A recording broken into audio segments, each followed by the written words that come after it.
collaboration with Espa, and some changes to vehicle camo netting. All this and more as we dive into the Update 36.2 patch report. First up, Miramar is getting a visit from the K-pop group Espa. All across the Badlands, you'll find concert venues, decor, and other visuals based on the group.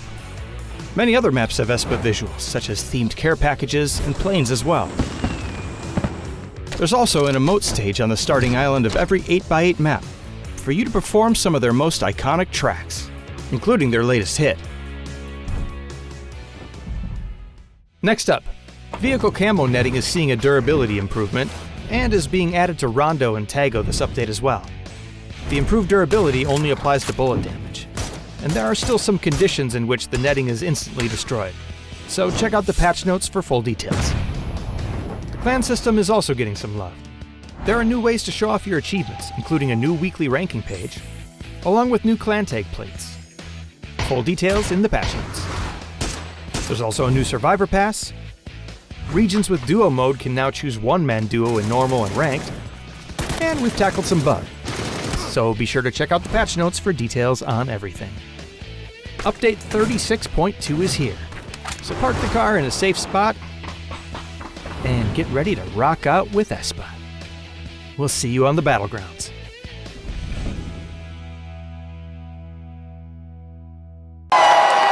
Fueled by the same passion as esports athletes, Zowie continuously develops tailored products, empowering gamers to bring their best out.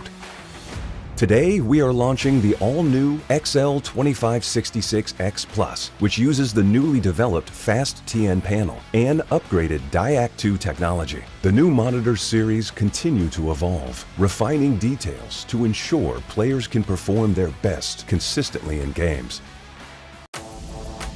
Dominate with speed. Octopus 8K HE. Scanning every key at the speed of light. Customize every key and setting to build a perfect keyboard for your play. Superior keystroke feel. Experience speed like never before. Octopus 8K HE. Azra. This is not for dreaming. It's where you make things happen. Pressure is part of the game. So keep on pushing. I'm gonna skip you in the game, but one clever idea change it. Show the best of yourself. What a good header. Didn't go your way? Then come back harder and stronger. Effort never ends. It just becomes your attitude. Our goal is to progress. We're no different. Nobody here is just sitting around. To sit is to progress. Sit is. 스펙스 BMX 팀 유소년 선수 김한결이라고 합니다. 어릴 때부터 자전거 타는 걸 진짜 좋아해서 지금은 본격적으로 선수 생활을 하고 있어요. 처음 경기장에서 BMX 레이싱 선수들의 경기를 보고 와 진짜 멋있다라는 생각이 들어서 본격적으로 시작하게 된 것 같아요. 스포츠는 나 자신과의 싸움인 것 같아요. 어제보다 발전하기 위해 계속 도전하게 되는 것이 스포츠인 것 같아요. 내가 과연 유망주인가? 책임감 있게 행동해야겠다라는 생각도 들어요. 가장 큰 원동력은 더 잘하고 싶다는 욕심인 것 같아요. 저를 계속 도전하게 만들어요. 저에게 스포츠는 도전이에요. 넘어져도 다시 일어서면 된다는 것. 실패가 아닌 새로운 시작이 기다리고 있어요. This is one where we all go like that bottom area and I hold the window. Or all main gate and then and you need to scan every one of these rooms, Dress. And then scan this one as well. Yeah, alright. I got it.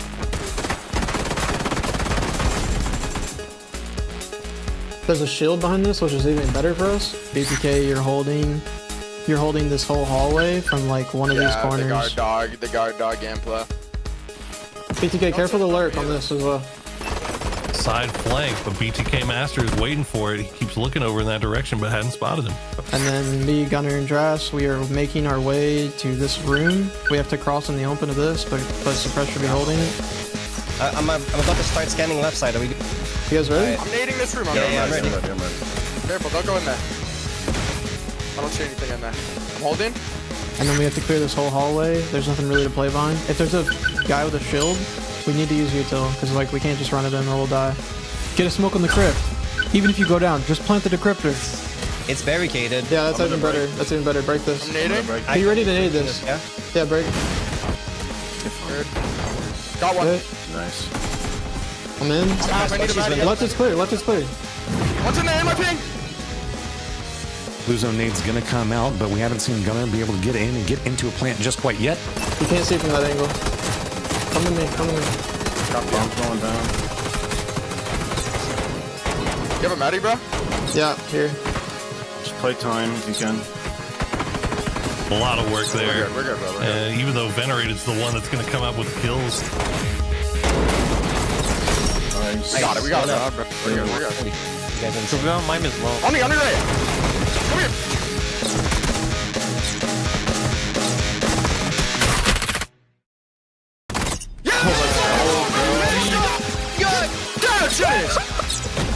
How are you losing that? Jesus, Sap. Get a hit. You need to go get a job, Venerate. You're holding it. Oh my god.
To sit is to progress.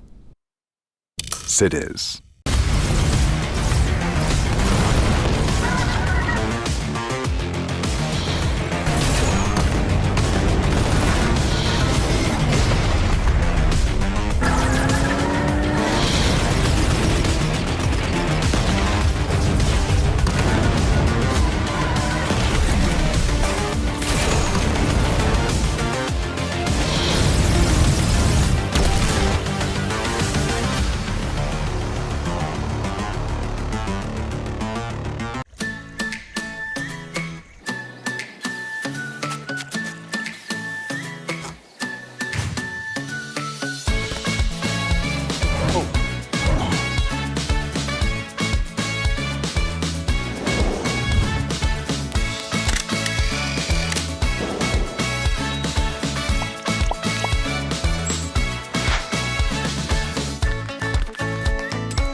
One look, give 'em whiplash.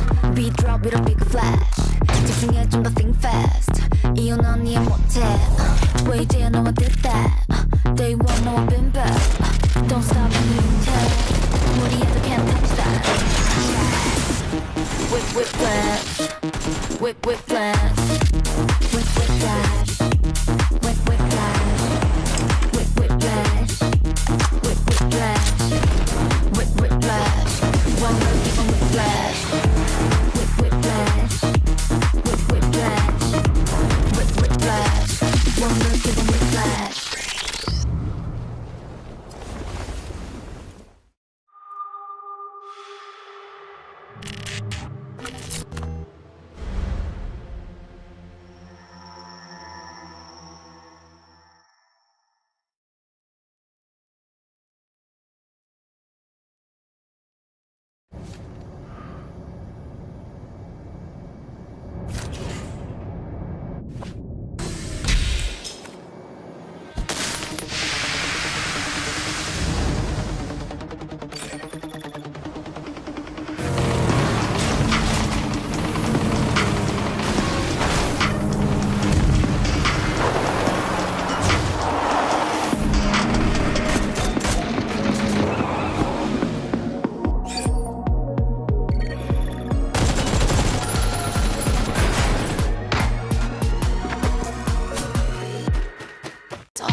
Can handle it, can have it. Feel the power, feel the force. We attack, it. Dark arts, black magic. One shot go maximum damage. Feel the power, feel the force. We attack, it.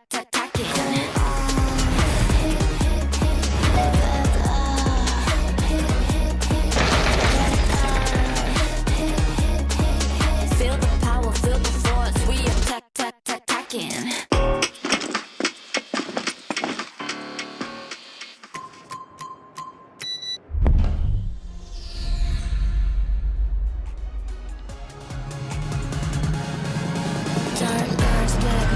One shot can maximum damage. Feel the power, feel the force. We attack, it.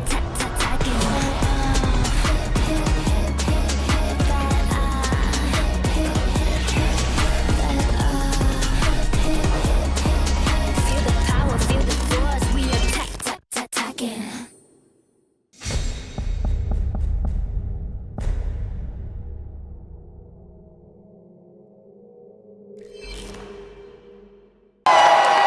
Fueled by the same passion as esports athletes, Zowie continuously develops tailored products, empowering gamers to bring their best out. Today, we are launching the all-new XL2566X Plus, which uses the newly developed Fast TN panel and upgraded Diac 2 technology. The new monitor series continue to evolve, refining details to ensure players can perform their best consistently in games. Dominate with speed. Octopus 8K HE. Scanning every key at the speed of light. Customize every key and setting to build a perfect keyboard for your play. Superior keystroke feel. Experience speed like never before. Octopus 8K HE. Azra. This is not for dreaming. It's where you make things happen. Pressure is part of the game. So keep on pushing. I'm gonna skip you in the game, but one clever idea changes it. Show the best of yourself. What a good header. Didn't go your way? Then come back harder and stronger. Effort never ends. It just becomes your attitude. Our goal is to progress. We're no different. Nobody here is just sitting around. To sit is to progress. Sit is. 스펙스 BMX 팀 유소년 선수 김한결이라고 합니다. 어릴 때부터 자전거 타는 걸 진짜 좋아해서 지금은 본격적으로 선수 생활을 하고 있어요. 처음 경기장에서 BMX 레이싱 선수들의 경기를 보고 와 진짜 멋있다라는 생각이 들어서 본격적으로 시작하게 된 것 같아요. 스포츠는 나 자신과의 싸움인 것 같아요. 어제보다 발전하기 위해 계속 도전하게 되는 것이 스포츠인 것 같아요. 내가 과연 유망주인가? 책임감 있게 행동해야겠다라는 생각도 들어요. 가장 큰 원동력은 더 잘하고 싶다는 욕심인 것 같아요. 저를 계속 도전하게 만들어요. 저에게 스포츠는 도전이에요. 넘어져도 다시 일어서면 된다는 것. 실패가 아닌 새로운 시작이 기다리고 있어요.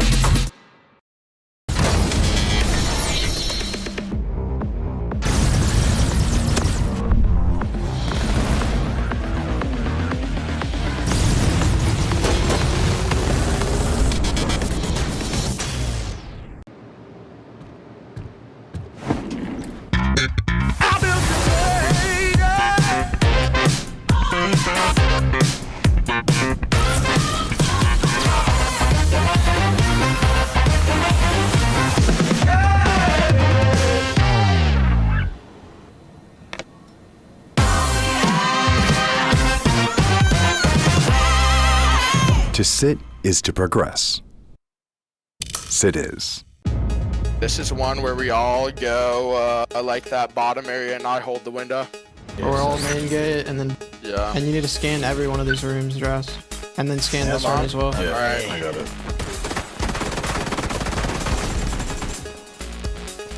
There's a shield behind this, which is even better for us. BPK, you're holding this whole hallway from like one of these corners. The guard dog gameplay. BTK, careful the lurk on this as well. Side flank, but BTK Master is waiting for it. He keeps looking over in that direction, but hadn't spotted him. And then me, Gunner, and Drass, we are making our way to this room. We have to cross in the open of this, but Suppress should be holding it. I'm about to start scanning left side. Are we? You guys ready? I'm nading this room. I'm ready. Careful, don't go in there. I don't see anything in there. I'm holding. And then we have to clear this whole hallway. There's nothing really to play behind. If there's a guy with a shield, we need to use util, because like we can't just run it in or we'll die. Get a smoke on the crypt. Even if you go down, just plant the decryptor. It's barricaded. Yeah, that's even better. That's even better. Break this. I'm nading. Are you ready to nade this? Yeah. Yeah, break. Got one. Okay. Nice. I'm in. I need a body. Left is clear. Left is clear. What's in there? My ping. Blue zone nade's gonna come out, but we haven't seen Gunner be able to get in and get into a plant just quite yet. You can't see from that angle. Come with me. Come with me. Got bombs going down. You have a Matty, bro? Yeah, here. Just play time if you can. A lot of work there. We're good, bro. We're good. Even though Venerated's the one that's going to come up with kills. Nice. We got it. We got it, bro. We're good. We're good. So we want mine as well. On me right. Come here.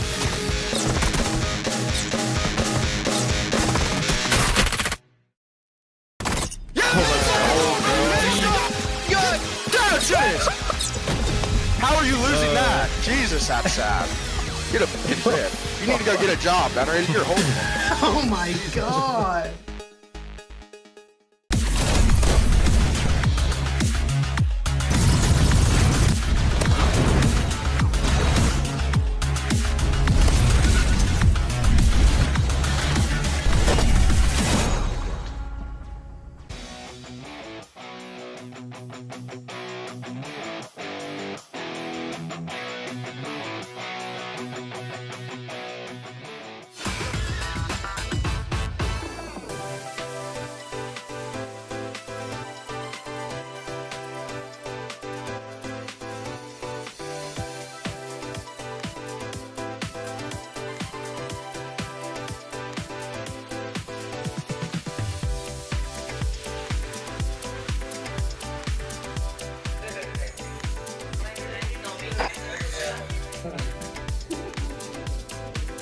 I'm proud, finally picked up. It won't be easy, but we're gonna win. I'm excited and ready to bring the PH to the top. 感谢马来西亚的粉丝支持吧，就是我们会尽我们所能。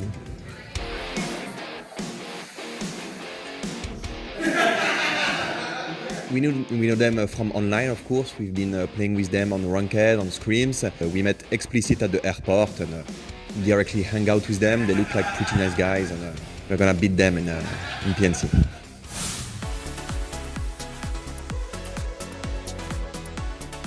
I think having 24 teams is good. I think it's better than normal, more viewers, more countries. But yeah, there's a lot of weaker teams and some stronger teams coming in, but I think just for viewers it's better anyways. I mean, overall, it's nicer that we have more teams involved in the tournament, so it's possible for a lot of newer countries to actually have a chance to participate. So overall, it makes the event more fun, and overall, we also just get more game days, which is just better for everyone.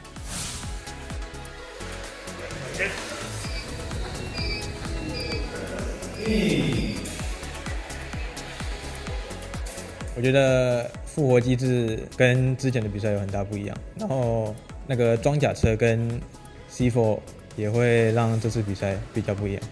Keuntungan bagi saya yang sering hobi mati awal.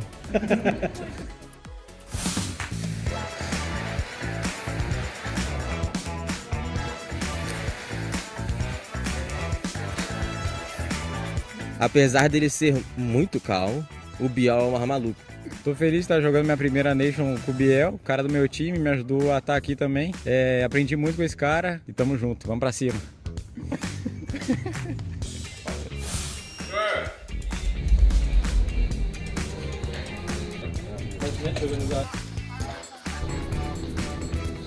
I think he should just play his game like he usually does and don't care too much. You're gonna be excited playing in front of a crowd, but it's normal to be more excited. But I think he will manage and he will do just fine. Good luck to all my teammates. You know, Taylor's first PNC, so I hope he does well. But I also hope he fails, so. Intense, you are old, bro. It's like, this game is not for you anymore. Actually pretty funny because he's too tiny, so I will chop him in half.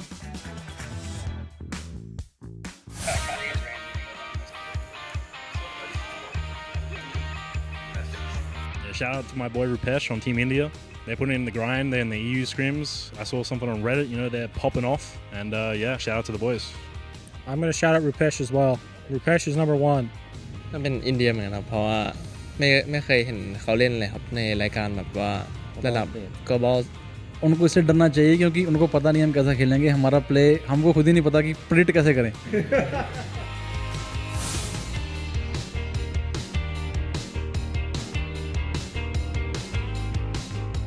Yo creo que el equipo que nadie se quiere encontrar es a Corea, ya que ganaron 2 veces consecutivas. 的队伍就是韩国队。 Nghĩ là đánh bại Hàn Quốc là có chức vô địch rồi. Mình nghĩ đổ bạn đã vô địch thế đủ rồi. Còn lại để mùa này với tất cả mùa sau thì để vòng mình là được rồi. 그 막기 전까지 좀 그럴싸한 계획이 있다고 한국에 3연속 우승을 막겠다고는 하지만 결코 쉽지 않을 거라고 말해주고 싶어요. 이번 대회 좀 준비 많이 해서 오실 것 같은데 당연히 1등은 저희라고 생각합니다. Mình sẽ làm mọi thứ mình có thể để mà mình dẫn team đến với thành tích tốt nhất có thể. 可惜的原因，大概率是可能化学反应不是很好吧。如果我发挥的好的话，应该是一个11分的团队。 The only change we made is we brought the mean, lean, fighting machine, Alo.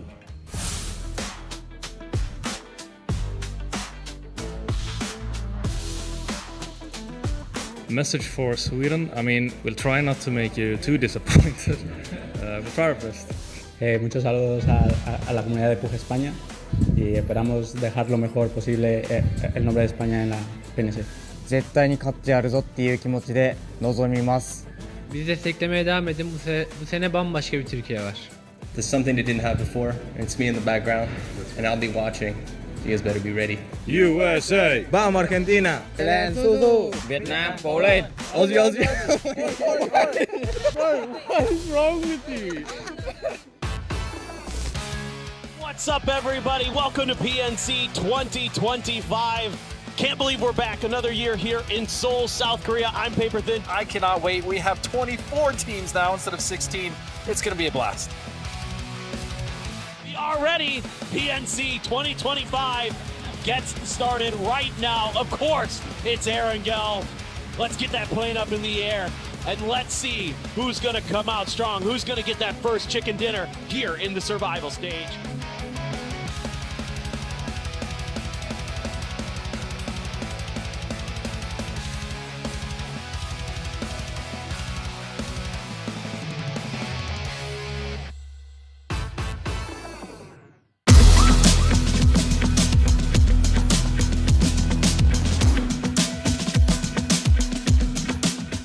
They get involved as Zerat will fall for the second time, but Mick with the M249. How many times have we seen this in the past? Really shredding Denmark apart. They fall.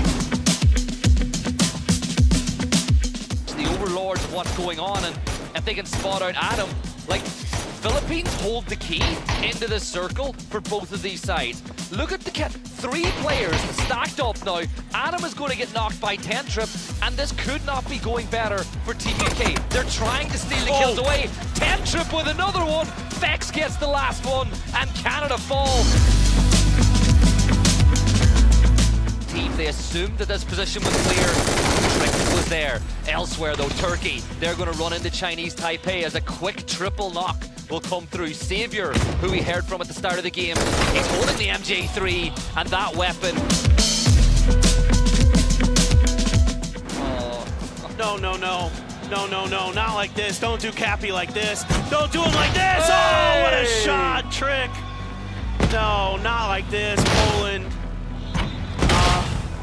Come on, man. Lemon will get himself lost. Chinese Taipei fall. Another reposition, switching between sites, wants to find the best one for this moment. Red dot seems good to me. And over, AT headshot found. AT has to prone down, needs some help from Intens. Intens right behind him there. Oh, he goes for it, he's got it! Baby! Woohoo! The double kill!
To hot and sunny Seoul for the grand finals of PNC 2025.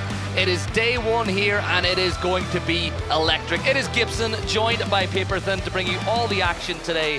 And Paper, after the survival stage yesterday, emotions were running high for some players going into last night. No doubt about it. It came down to that last game, a make or break for a bunch of different teams, and we saw some rise up like Denmark, like Poland, but we saw some just fall short.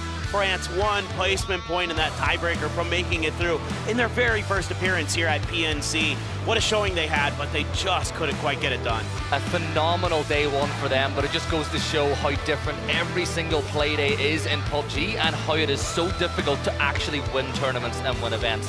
And as I said, emotions were high too. Speaking to some players, I know the Team UK were devastated when they got the first knock on to Canada because obviously those players know each other, and it's one of the things that I love about PNC. These players, some are teammates, some are friends, and for the first time at events, they're rivals. Absolutely. I mean, you're going to see a lot more of that here today as teams like Team Liquid have a bunch of different representation across multiple different countries. So there's a lot of exciting storylines in terms of people who normally play together that are playing against each other, players who are going to be finding themselves in their very first final stage and their very first PNC ever, like the Philippines. So some really cool storylines to follow.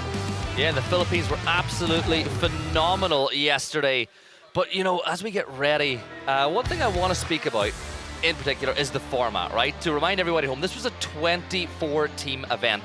The top 8 teams from last year's PNC, they qualified directly through to the grand finals, and the other 16 had to play over 2 days in the survival stage to get to this point we are today. And as you said, some teams confidently roared their way into the finals, but for others, as you said, it was a really, really tight affair. Look at Denmark. Who would have had them qualifying yesterday after the day one they had? Yeah, 74 points yesterday for Denmark. I mean, what a change. You know, just came in with more confidence, had a little bit more luck on their side, and they're able to come through and show us that kind of an expected level of PUBG we know that Denmark is capable of. You know, they had a 6th place finish in their one appearance previously in PNC, so certainly excited for them. Today, the map rotation is going to change just a little bit. We're just swapping Miramar and Erangel. We're going to start out on the Dusty Dunes. Tego Rondo, same order in the middle there, and then Erangel to wrap up the first day. It's funny because we had a conversation in the pre-show. You're an enjoyer of finishing on Miramar, and I'm an enjoyer of finishing on Erangel. Either way, for the teams that played really well on this map yesterday, and I'm looking at the likes of Denmark, it's a great way to carry on that momentum onto a map that you finished with in a brilliant fashion, with Beamy getting that final kill. And one of the things that I love about this event is seeing the fans of players. Did you see there was a bunch of people running around with Denmark jerseys and a sign with Beamy on it? And I asked him, did he see it? He was like, he had no clue. He was like, I didn't know I was big here. He is big here. I mean, he's such a good player. He's been so good for so long that it's not too surprising that he's accumulated some fans along the way, but you're going to have a ton of fans representing a ton of different countries. I mean, I've seen people from all over the world here. I know there's going to be fans from Brazil here as usual. Saw them last year, and I guarantee they're going to be representing. Norway for sure, we know has been represented, so it's going to be really exciting. And there's no doubt that there's definitely going to be a home crowd favorite as well taking part, and their first day is today as well. And honestly, those home fans, I think they have a lot to be happy about, because that Korea team, which we'll talk about a little bit later on today, is looking so good. Yeah, there's no doubt that they're going to be a force in this event. I mean, year after year after year, Korea brings one of the best rosters you can think of, no matter what is going on in Korea. So really excited about that. But we want to take a live look at what you have in store for the fans here. Bella's got a live report from the fan zone. Hello guys, it's Bella. We are day one here at final stage of PNC 2025. The weather is hot, but it's going to get hotter inside the venue. But before all that, we have a whole area filled with events for you guys to enjoy. We got the MD exhibition, and of course the gift zone with the little box.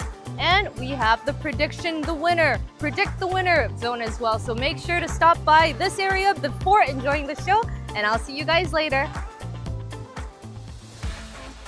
All right, and as usual, all kinds of fun stuff to do here at PNC for the fans, so tons of stuff to come down and check out. You know, there's still a few tickets available. I'm just going to say, not for the last day, but there's something else going on that day with ESPA coming through, so still, you can come down to Olympic Park and check things out regardless. I know it's hot, but we got plenty of cool stuff for you to do.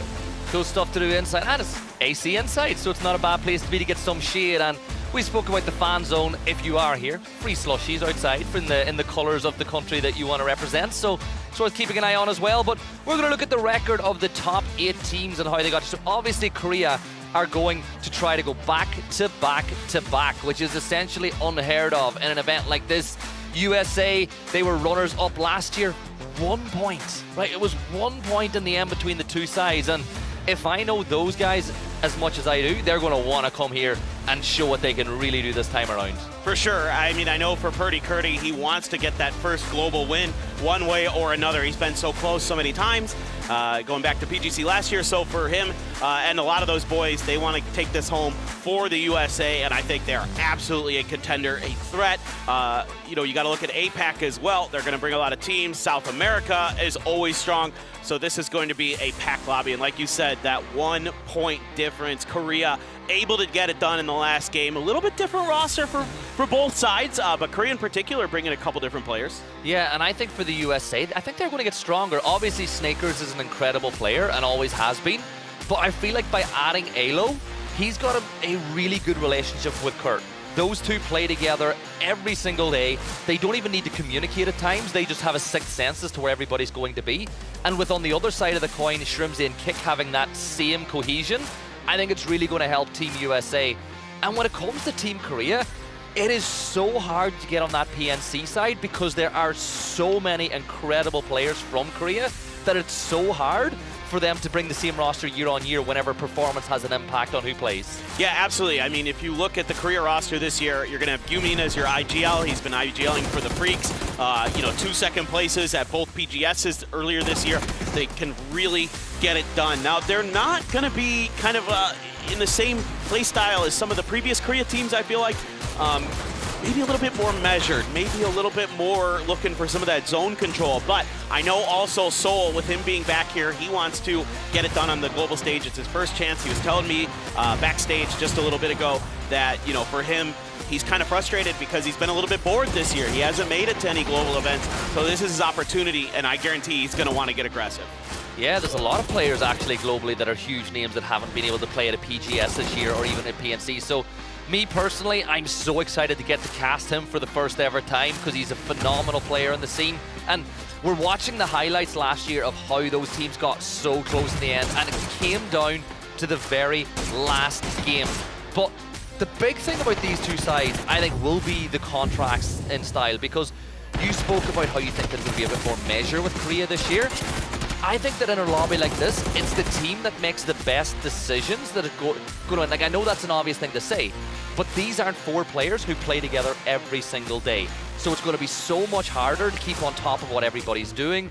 And as we said in the survival stage, sometimes these players, they don't need to communicate in their normal rosters because they just know. So they have to add that layer to their game that they don't maybe not usually use. Yeah, absolutely. I mean, with Seoul and Salute, you're going to have some level of comfort there, going back to their days together on Danawa.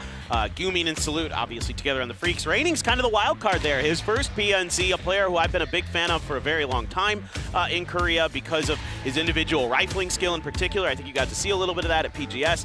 Well-deserved spot here for him. But on the USA side, you have crazy good fraggers there. You have a great frontliner and kick. So I really think that they're going to push the tempo again. I always pick Raining in fantasy. He's one of the players, because he's always a bargain as well. Like, I can never understand how he's so cheap.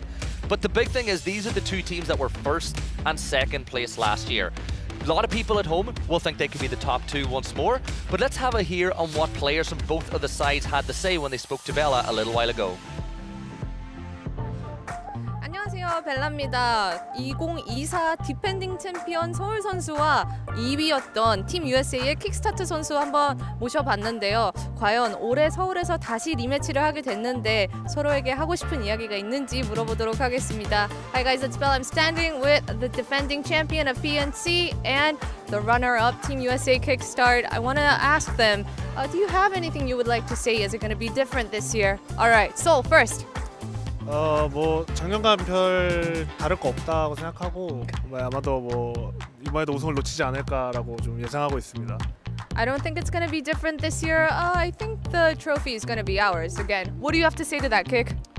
Well, I caught his breakfast this morning and it was a crab mayo sandwich from a gas station. So I don't know if that's like his normal diet, but I don't think it's looking good for him. 오늘 서울 선수의 아침 식사가 게살 마요를 먹는 걸 봤는데 그게 루틴인지는 모르겠지만 오늘 별로지 않을까라고 킥스타트 선수가 얘기해줬습니다. Alright, good luck, Seoul. Good luck, Kick. Okay, say 안녕. Gas station sushi, the breakfast of champions, right? Look, I mean, the convenience food, does slap here. I'm not going to lie. Yeah. I love convenience stores in Korea. So I think Seoul's on the right track, personally. We'll have to wait and see.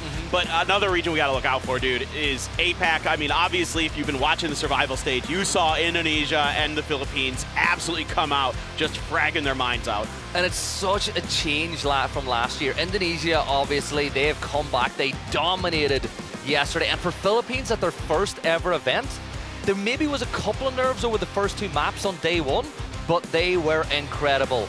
But look on the left, 2 powerhouses of PUBG, Thailand and Vietnam coming in. And we had a conversation about Thailand, right? They've always been a region that have been known to shoot first, ask questions later. But you think with a change in roster and a change in IGL, you think there'll be a different approach?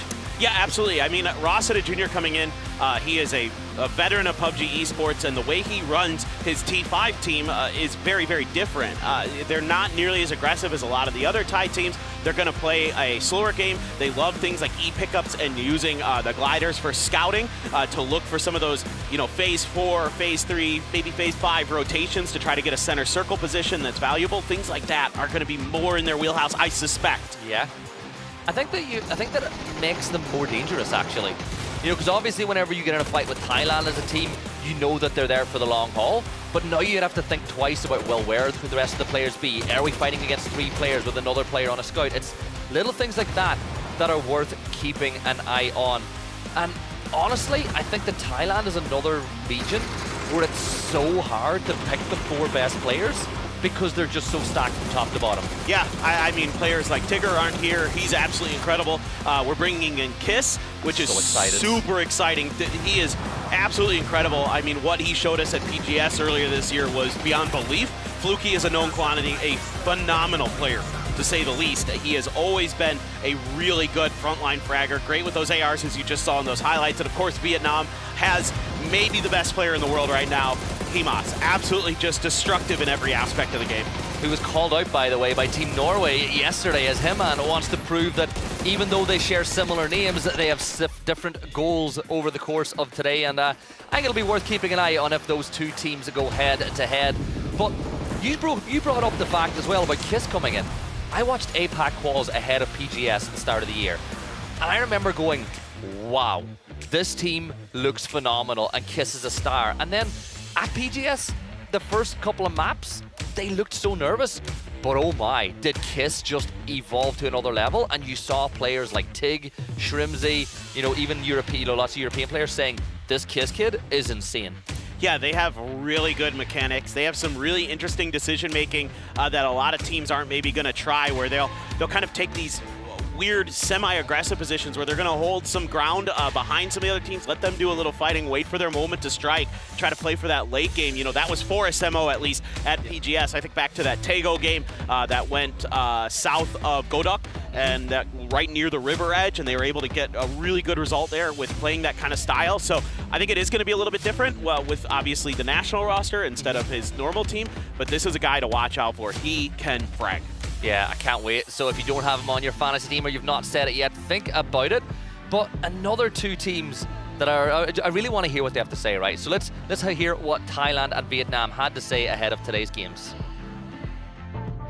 Hi guys, it's Bella. I'm standing with Team Thailand's Kiss of Death Kiss and Himas from Team Vietnam, a given name. How are you guys today? Super good, very good. Yeah. Super good, very good. What about you, Himas? I'm very good.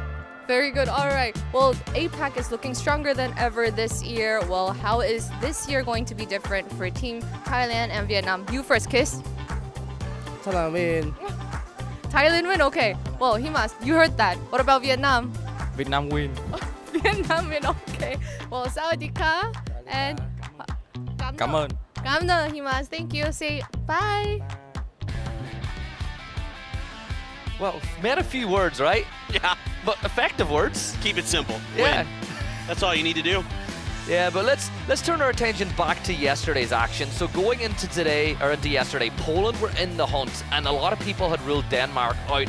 And we're just going to look at the day that they had as far as how many points and placements they were able to move over the course of the day.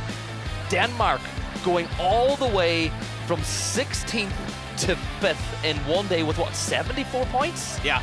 Once they got to Miramar, they just took over. I mean, you could see the confidence flowing for them, taking some really aggressive fights, some really opportunistic fights, looking for those third-party opportunities, getting deeper into games. And then, of course, the last game, even though Beamy clutches it out with that 1v2 against Norway, they were already secured at that point. But, man, what a cherry on top of the sundae there for them, because that was a thing of beauty.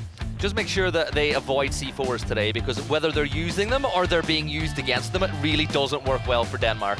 Yeah, no doubt. I mean, that one that Norway did was absolutely beautiful, just throwing the motorcycle at them. And the funniest part was Hyman, as he hits the wall and knocks himself, that's when the C4 goes off, and he's in that temporary invulnerable state when you first get knocked. so he's able to survive it even while wiping the team. So yeah, the first day was a little weird for Denmark, but they seem to be right back into what we thought they could do. And this guy right here, absolutely incredible. I'm so happy because I spent all of our pre-show day talking about how good Keter is, and like, a lot of people don't know who he is, and I'm like, he's going to go under the radar, but he will come here and show what a valuable asset he is to Denmark. He dropped 1 kill on the first day, and I was like, either I have caster cursed him so hard, or I just don't know what I'm talking about. But day 2 yesterday, Keter showed up, big for his side, and you really need all 4 players to be at their best, especially this weekend now, because it's not about getting top 8 from this point on, it's about winning. Exactly. I mean, you know, you talk to some of the players back there, especially like Marcelek, he was telling me, you know, they're so happy they got through here, obviously just barely, but now he feels like there's no pressure. You know, he's like, you're either 1st or 16th, or you're somewhere in the middle. And that's kind of how they're treating it today. They're coming out here, they're having fun. You know, a lot of players love this event because it gives them the ability to play with some freedom, with a little bit less pressure on them in some ways. So can't wait to see what teams like Denmark and Poland are going to be able to do after a strong finish yesterday. My favorite thing about the whole thing yesterday was when Poland actually got over the threshold, they didn't know. I spoke to Marcelek, the players were saying very colorful language. They thought they were knocked out, they were disappointed, and then Marcelek saw the sign and he just started leaping. But let's have a look at our top 5 kill leaders. And Trick was obviously phenomenal yesterday, beaming with a big day. But I want to talk about Michael, because he was part of the PNC roster that won a couple of years ago. Then he didn't get picked up, and then last year he came back in a disappointing event for UK. But yesterday and the day before, Michael was brilliant. Well, it's crazy to think, like, how much value he brings to this squad as an IGL, and now as a fragger on top of that. I mean, we saw some great moments from him. That Rondo game, he was really stellar on some of his individual decision-making and some of the overall decision-making that the UK was bringing, the way that they were managing their space around them, leaving T-Bone behind. But Michael is kind of one of those point guys, was really impactful at closing out their win and making sure that they got here into this final stage. And then Teddy obviously was brilliant yesterday as well. I feel like Teddy had Spain in a headlock at points. He was just ruining them all day long as we look at our damage leaders. But there is one player I think that's worth mentioning who didn't get into the top 5, and that's Fuzzface. He dropped 19 kills for Sweden. And for him, that is phenomenal, showing that he can still do it. So, you know, if he wants to maybe make a run back at full-time comp, he definitely can. Please do. Please do. I mean, with what we saw in terms of his complete understanding of the game, his ability to read situations correctly. You know, I still am going to think back to that very first match on Erangel where, yes, he died going over the hill to 2 players of Japan, but that actually got Sweden much further in that game because he identified that 2 players had crept up underneath them because of his game sense, because of his understanding of the map. Things like that are so important, but I'm sad Sweden's not here. They had such a good first day, but looking forward to hopefully seeing more of Fuzz in the future. Yeah, definitely. And it is so good to be in a situation like this for him to show what he can do. Obviously heartbreak in the end, because I think when we looked at it with 5 or 6 minutes left on the last map, he was, you know, Sweden were still in. It was last second. We spoke a little bit about predictions though, and I hate making predictions, right? Me too. It's so hard to do, especially in a lobby like this. But you've gone for Vietnam. For today. For today. For the whole event, I'm going with China, but I think today Vietnam's going to come out swinging. I think with APAC having all this momentum, I think they're going to be the best APAC team here, so that's the team I'm looking at. You went with Brazil, though. I literally seesawed between USA and Brazil. USA because it's the region I work with, Brazil, but then I was like, you know what? We're going to talk a lot about USA. Let's go for Brazil because I think Sparking is probably the best player we've ever seen come out of South America. Yes. And I think we don't even have to debate that anymore. No. And when you consider that they've been added by some new blood, obviously you've got BL who've come in from Rock alongside Santastico. Incredible players. Yeah, no. I mean, this Brazil squad, I think, is going to do damage again. I mean, they always do well, right? But we're going to see an even bigger step up, I think. Sparking is one of the best players on the planet. So he's always hungry to win. I love talking to him behind the scenes because he's always got that fire in him, and it's just infectious. He's such a nice guy. So I don't blame you at all for thinking Brazil here. Yeah, not to mention the fact that as it is a new roster, right? It's not the Brazil that we're used to seeing. So for them, I think they're going to come here with a point to prove. And all the graphics that we looked at anyway, Brazil and Argentina, historically overall course of all the PNCs, have won more maps than any other regions. Yeah, and I'm not super surprised by that in most ways. I mean, again, players who are very experienced across both teams, across just about every level of PUBG Esports. You know, you think to any possible event, those guys are going to be the ones doing it. In Argentina, I'm really excited for Capitan, his first time playing, and as an IGL, so he's really stoked. Oh, we'll talk a lot about him later, but we asked some of the people at home as well who they thought would get the most kills. And we got 3 of these right. We talked in the pre-show, we were like, Tiggleton's going to be there, Salute's going to be there, Himas. But we got Kiss showing up, and I love to see that. I thought for sure we'd see like an Left or a Xiaowu maybe coming through, but man, that's great to see. Kiss well-deserved here because of how impressive he was.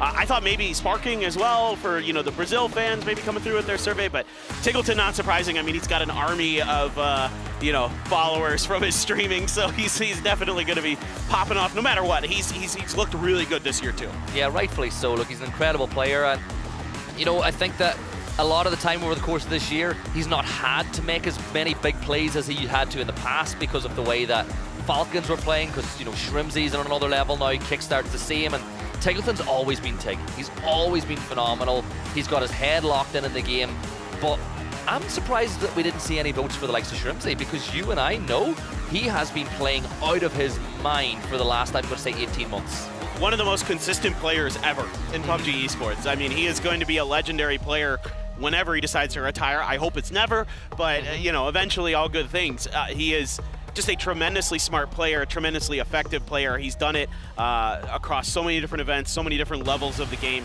No doubt Shrimzy is going to be a force to be reckoned with. And if you're looking at your fantasy league over at Twire.gg, Shrimzy a very solid pick.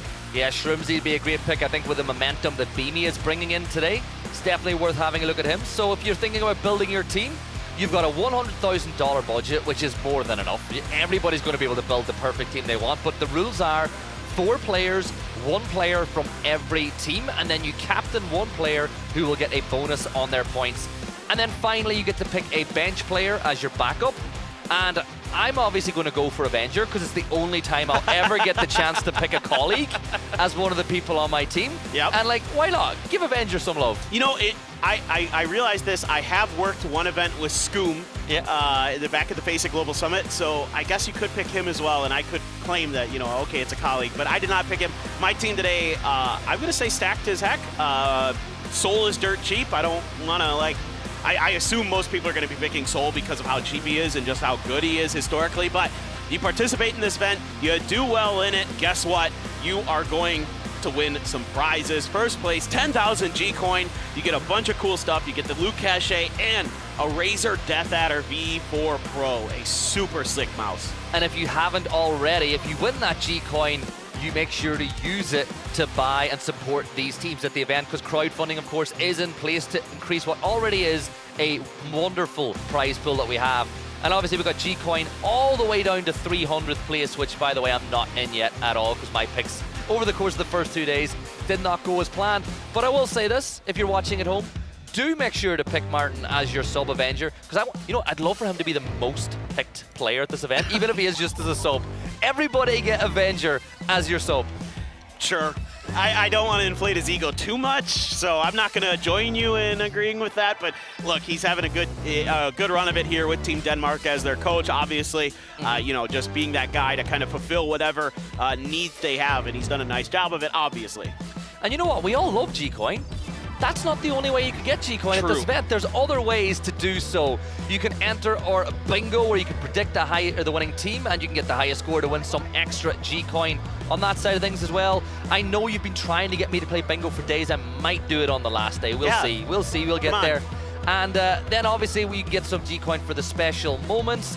And the other way, I guess, is there'll be codes. There will be codes in chat. You don't need to ask about them. They will be put up at random stages during the show, so make sure to be ready to redeem those when they are put up on screen. Yeah, absolutely. I mean, easy ways to get a little bit of extra, you know, money in the pocket there for some skins and some other cool stuff in game. So make sure you're participating in all that. Spread the word. Let people know that PNC's going on, and there's plenty of opportunities to acquire some little goodies. And then finally, there are also drops, so make sure that your account is linked to Twitch to make sure you get those drops on your page as well, and make sure to show them off on stream. Why not tweet at me some of the loot that you get from those drops, and I'll let you know what I think, what you're able to do with it. But I am so excited because we're getting so close. And this is the part where I think that some players, you know, who've been here before, the likes of Salute, their heart rate's going to be pretty low. But for some of the teams that maybe are coming in, some of the newer players, they could be really nervous. You brought up one, BL, so you brought up one like talking about Team Argentina. Capitan. Capitan. I had a big chat with him yesterday. He is so excited to be here, and he's such a good guy as well. Like, he's playing with a couple of his teams, but we'll talk a little bit. Tell me about your what you think about these pick'ems that we're seeing.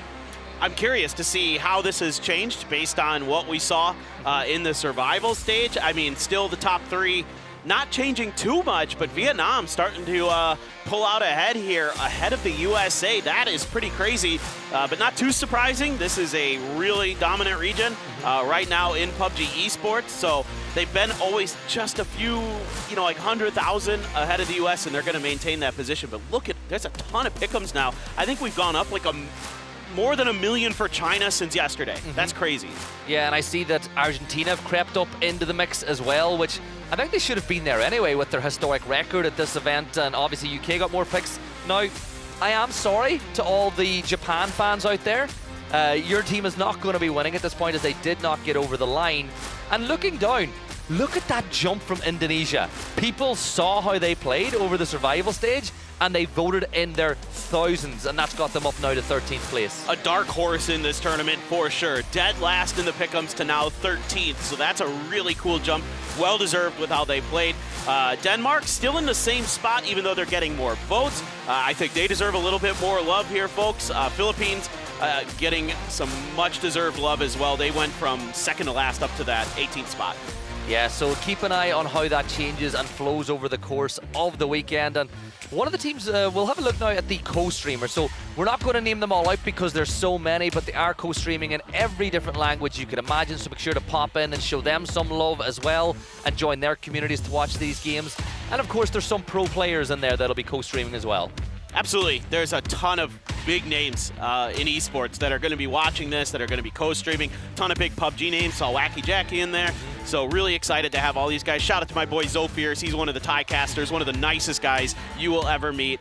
Big fan of him. So some great people that are going to be supporting us. I think that region as a whole, everyone I've ever met from Thailand and even my time there, they're some of the friendliest people I have ever met. But we are getting closer and closer now to that opening ceremony. Before we start though, I'm gonna ask you a couple of questions. I'm gonna put you on the spot. I'm gonna interview you, Paper. Please. So, Chinese Taipei got a lot of votes in the pick'ems, but I think based on their style of play, they've got a style of play that's good for getting into the top 8. We'll talk about it actually a bit later because I think we're getting closer and closer to that opening ceremony. So, Paper, you think they're going to have to change things up a little bit? I think so. I think so. Well, look, we are going to get ready for our opening ceremony where everything's about to kick off here at PNC 2025, and it's time to kick off the Grand Finals. And today, history is written again by Team South Korea. They are your 2024 PNC champion.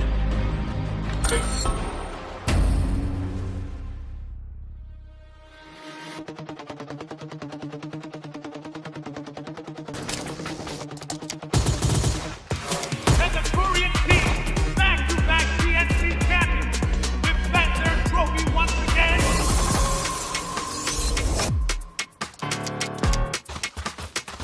A valiant effort, but Vietnam ends in Vietnam settles for second. Vietnam secures third place. Vietnam lands in fourth.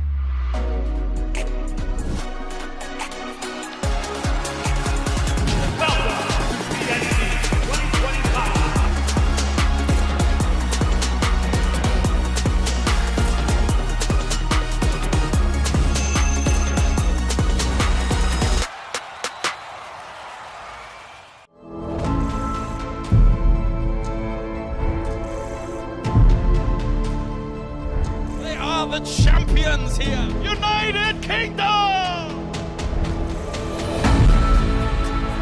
your 2023-24 PNC champions.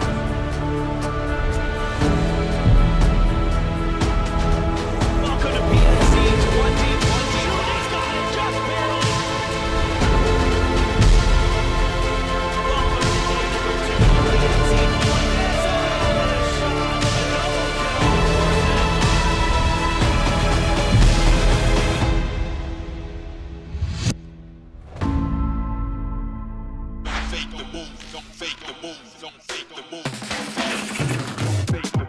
Smooth and original, straight from the underground.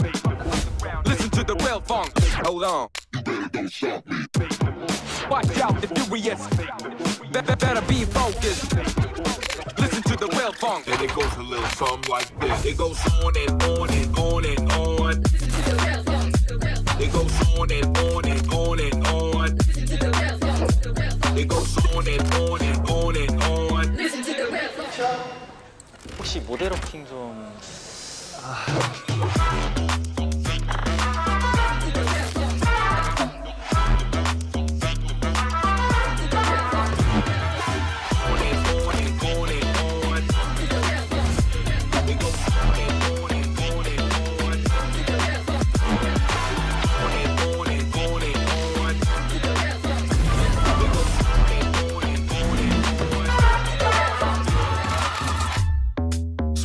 Original, straight from the underground.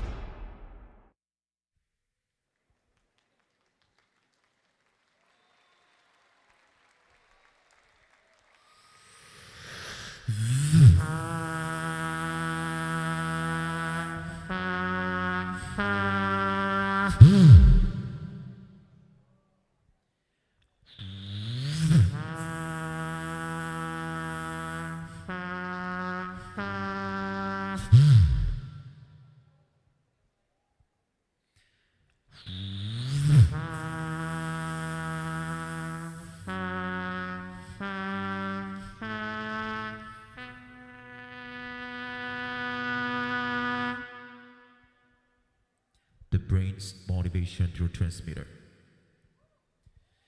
dopamine.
have you strike. Bust bang all around. Button bites on my specialty. Better push yourself. Prowess all around me. Pump big hydronolly. Don't think you will walk away alive in front of me. Every scar and boost, they drive me insane. Every scar and boost, they drive me insane. Every scar and boost, they drive me insane. Every scar and boost, they drive me insane. Ha!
Bọn mình luôn luôn cho top 4 mà.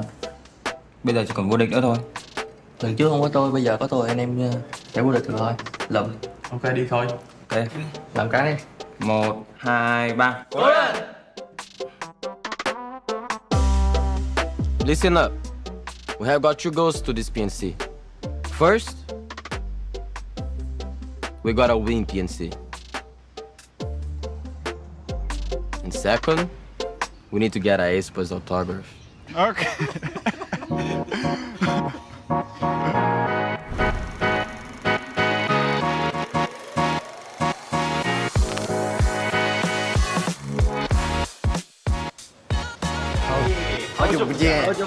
Yeah, let's go. Okay.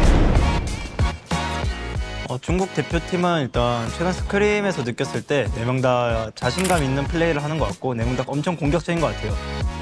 我觉得韩国队我打法什么的都很完整嘛，然后打得也很好，但是这一次冠军该是我们了。 뭐라는 거예요? 한국 음식이 입에 안 맞나? 말 실수하네. 3등까지 줄 수 있다. 3등에 올려. No. 중3 딱.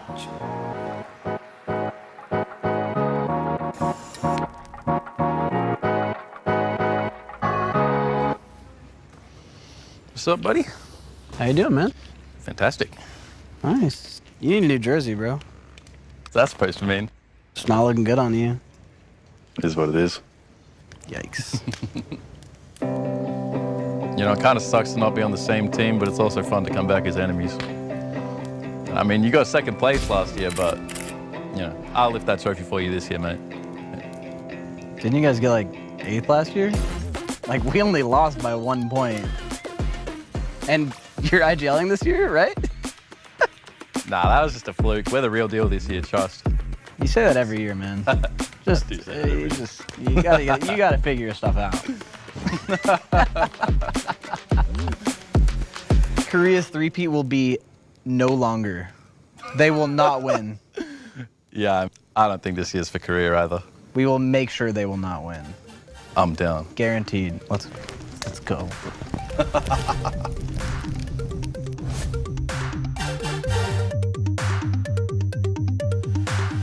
Chúng tôi đã có nhiều lỗi đáng tiếc. ก็ PNC ครั้งที่แล้วผมรู้สึกว่าพวกเราพลาดไปหลายจุดครับผมรู้สึกว่าพวกเราทำได้ดีกว่านี้ครับ希望这次可以让我们没有遗憾吧。最后站在舞台上的一定是我们中国队。 Vamos competir com muita paixão e dedicação. Và chúng tôi đã chuẩn bị rất nhiều. Và lần này chúng tôi xứng đáng giành được chức vô địch. 1 year has passed and we're back in Seoul. And this time we'll make sure to defeat Team Korea. And we'll show you what a powerhouse Team Australia can be. Please look forward to the birth of a new champion. Esperen que nuestro equipo sea muy fuerte este torneo. Survivor stage itu sama saja ibaratnya kita main scrim biasa. I think the real games are beginning now. Team Norway will make sure to take the trophy. Esta vez vamos a vencer a Corea.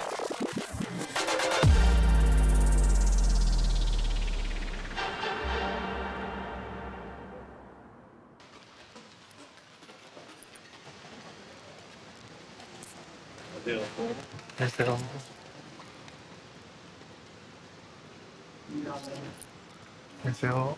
안녕하세요. 간단하게 인터뷰 하나 진행하겠습니다. 아, 네. 팬분들한테 한마디 부탁드립니다. 저희 요번 팬시 되게 준비 열심히 많이 했고 잘 되고 있어서 좀 기대하시면서 많이 지켜봐 주시면 좋을 것 같아요. 그러면 이제 한국을 견제하는 팀들한테 한마디 부탁드릴게요. 한마디요? 요즘 공공의 적이더라고요, 아주. 모든 팀들이 저희를 노리고 있던데 지난 2년간 어디가 우승했는지 잘 아시죠? 뺏을 테면 뺏어보세요.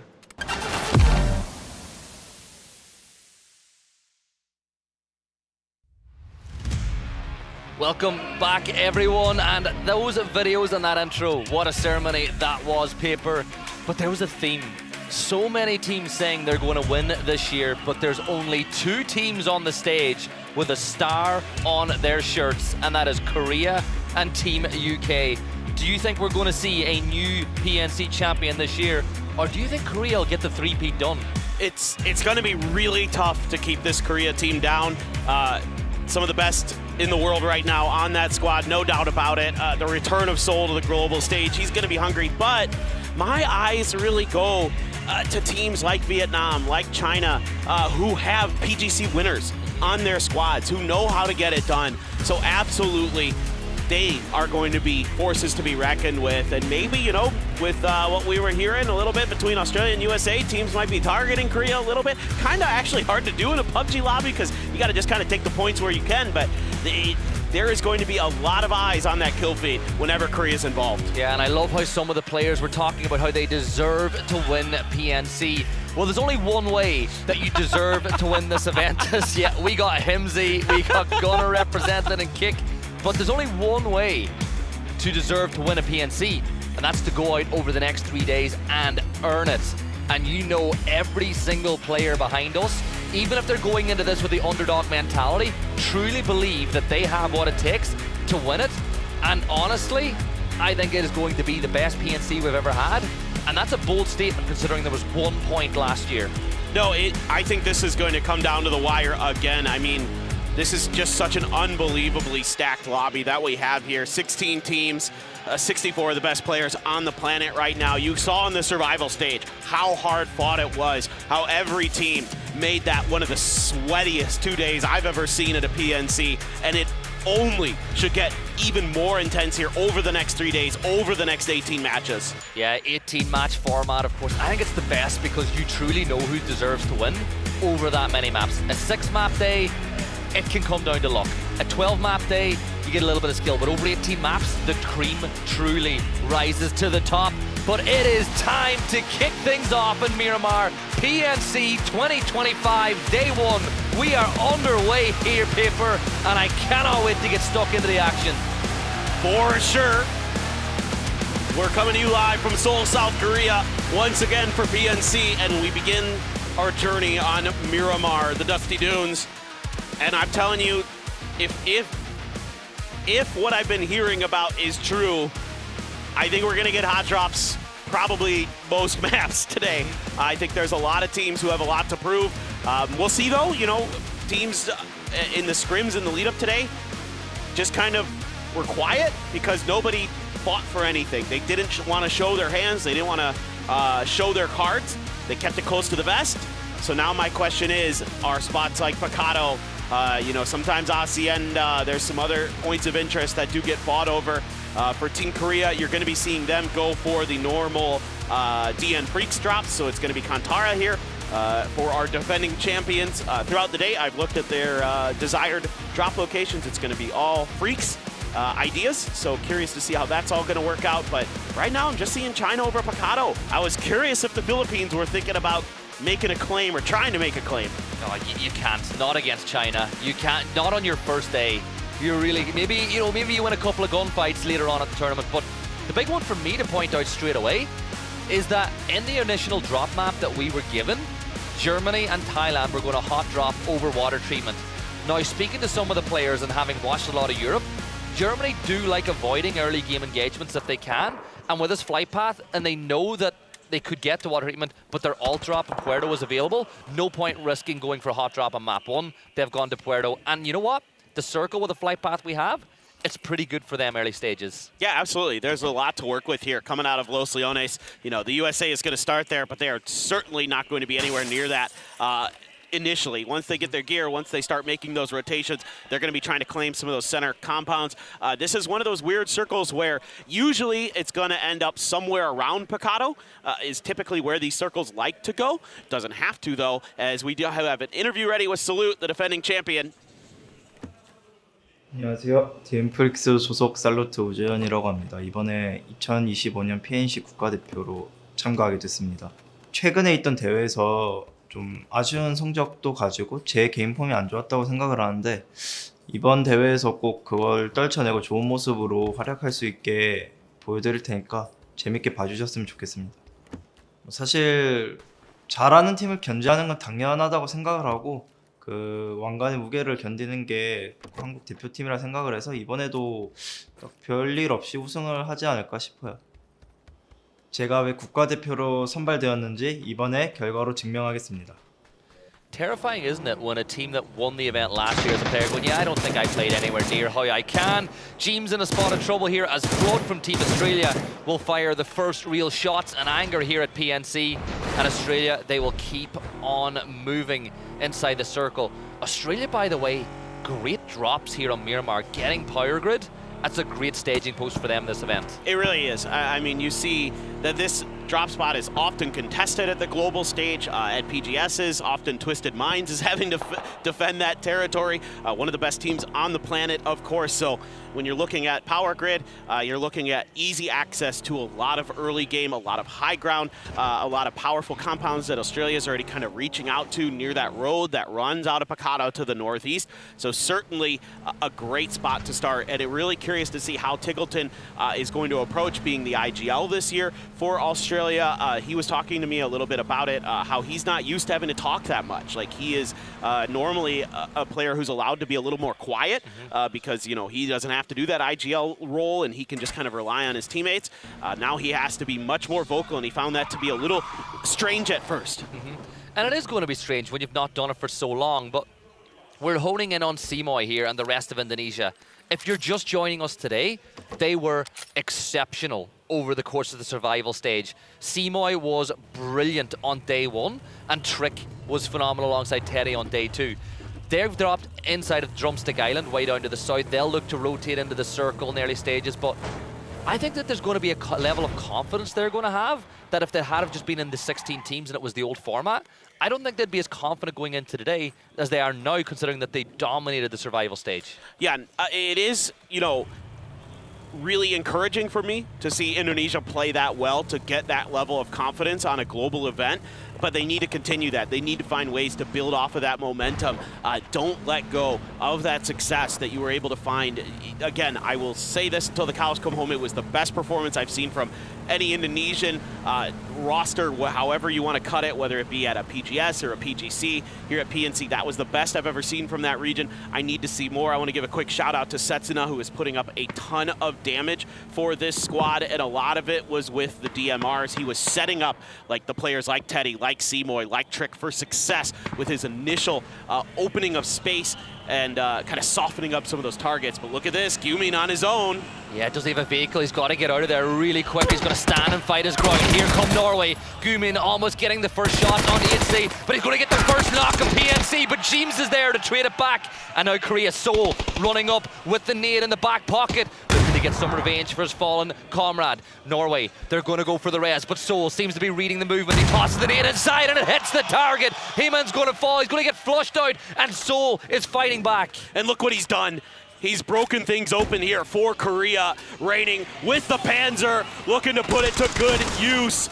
And there's a buggy that just drives in right in front of him. They're gonna storm through. Salute, just run around in tens, puts him on the ground, makes short work of that prone player. But Himas from Vietnam, from afar, looking to get involved, looking to stymie Korea early. Yeah, Himas has got James in his sight now too, but James has got some explosive utility of his own, and it's perfect. He'll get the knock onto Salute as these two sides continue to do damage to each other. At what point does Himas say maybe it is worth Vietnam pushing? The team is too far away, so really he is just on Overwatch. James gets the first aid off. Seoul will get another confirmation on the board for Korea, but Norway not done fighting just yet. But Seoul gets it done, and Korea with the opening squad wipe of PNC. What timely play from Seoul. The initial grenade just perfect. You know, Gyumin there, able to get that first knock and saying, look, I'm dead, but you've got an opportunity here. Now, Alo down, he runs into Germany over in Los Leones. This is what I was kind of talking about earlier with those rotations that were going to be available to Germany, but a late kind of positioning from Alo, maybe playing a bit of an anchor spot, costs him, and he's down. Purdy Curdy, though, looking to try to return the favor. Germany just going to set up inside of this apartment building. Purdy's above them, I believe, so this is going to be interesting. They're looking to maybe clear this building out. How does Purdy get through? Shrimzy quite a bit ahead of his IGL. Yeah, the only way that there was any way the rest of USA were getting involved there was if Kurt was able to get a knock or two. They're going to play as a 2 for the rest of this game. So we've got another bit of action here. Team UK pushing on to Vietnam. Tan Vu, of course, takes the first bit of damage in this fight, but Michael with a FAMAS already, and Himas gets the opener of this engagement. T-Bone is going to fall. Himas will flush that one out, but UK brilliant at bringing players back once they've been dealt with already. But this is going to be tough here, Paper, but Fex will get a knock of his own. Yeah, Fex being really patient here behind these boxes, so the stuns come out, and a good grenade does a fair amount of damage. Tombu able to finish what the grenade started, so just one player left here for the UK, and it's Vard quite far away from this fight. Looks like he is just going to wait for his opportunity to try to see if he can grab the blue chips and get the recall through. Yeah, 10 players have fallen already in the opening 8.5 minutes here on Erangel, which has completely had a revamp to its tempo at the highest level of esports here in PUBG. And you'd think that the lobby will get a little bit of room to breathe now. You'd hope that all those players falling is going to create insane amounts of space inside a zone like this. And one of the teams that'll look to take advantage of that is Denmark, because they're going to share the area around Cantera with Team Poland. Yeah, so curious to see if anybody's going to find any significant damage between these two. They're quite spread out, are both teams, so it's going to come down to some of that long-range shooting, some of that DMR damage, to see if they can find any opportunities to try to make a stronger push somewhere.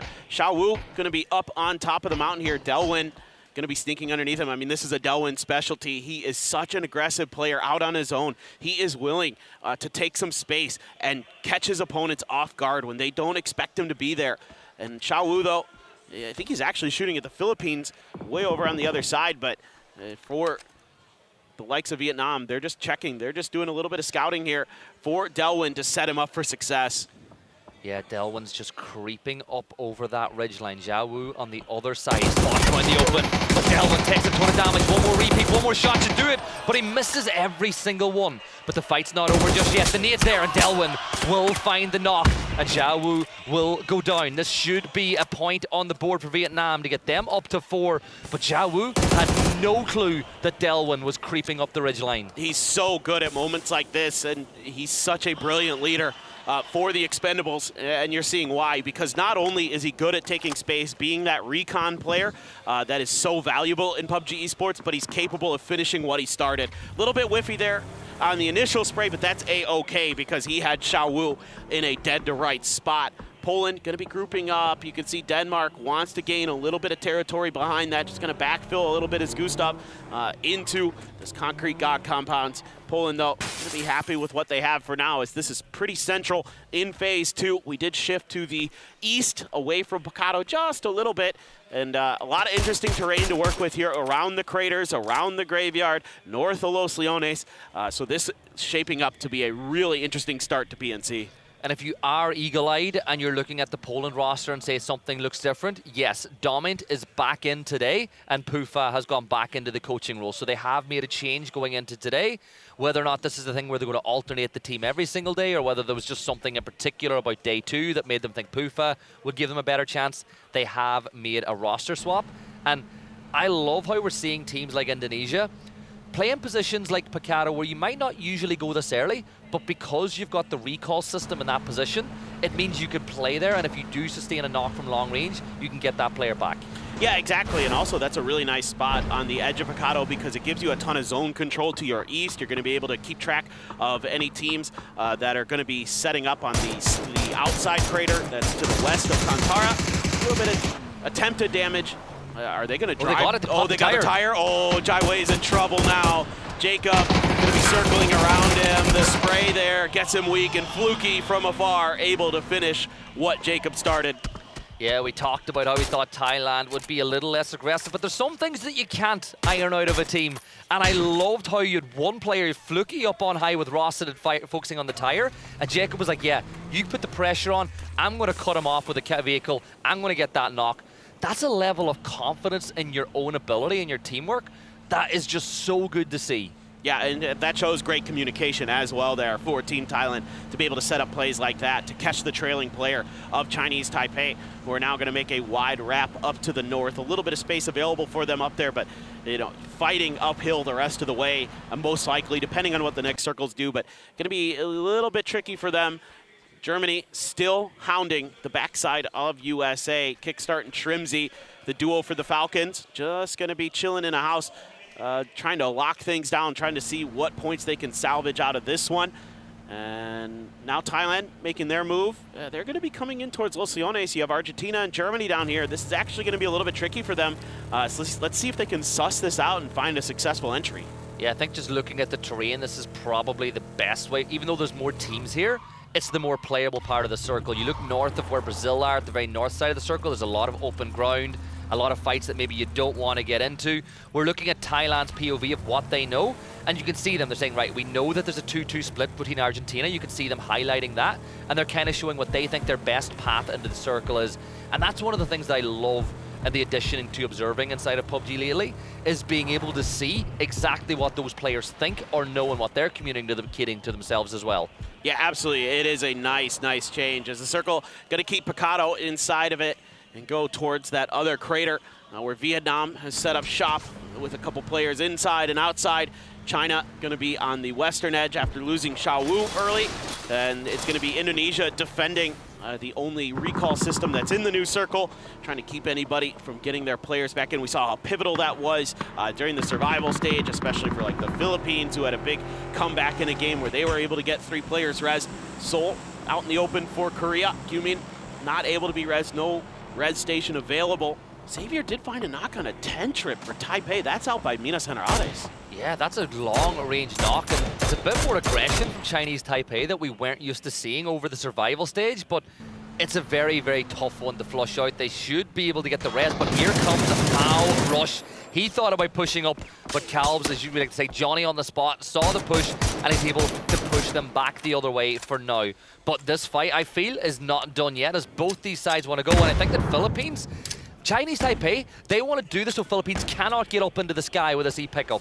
Exactly. This is a really nice aggressive play. You're making it so Philippines has to... Oh, the sandstorm. Pick something, make a decision. But this actually makes it easier for them. It's going to be harder for Mao Rush to get close so he can really identify where they're at. Maybe a well-timed in-place grenade could end the Philippines, but they're already up in the air. So that is going to be safety for now for them. That is a huge win. That dust storm couldn't have arrived at a more opportune moment. Usually when people talk about PUBG timing, it's in a negative light, but for Philippines, that was perfectly timed. It gets them out of dodge, and now they can focus on moving into the circle. But the question is, where do they drop? Because they are going to be on foot from this point on. Denmark, they're starting to turn their attention towards Poland, who they've got surrounded on all sides, as Magsters and Domi will take a little bit of damage with us. Acelef is actually able to take 10 trip out of the sky. He is one of the best in the business when it comes to just raw skill. Acelef has that in spades for sure. Everybody on Team China does. Ming absolutely stellar. Lil Ghost, a known quantity with multiple PGS wins. You know, but here for the Philippines, a little bit of a rough start, but they're able to at least get 3 players, well, 2 players down, and CJ's trailing in a vehicle trying to drive to regroup. He's under fire. A grenade there from Ketter. He's going to get a knock onto a Poland player, and they're splitting a big 2-2. So Denmark has an opportunity here to really do some damage to a team that's been harassing them for a lot of this. And in fact, they are. They've got the 2 players here down, Marcelek and Cappy, trying to get back. Yeah, the question is, how aggressive do they want to be? If I know Marcelek, the answer is just yes. Aggression, yes. He takes some damage, though, as Posa from Brazil is able to target from the other side of the fight. Brazil with a 2-2 split, very close to the center of the current circle and right in the center of this one. And that adds even more value to this Poland-Denmark fight now, because they've got a brilliant position as well. Yeah, this is so important. Cappy finds a good knock onto Dofi. Now, Posa taking his opportunity to try to do some more damage. That's a confirmed point there for Poland. Grenade being thought about here by Ketter. Goes just a bit wide. Cappy there, ears ringing, but he answers right back with a big grenade of his own. That's going to push Ketter back into the house to go for the heal. Yeah, Marcelek still on Overwatch as well, but a spray from Gustav does a ton of damage up on high on the hill. Over by the other side of the circle, Chinese Taipei locking horns with Korea right on the edge of the circle. Seoul with level 3 gear. So that guy does not need any buff whatsoever, but the level 3 gear will help even more. Nade toss, that could be really, really good. It's brilliant. It's right on top of him, and it's Seoul with a nade once more. He's so good with it so far today. Look how fast he was to get that initial damage and follow up with the frag, and it's perfect in every regard. It's hard to do it better than that. Malrush trying to throw every smoke that he can. Meanwhile, this fight's still going on. Beamy trading with Cappy. Cappy going to be flushed out, so just Marcelek left here for Poland. And he is stuck in an awkward position. Alive, firing, looking for points, actually gonna claim Leo. So that's not gonna go to Team Korea. That's a nice find for him. Yeah, and that's a good salvage, because he's not going to win the fight with Denmark at this point, so it's all about finding whatever bonus points you can find. 46 players still alive after 18 minutes in the double blue zone. Malrush, it was nice knowing you. A salute. We'll get another knock from Korea as they are kicking things off the way the champions should. Philippines now locking horns with their rivals from inside, but here come China. They got to get a clean fight with Indonesia, but China start pushing up here.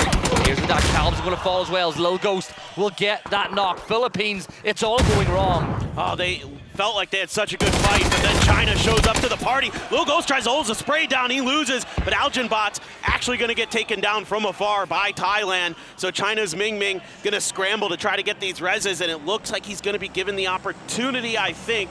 Indonesia not driving in their direction, so Indonesia happy to let them lick their wounds and take another fight there. They get a knock on to Luke 12 over towards Vietnam, who is sitting on top of some Argentina players. They've already done some serious damage to them. Luke 12 all but out at this point. Tiggleton, Monty trying to protect the player as best as they can, but Trick lining up with another big grenade, and he's got that point secured. Yeah, Indonesia 3 players up. Australia now the exact same as Flood, Monty and Tig will look to combine. Tanvu, he's going to fall, but Capitan was a lamb to the slaughter there with a Panzer as a solo inside a building. But back to Indonesia. The longer this fight goes on with Australia, the more likely China are to get involved, as Tiggleton will get a knock on this salute. A big one for the fans there at home.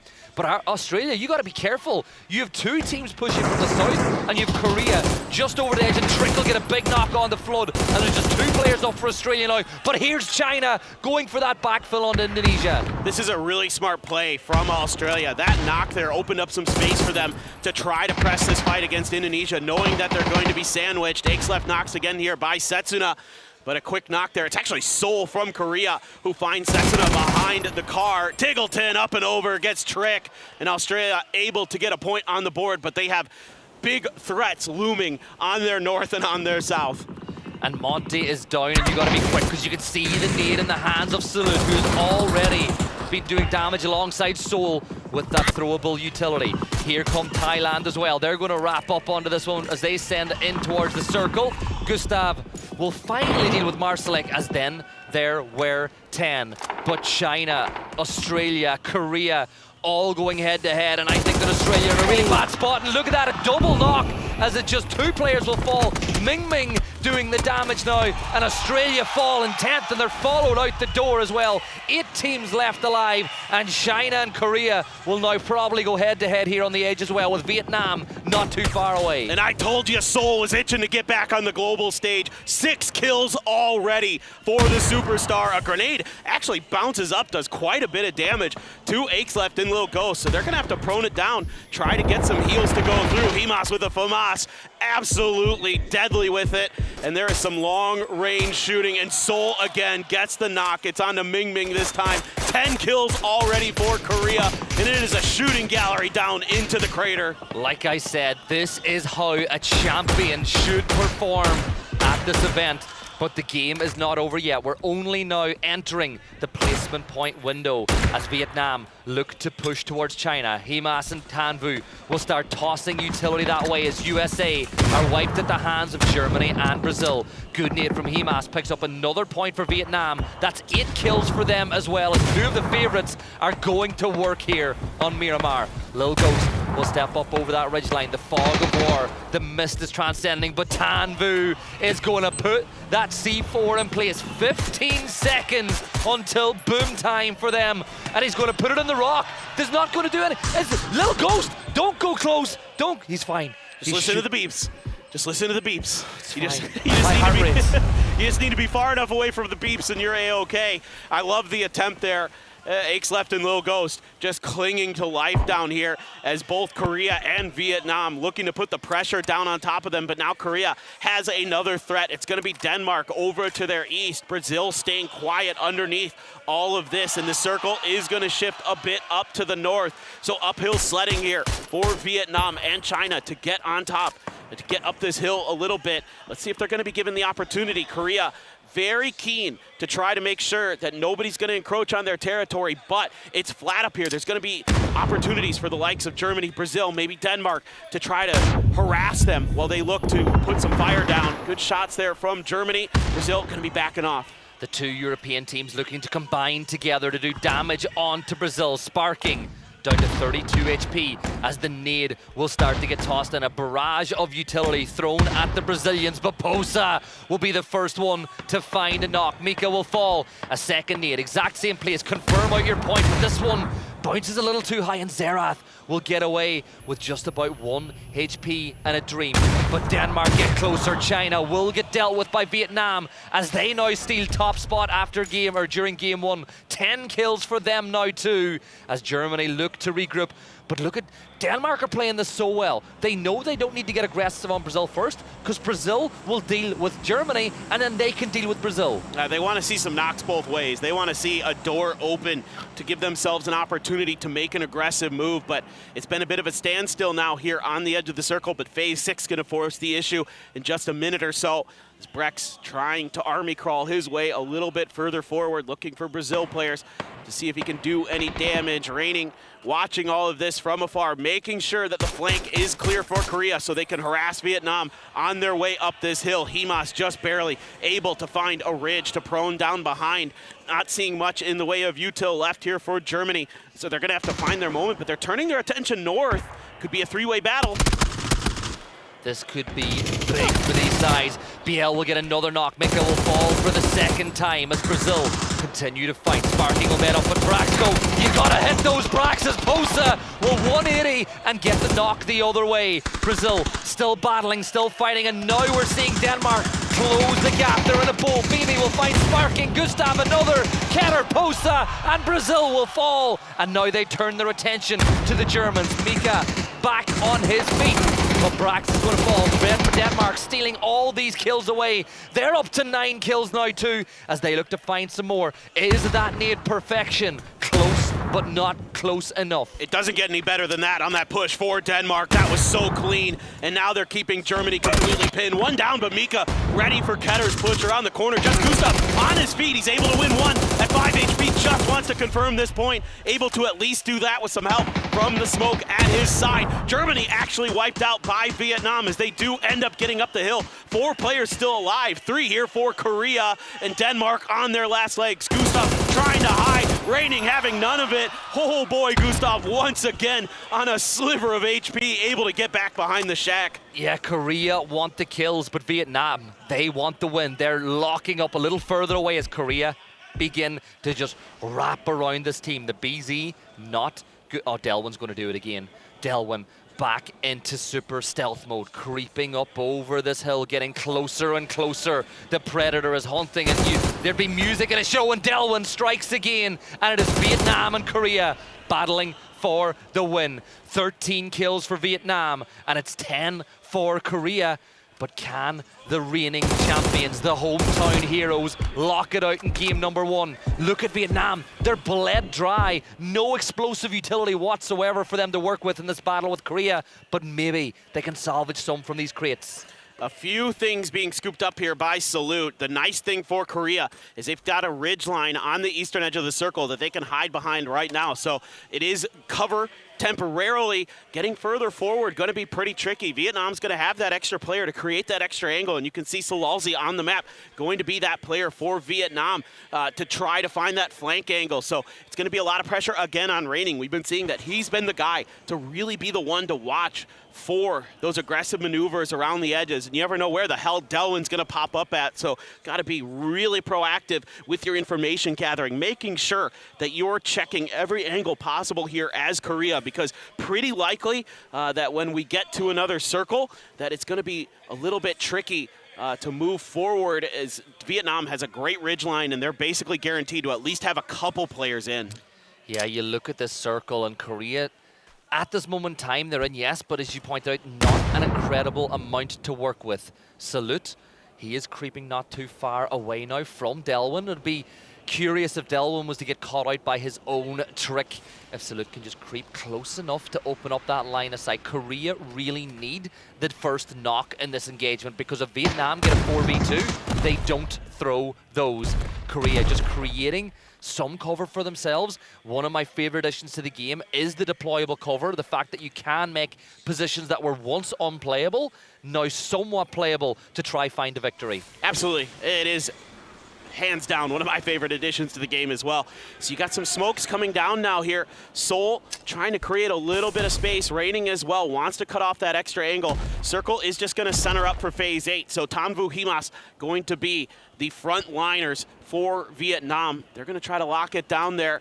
Not much utility left either way. Frags here and there, Raining down to his last one. Saw a Molly in the bag for Salute. You've got a few smokes, a few stuns. So util here for Korea to make something happen, but Vietnam has the extra player. They're going to try to load up, try to see if they can get lucky on isolating a Vietnamese player, but Vietnam wise to that game, and they're going to fan out. Stuns going through, but nobody's really been able to find that moment. Raining just using the smoke as cover to the rest of Vietnam while he creeps closer and closer to Delwyn. But Delwyn spots out Raining, but that also reveals his position. And it is gloves off now between these two sides. Delwyn will be the first to fall as Seoul gets that knock. 3 versus 3 now here on Miramar. Yeah, look at where Salute is. He's gone to the edge. He's made such a brilliant rotation. He went out into a little bit of the blue, but he can't connect the shots, and Tanvu wise to it. Raining steps up to the plate now. That's Himas down. It's a 2v2, 2v3 in fact. Korea's still got all 3 up, but are they going to give Vietnam the time for these reses? He's going to go for it. It looks like Vietnam want to get back up to a 3. 1,000 damage for Seoul now as Tanvu desperately tries to hold them back, and Salalzi will find a knock on the Raining. It's 3v2 now as the pendulum swings back the other way. You can see the spray from Salute. He finds a ton more damage, but Korea will be down to a 2 now. Smoke in position, blue zone at their back, but this time it's Seoul. He's going for the wrap around the other side. He is trying to stab, and maybe Tanvu could be the one. Tanvu really needs to keep eyes on Seoul here. Vietnam don't want to lose another player. It's the old Donawa duo. Seoul got a brief glimpse, but didn't really get the opportunity. Salute still trying to pepper players down with that 3x AUG. Hasn't found having tremendous success with it. That FAMAS from Himas, absolutely scary. And he's going to try to get underneath Salute. Seoul, though, doing good damage, pressuring Sololzy back, at least trying to create a little bit of an opportunity here for Salute. The problem is Himas, I think, is going to get the jump on him. Yeah, this is looking so bad. Damage from Salute from the other way. That should be a signal for him to push up the hill, and that's exactly what it is. Himas gets one. He turns his attention to Seoul. He's in a 1 versus 3 now. The Korean and the Vietnamese will look to flood in. 1,100 damage, 15 kills though for Vietnam as they look to start off PNC in dominant fashion. All they gotta do now is wait. Do not give Seoul isolated 1 versus 1, but they give him the first, a headshot, but Vietnam, they take the first win. It's not going to be a miraculous start for the reigning champions, but it's Vietnam who kick things off the perfect way, and what a win that was. Yeah, that was really, really well played by them. They had a tough moment there where they had to go uphill while being underneath Korea's gun sight, so they're able to find their timing to get up there, to get themselves into that winning position, keeping all 4 up, keeping China at bay in the middle of the map. I mean, really impressive stuff. Delwyn getting it kicked off against China early with his classic, quintessential, sneaky plays that break things open, and just a great game back and forth. I can't get over how big of a gauntlet that's just been thrown down to the whole lobby. 20 plus points for 2 of the favorite teams in game number 1 is insane as we get a look at the highlights from that matchup. But you couldn't have asked for a better start. Things looked like they were going to go wrong there, but Gu-Ming, by getting that first knock on the Norway, how different this game could have been for Korea if he didn't hit those shots. Yeah, and Seoul isn't going to miss his opportunities when he's given juicy targets like that. Those shacks, so easy to get grenades in and basically unavoidable if you're stuck inside of one, that you're not just going to get knocked. A little bit of a nice play here from Thailand early to get that pick onto Chinese Taipei.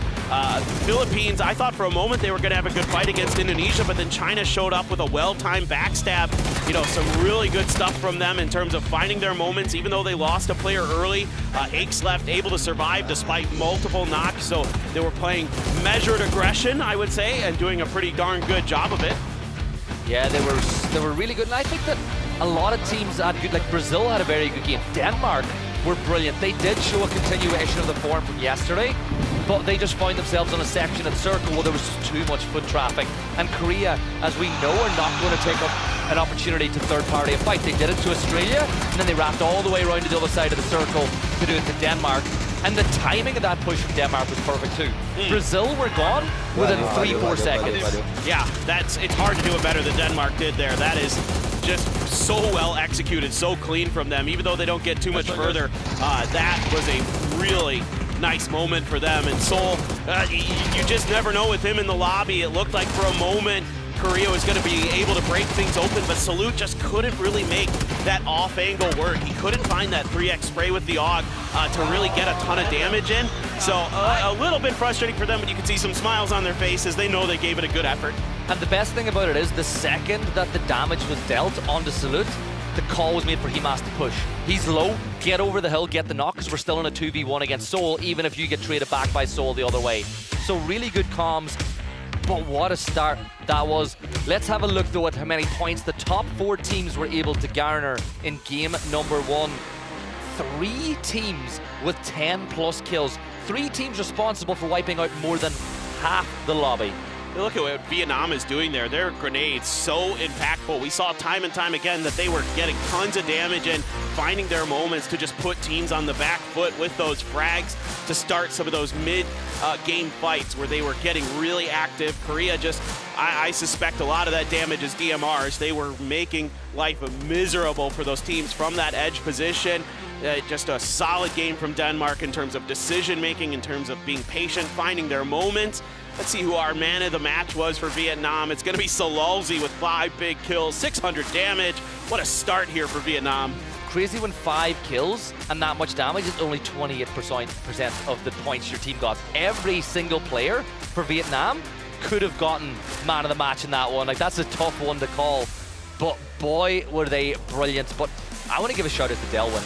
Like, look at how he was able to creep his way into multiple fights and get that initiating knock. He did it to China. He got a point earlier as well in that gunfight with Korea.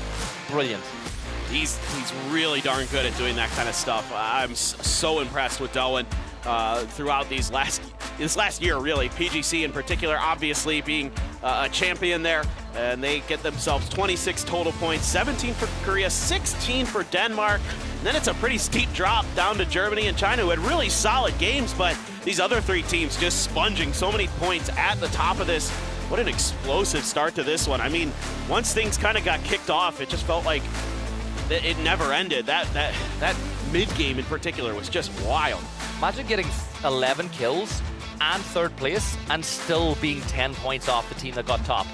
That is how good Vietnam were in game number 1.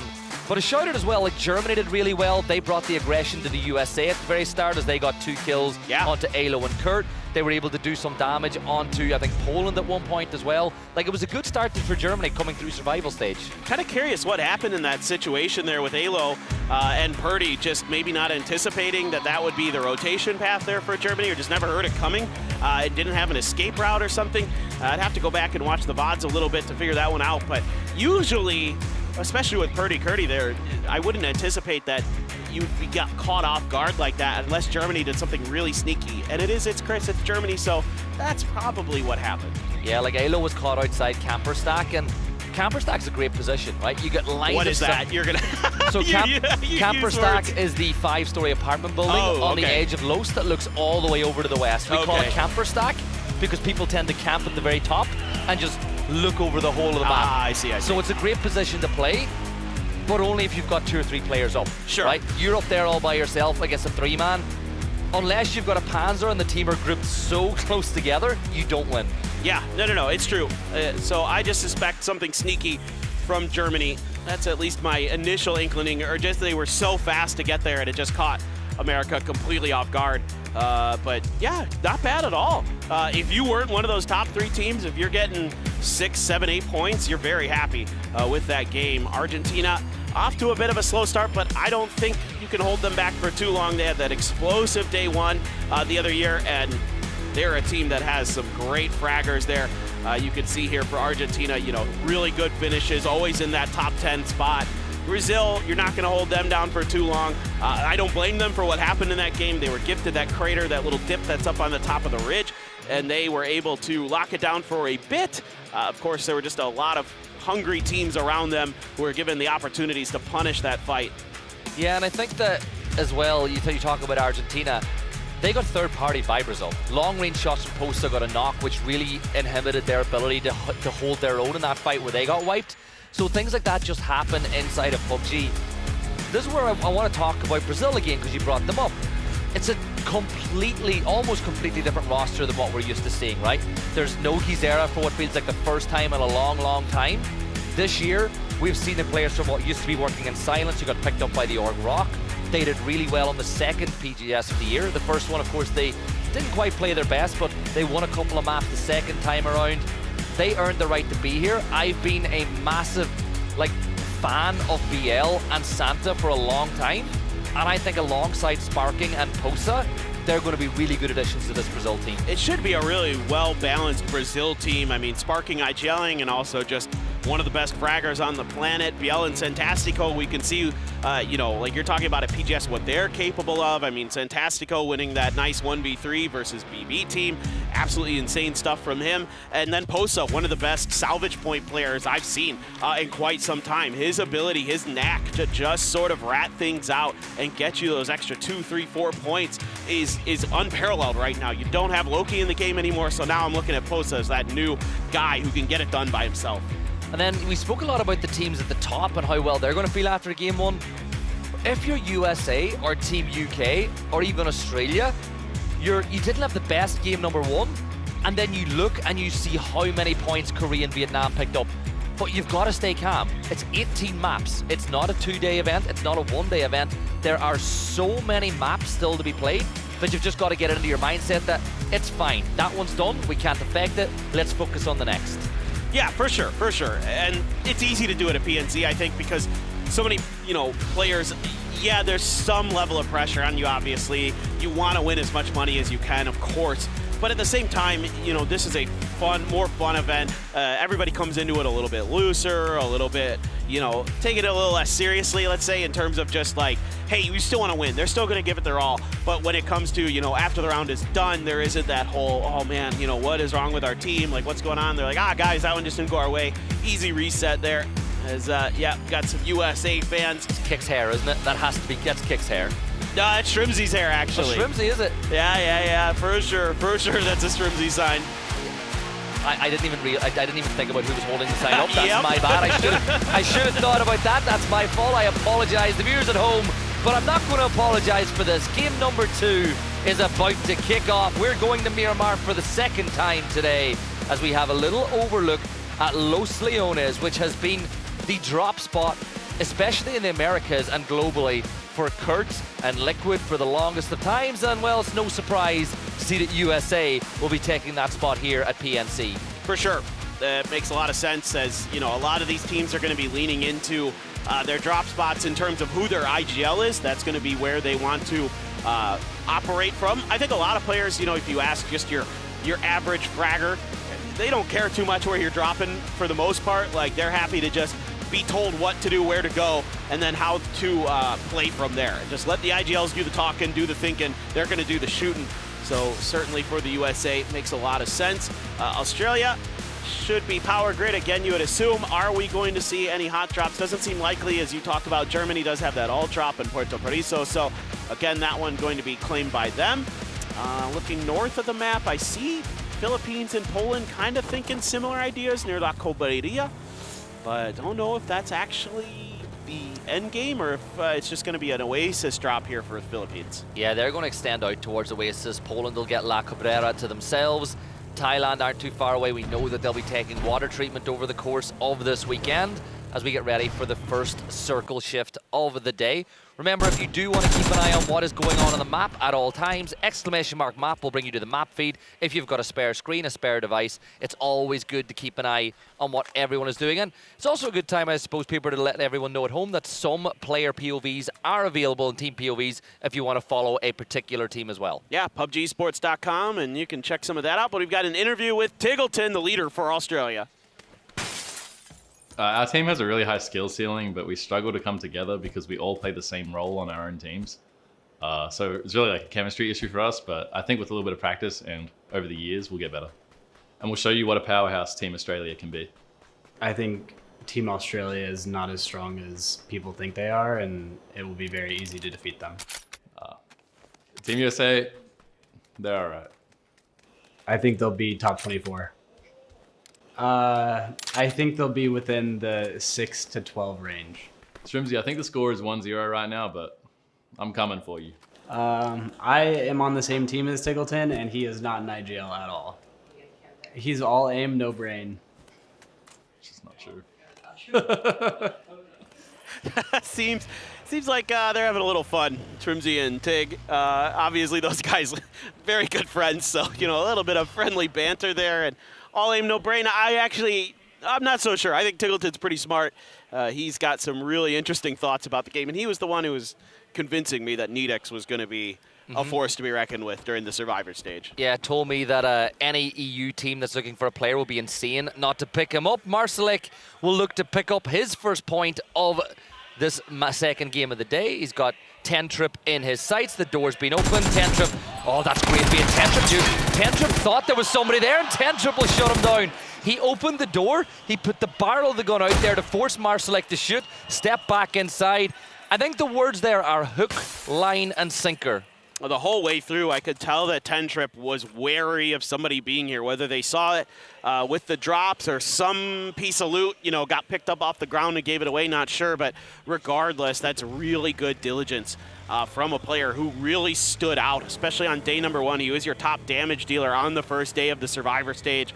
And you can see that Tentrip is the real deal here for the Philippines. And now Poland not happy that they lost a player, and they're going to try to pick on poor Tentrip, who is all alone, and he's actually going to use the backside of this hill to try to get through. I think he's got a little bit of cover from Calves at range to try to get him an escape. And let's see if he can get that. Oh, he hits the headshot. Oh, just far enough out that it didn't get the insta knock. That's 99 plus damage. You saw the 100 come up on your screen. He was within I'd say he's less than 1 foot away from finding that knock. But it's great from Tentrip. He's staying inside this fight. He did not elect to fall back. I'm just surprised that the rest of the Philippines have not come. And I think that Calbs has actually gone to pick up his teammates to give Tentrip a little bit of a hand. This is a 1 versus 3, yeah.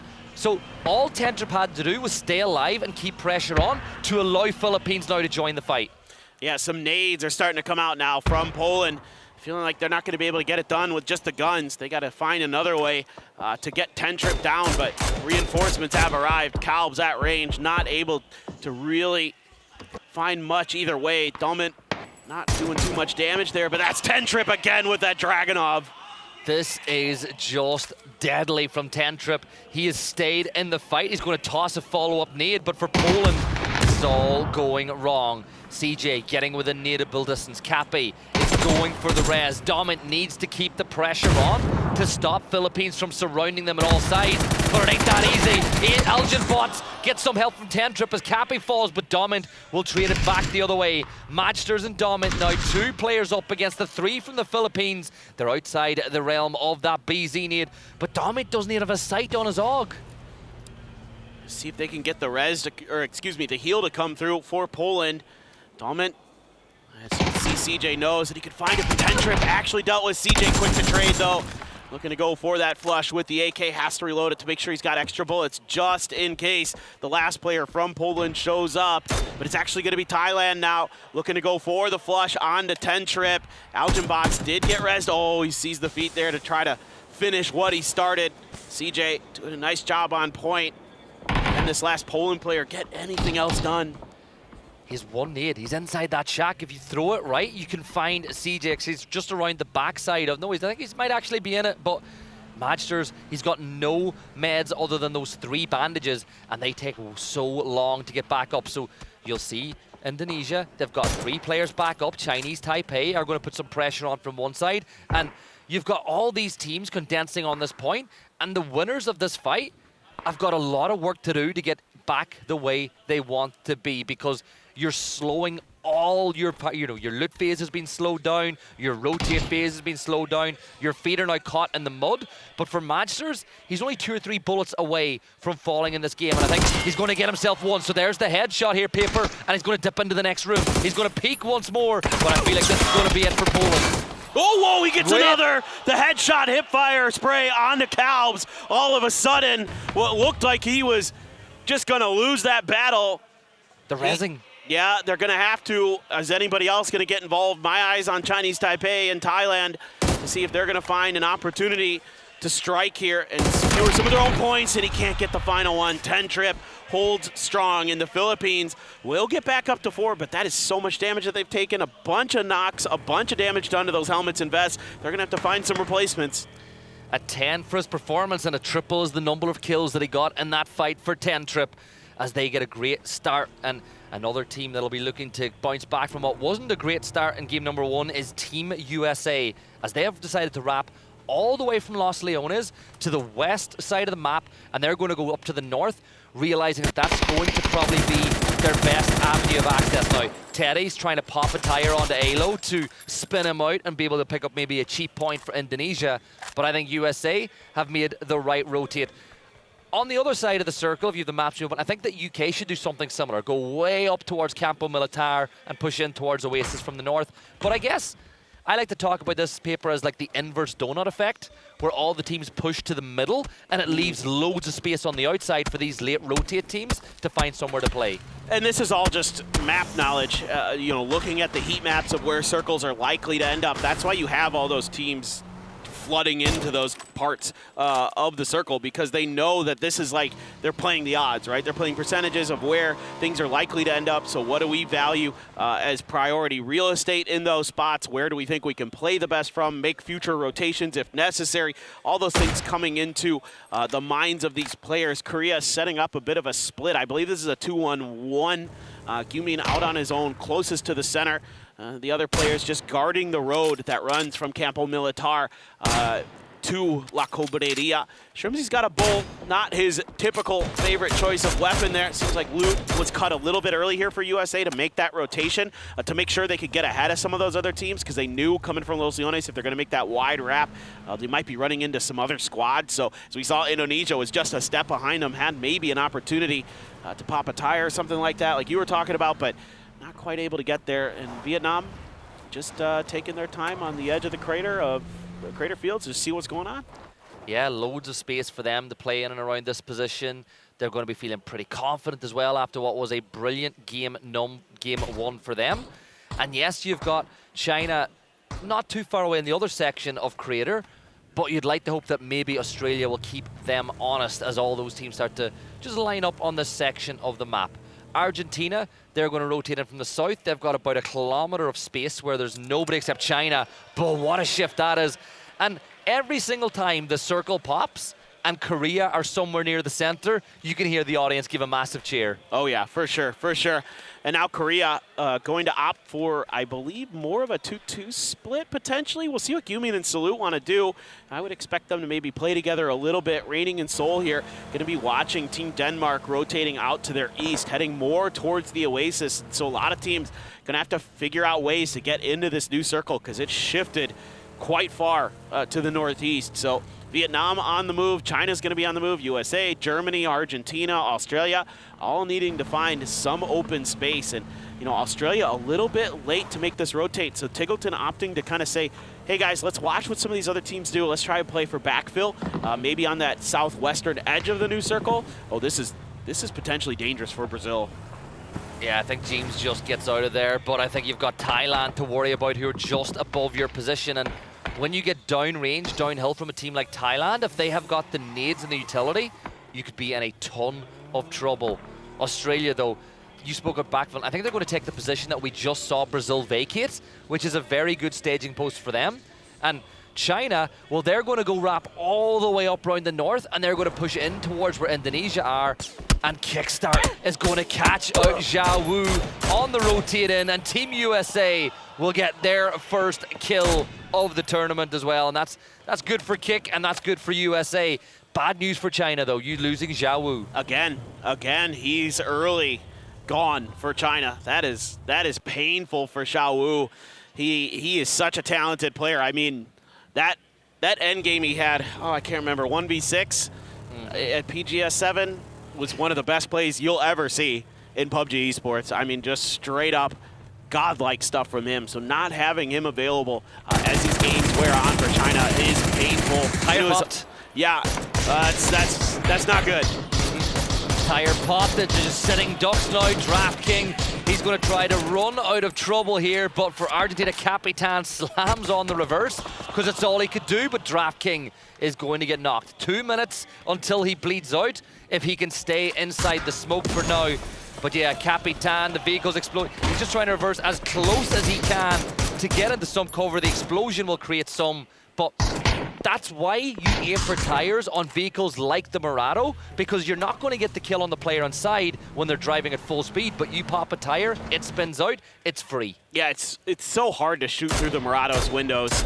They're so narrow, and anything that isn't windows blocks bullets in PUBG. So like you have to find ways through, so you're absolutely right. The tires, the correct thing to go for there. What I love about that fight, Tiggleton stayed up on top of the crater on the edge. He knocked DraftKing from probably 600, 700 meters, so that is an absolutely disgustingly good long-range shot from him to give Australia a little bit of extra breathing room and to keep Argentina pinned on the outside of the new circle. And that completely changes Argentina's rotate now as well, because Ribo will need to go pick up Capitan. Emmy is going to wait further ahead, and they're just going to wait to see where the circle shifts and make their decision from that point on. Now, if they want to, they could get the tag, because Australia look like they've now moved on, and maybe get the res off and water treatment. But I want to give credit to Denmark, because that's 2 circle shifts in a row where they were the very first team to get on the move, and they're now getting so close to the center of the circle. They've got all the mountains and ridge lines to play. Really good early decision making on the circles by Denmark, and UK did make that rotate I expected from them as well, as they'll now backfill the position that Denmark held just a little while ago. Ooh, that was close there for intent. Korea has to back off of that, though. They can't really try to go for any more damage. They're getting shot at range by Brazil. Philippines had spread way the hell out. They're leaving one player. It's just Algenbot's out here by himself, and he's doing work. He's got some kills. He's got some points. He's just kind of him, right? He's been so good over these few days. Again, shout out to Kira from the Americas, who said that Algenbots was going to be big at this event. The blue zone nade is perfect. That should deal with Mao Rush if he can get out of that line of sight. But as you said, Algenbots is doing it all by himself, but eventually Australia have said, no, that's enough for you. He'll have to be forced to fall back. And that's got to be frustrating for Algenbots too, because he did so much work, but his team weren't there to help him capitalize it. And now his teammate Tentrip has been knocked way up to the north, and he's probably going to be forced to back off Chinese Taipei and join the rest of the team. China. Oh, that's another great moment here for Indonesia. China didn't have many good options left. They were just driving around trying to find something free. They took a gamble, tried to challenge Indonesia, and these guys have been really strong this event. So they are right back to where they left off during the survival stage, getting 2 quick knocks and kills onto the Petrichor Road duo of Aixleft and Mingming. And Simoy looking for more, but as we can see, nobody really that close unless it's Chris gets crazy, which it's Chris, so possible. He's having a look anyway. He's having a look. It's what he likes to do. Argentina, don't stop there. Brazil, stop with the LATAM on LATAM violence, guys. You wanna give yourselves a little big up in this event, but I guess, you know, I did speak. This is the first one I've got. You got one on day one. I've not had a BRDM yet. Yeah, we got it. We got it. This is not the player I want. If I'm everybody else in this lobby, if you're a fan of Germany, you're thrilled, because this is the absolute worst person I'd want to see in this thing. You know he's going to come up with something wacky that's just going to catch everybody off guard with it. Brazil, preempting the next zone, wants to get an emergency lift ready to see if they can get ahead of the curve if there is kind of a hard shift on the circle, or use it to get info if the circle just kind of sticks in their favor. So that's what you're looking to see them do, as they are, well, there's a lot of players attaching to it. Let's see. They do all... Oh, it shifts towards them, though, so they don't need to leave. Yeah, you stay here. Maybe throw one up for info. Yeah, I like how it was Argentina right behind them with the other one that's basically following the exact same flight path. But I think for Brazil, you're happy. Denmark are still in a really good spot. Korea, I'm going to say, are a really good position as well. And the best thing for Korea is they do have a recall system in that compound as well, if someone does crash and they find themselves in a spot of trouble. But Draft King, he's going to fall. Pick your poison. Do you go towards Vard's running his way? He's going for the shack, but it's James with a headshot. Draft King falls, and Argentina are back to a 3. Make that a 1, make that a none. Korea are going to wipe them out, and the Argentinians will fall. And look who it is, it's Seoul again. 3 kills for him. My God, he is just so damn good at this game. It is just brutal going up against a player of his caliber, and Argentina finds out the hard way. Here's that BRDM. Just keep it safe at this point. I mean, you would love to just get this thing into the late game. Meanwhile, everybody else is going to shoot the hell out of this. They don't want to see it anywhere near that Phase 7, Phase 8 circle, because it becomes exponentially more difficult to deal with. And it's already starting to smoke a bit. Teams are going to be, I think, really proactive at destroying these. And yeah, this is going to be the end of a BRDM. Takes quite a few bullets, but if teams combine for it, oh no! He's stuck. Is he stuck? He's stuck. Braex is stuck. And can you knock him and pick him up and grab him out of there? You're going to have to try to do something here, but Braex is stuck inside the middle of the circle. Oh, he got out. He got out. Oh, okay. And I did want to point out, just before that BRDM blew up, Germany were trying to repair it. They had repair kits, and they were attempting it, but once it started to flame, it was get out of dodge. But for Braex, that could have been so bad. And here, we're going to get Seoul's POV. He's so damn good. He is. I mean, he had been the best player on the planet for a couple of years. Now with him shifting over to D+, they haven't been able to find success as a team. CJ there finding a nice knock through that window. Michael as well finding a knock onto Denmark. Denmark making some proactive moves, but losing a couple players trying to get into this next circle. Himas just on point with that first grenade. The follow-up from Tanbu, perfect. Taking some damage from the Philippines, though. Gonna have to scramble to safety. Vietnam, a clean push there. Yeah, Tanvu does get knocked, but man, that was really nice stuff from them. And our good old buddy Algin Bots is starting to look this way again. He's heard the action. He thinks he can take it because he's Algin Bots. He's just him. As Sparking and Posa will deal with Tig.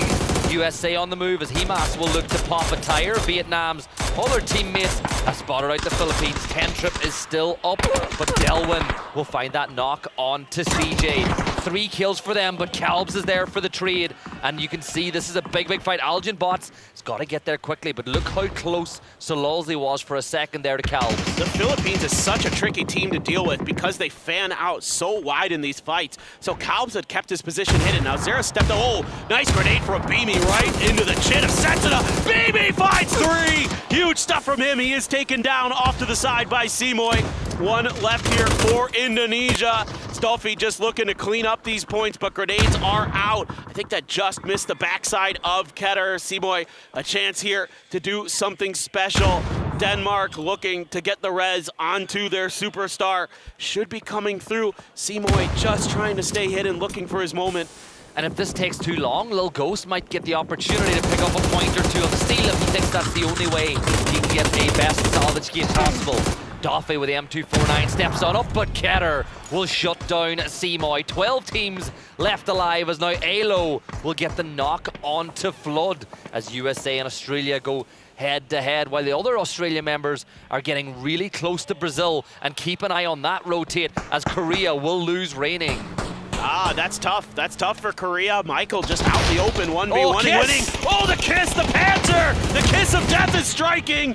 He has tons of damage done. He's looking for more, looking around the backside. It's actually Germany who's helping out a bit here. Brazil is falling, but Sparking is there, and the grenade from Kiss spells his doom.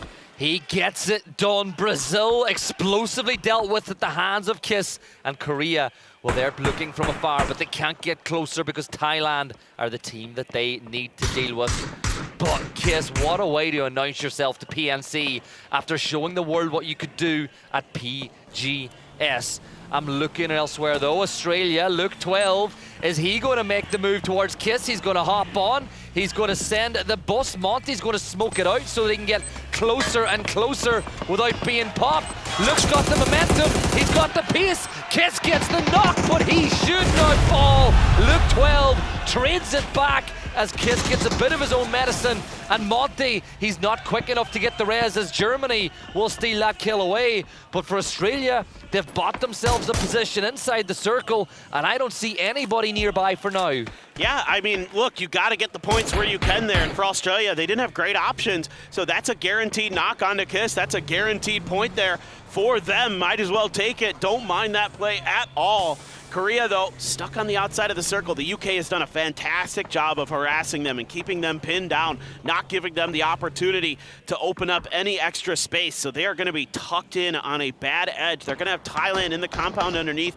UK full force up here to the north, and UK still doing damage. Keter knocked by Fex, trying to find an opportunity to go for the res. Lil Ghost out in the blue, actually just barely got a heal off. He is going to be sitting out there just trying to survive as long as he can, but he can't get into the placement points. Fex is going to suss him out. Yeah, better map 2 here for Team UK. A couple of kills on the board, and in the top 10 now as Korea start their move, but they've got to thread the eye of the needle here between Norway and Team UK. This place will erupt if Korea get the first knock on the Team UK and maybe buy themselves a position in. But Michael will get a perfect nade. One of the kill leaders from the survival stage will find that knock. Salute's down to just 22 HP as well. And for Korea, you can't even blame this. There's so little they can do from the spot. No, this is an impossible position to be in. Oh. Salute, looking for the opportunity, going to switch over to that SLR and then go for the shots, but can't really find the mark well enough. Soul going to be sticking the res onto the IGL. Salute in trouble. Salute able to answer back, though. Able to find one. Now you've got a bad fight here for UK. Michael continues to be just absolutely incredible throughout this event. Salute and Soul. Soul just looking for some nades there. Salute is going to go down off to the side. That grenade really good, though. Right on the money again. Soul literally with just perfect nade after perfect nade. Michael is down now as well as Soul will reposition Korea.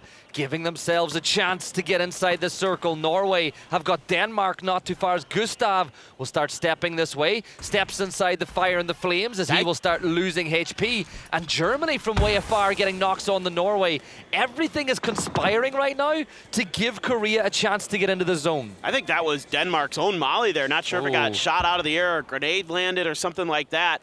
As the smokes begin to expire around Seoul, he is trying to find his opportunity to strike again onto the UK or Norway. Michael in no man's land still. Rez probably not going to be able to come through. Korea just cutting off the space, making sure that it isn't going to be possible for them to get back. Beck spotted up over the hill. Seoul thinks better of the spray, thinks that the grenade might be a better one, but Fex reading that nicely, repositioning back over with Vard, who had taken a ton of damage there, looking to try to hold the line as Norway still maintaining their ground, still maintaining their space. Denmark still tucked in just to their north.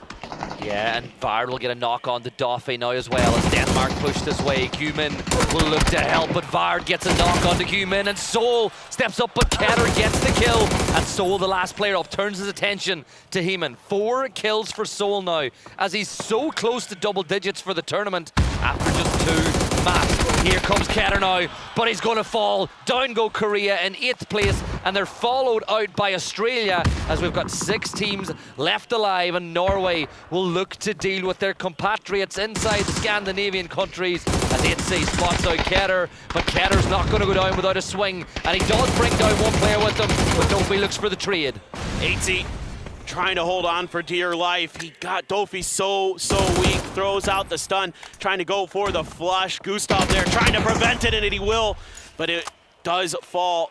Eventually, Ketter down, but 5 kills in this match. 9 total so far for Denmark. Germany, look at this split, 2-2. They are controlling so much of this circle right now, and they are doing a great job of just keeping everybody at arm's length and forcing all these fights out on the edge. But USA has a good chance themselves. 3 up, southern side of the circle, all to themselves.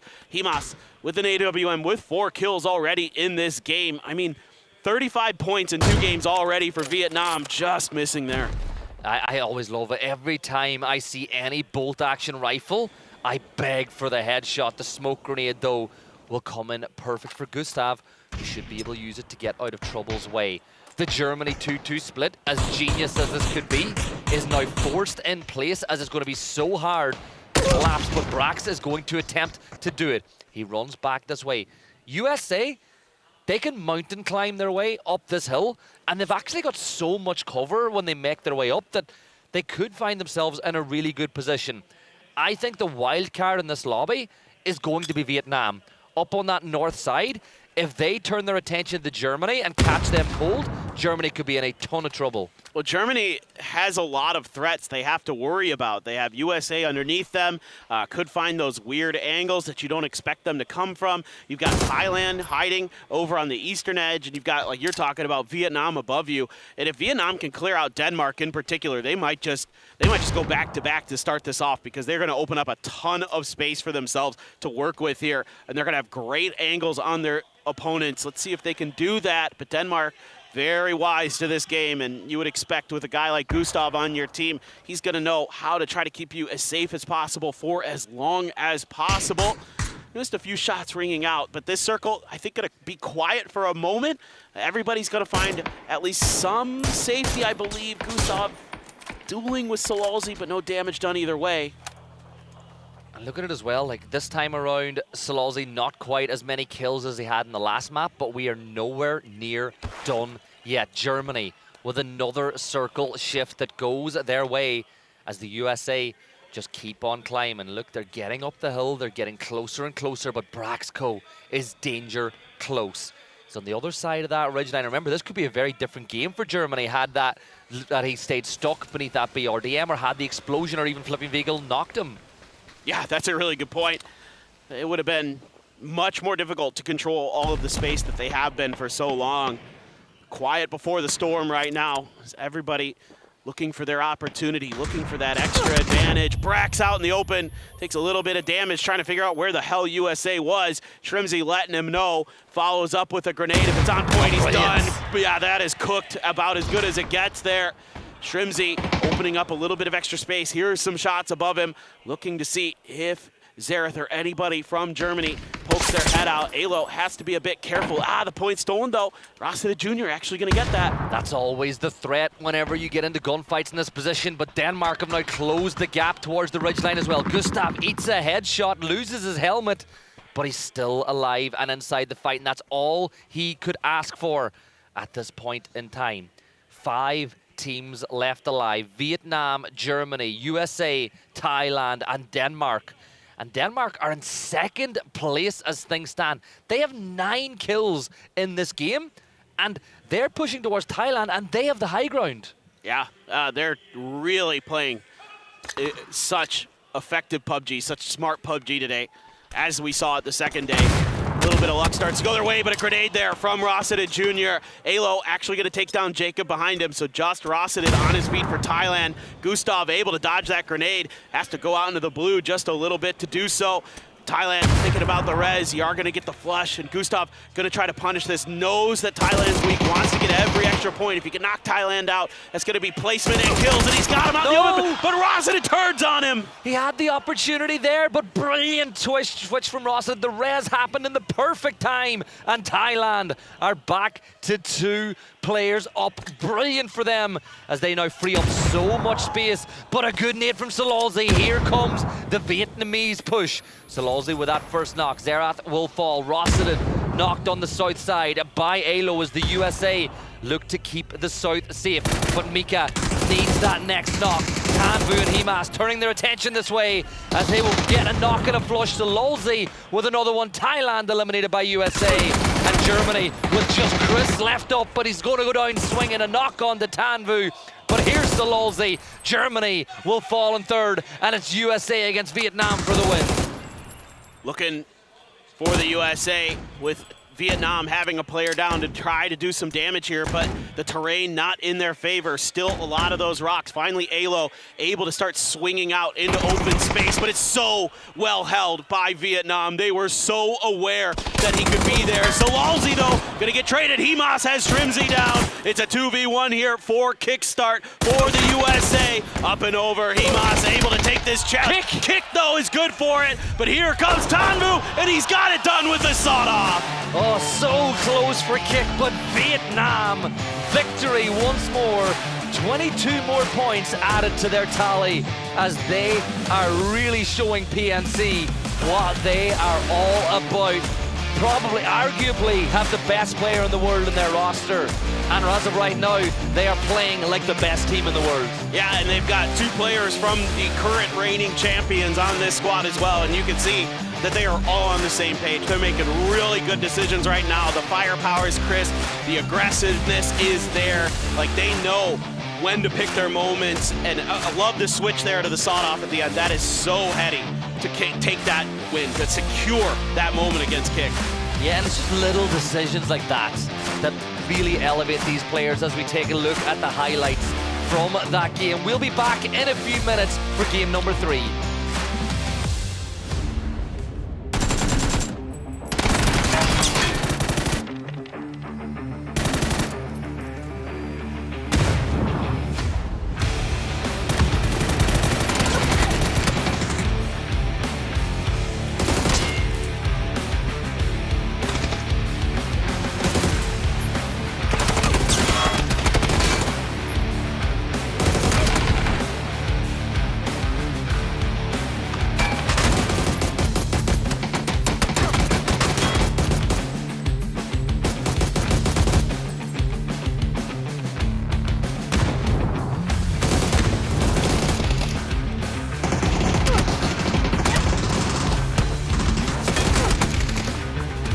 Hoa Kỳ muốn qua lại.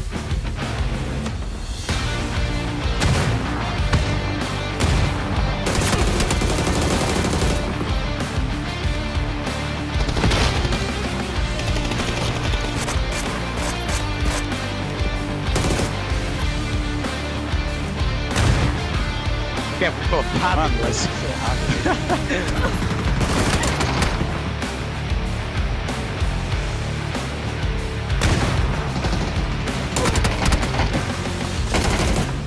much space. Holy fuck, what are we on? False now. I've never.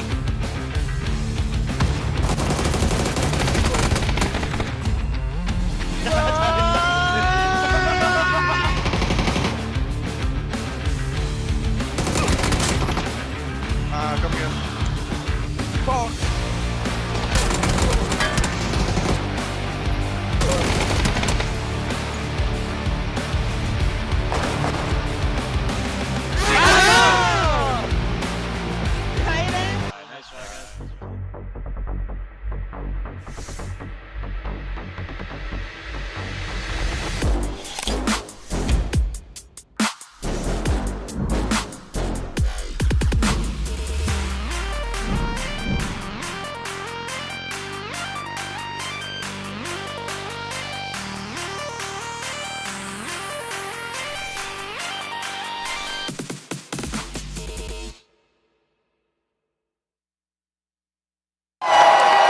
Fueled by the same passion as esports athletes, Zowie continuously develops tailored products, empowering gamers to bring their best out.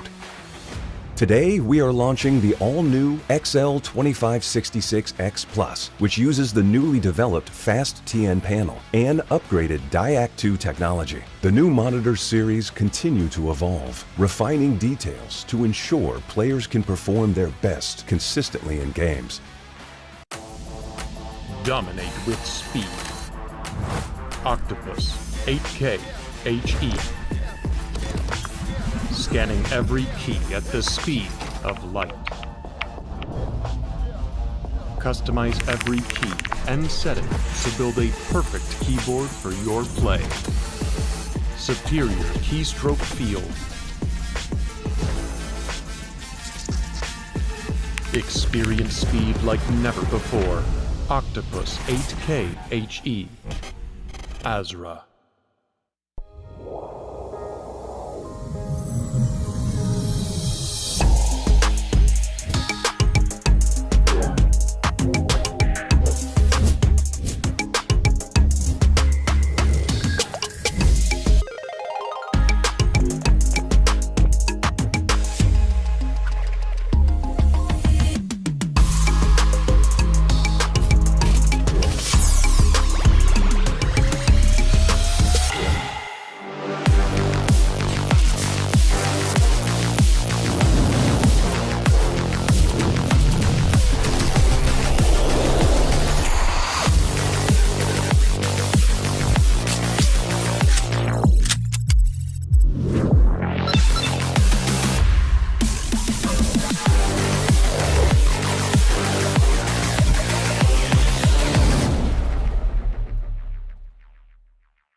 and original.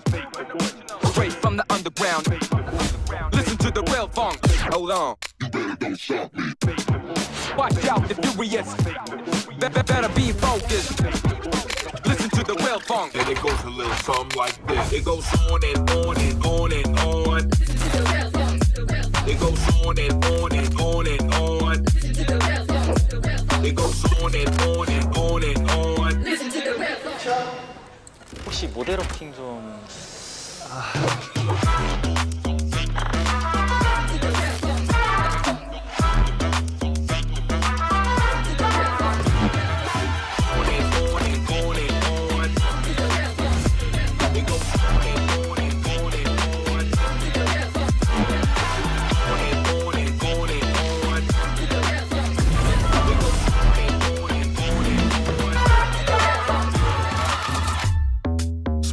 Original, straight from the underground.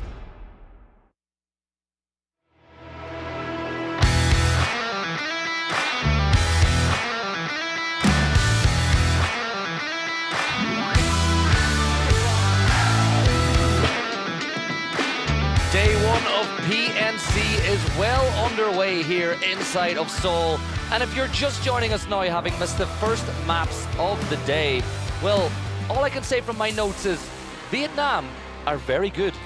Yes, this is a tremendous start for them, winning both Miramars to start our final stage here on day one of the grand finals. And man, Himas, it's just unbelievable what he's capable of. I mean, so efficient there with his kills and his damage.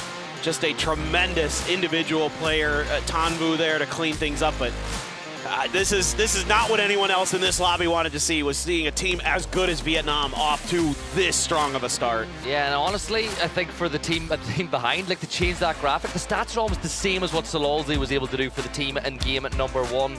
But looking at the overall standings from that match in particular, 22 points, not as many as they got in game number one, but if you were to offer them another victory and another 22 points, they're going to take it every day of the week. But Denmark, for the second map in a row, picking up a really nice tally of points. They're having a great day. I mean, they're playing so well right now, controlling their space beautifully, taking great fights, finding their moments. Ketter had 5 kills in that last game, doing a ton of damage, stepping up for Denmark. And, you know, okay, you're 20 points behind Vietnam, but, you know, you never know. We're switching maps, we're switching gears a little bit. Generally, kind of teams that struggled a little bit on Miramar start to pick up the pace. So we're looking towards some of those other teams to get it going. And USA at 5th with 12 points. I mean, so top heavy, so hungry, so aggressive is Vietnam, and everybody else now gonna have to start playing some catch up. If Vietnam get just over 20 points over the next few maps, they have done better than what Denmark did yesterday and what was a phenomenal day. And Denmark are playing as good as they played yesterday as well. And that is one of the things that I think is worth talking about. I feel like the teams that came through the survival stage, even though I'd argue the survival stage can be a lot harder to read because some teams are newer, so you don't know what they're going to do, but it does mean that you're a lot more warmer and acclimatized to going straight into this venue and performing on day one of grand finals. Yeah, this is always a huge discussion amongst teams is, do you want to play, you know, early so you can get some of that momentum, get your feet underneath you, get warmed up a bit, or would you rather just go directly into these later stages? That's a big question. Philippines playing really well in that previous game, took in some good fights, winning some good battles, but now it is time for game number 3. It's time to Tego here at PNC. Our first look at it here for the final stage. Can't wait, cannot wait, because that was just awesome Miramar. 2 games, just action-packed. Yeah, if you're a Vietnam fan, you're loving things right now, but if maybe you're a fan of the likes of Argentina or Norway, it's not quite gone the way you would want, but no better time than the present to remedy your woes and get things going the right way. The flight path, very player-friendly indeed, going from the northeast down to the southwest, finishing just north of Ho San Prison, which should give most of these teams access to their primary drop spots. And I always like to point out some early jumpers. All 3 maps in a row, Germany are one of the first teams off the plane. They want to get boots on the ground and be able to react as soon as the zone pops. Yeah, and they're going to take their time with it. You know, they're going to get themselves a little bit of extra gear and then make some late rotations to find that open space on the circles as the game kind of wears on. And they've really done a great job of it throughout the event. Obviously, they were in the survival stage. I love the way Germany plays personally. It's kind of reminiscent of you know, some of the older Na'Vi teams and some other teams that do that. But Chris has been around for so long. Like, he is a known quantity. I know exactly what he's thinking in a lot of these games.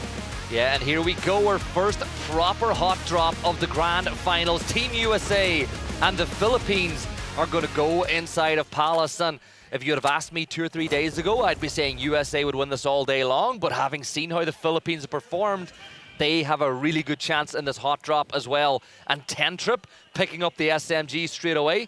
I'm trying to work out who's the more aggressive team in this hot drop. I'm going to say Philippines. The USA have dropped all condensed, whereas the Philippines have taken a lot of space. And here's the first shots in anger, and Alo almost losing his head. Yeah, that was darn close for Alo. I don't think he was quite expecting that Algin bots would be wrapped out that far already. Purdy Curdy taking some damage. It's up on the roof. That Tommy gun put to good use by Tentrip. Tough to read right now how the Philippines are approaching this fight, and the USA is paying the price. You expect them to kind of try to fan out early to try to take space. That had been their MO in the survival stage, but this one, they're being a little more tightly grouped. They're kind of trying to put the pressure onto these weaker flanks of the USA. USA trying to reinforce a bit, but Alo stuck here out on his own. The other two members, Kick and Shrimzy, quite a bit far back. Yeah, Alo as well with that damage. He's got no other meds, so he's going to wait for the health to tick up. Calbs has wrapped all the way around the south to the other little compound adjacent to Palace, which will give him an angle and lines of sight onto the south side of Palace on whether USA move this way. But this is what you expect. Teams getting up onto the roof lines, having a peek this way. Tentrip is going to be insane, but the problem, if there's any problem with those SMGs, they don't get the headshot bonus that the DMRs or that USA are going to give them, which gives USA a firepower advantage in these fights. Yeah, so USA opting with losing a player early to try to put the long-range weaponry to good use. So the Philippines maybe going to have to rethink this one just a bit. You can see that they do have a flanked-out player in Calbs trying to find that off angle. Thailand is going to scooch in around the outside of this to look to see if they can be some vultures, pick off some of the carrion that may be available if this fight gets really hot and heavy. Just wait and see what exactly these teams want to do. Level 2 helmet scooped up there for Tentrip. He still has that Tommy gun in play, looking to try to take some space. So it's going to be on Kick to try to keep his eyes onto him. But there's quite a bit of cover there for Tentrip to make his way forward. The real issue, as we know, but these teams do not, is that Thailand is danger close.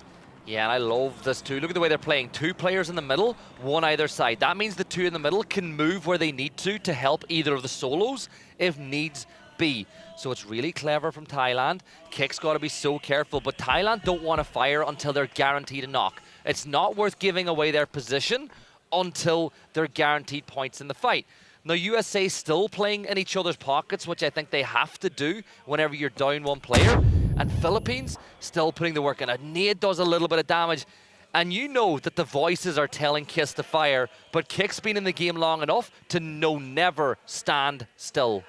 Yeah, absolutely. He's not going to give him the chance until a player of the Philippines gives him the opportunity to go for some shots. So Kiss just going to have to wait things out. Did see a Panzer in Thailand's back pocket as well, so they could let that loose. They're close enough where if they can judge the distance correctly, they could arc a shot in there, maybe get a quick knock onto the USA. Alo just going to hide in this corner, trying to play a tricky off-angle position here. Let Shrimzy, let Kickstart identify where the Philippines are going to be coming from, and then make your moves off the back of that. The Philippines, though, very wary of this, and rightly so. Got some great players, but look at Rossiter Jr. Yeah, he's crept right up onto the wall. And the USA have been waiting for Philippines to push aggressively, which has not happened. And that has allowed this, but we've got a crash elsewhere. X left. He's got to be so careful. And he's going to get the first spray off. And Gustav manages to avoid the fire and the flames. And X left. He's going to absolutely beam onto Beamy. How do you win that X left? And Denmark, well, Gustav, he manages to run away, but poor Beamy will fall. Now, X left will fall back to get some meds on, and the rest of China are going to collapse onto this position. Gustav needs to smoke off this area to get Beamy back on his feet. But X-Left has played this so well and allowed all of China to regroup into this fight. Oh, that grenade, if it had just been cooked a little bit more, could have gotten a knock. Dofi there, able to put some more damage in, but Xiao Wu on the off angle. Ketter gonna respond on the Ming Ming. Lil Ghost finding one of his own. Here we go, back over to this fight. Rossinen Jr. No! Oh, he can't get it through. He can't get it through the wall. Alo doesn't take any damage. Alo's gonna take Rossinen Jr. down. Kiss does get kicked. Alo is gonna be in trouble here. Back over to the fight. Gustav looking for another angle onto Xiao Wu. This is big for Denmark. They've had a brilliant start to the day. China, on the other hand, things have not gone their way, but what a need that is. And it's actually going to be Korea now third-partying this fight as Seoul has got Gustav in his sights. 2 members of China down. Little Ghost will deal with Gustav, but he's the last player up. And I'm going to say it, you know Korea want to wipe China here. There's nothing better than wiping out a country that is so close geographically to you. Oh, absolutely, and you know China's going to be a threat in this event, so you would love to just hamstring them early. I was kind of curious if Korea would get a little bit more aggressive. You knew that 2 players of China were down there. They should only have 1 left if your kill feed tracking properly. Yeah, Kuming looking for that off angle. Meanwhile, Vietnam taking good fights once again. A couple players of Norway down here. They're trying to find some level of safety, and they're not being offered much. It's actually Argentina's Capitan who is going to take James out of the equation. Salalski as well, good for 1 himself. So Norway has to try to find some level of safety. Ken intends get back over to 8T or vice versa. This is not looking good for Norway. Yeah, Delwyn's going to crawl through the smoke as the wall continues to be thrown, and Tens is going to fall back, so it looks like Norway have given up that fight.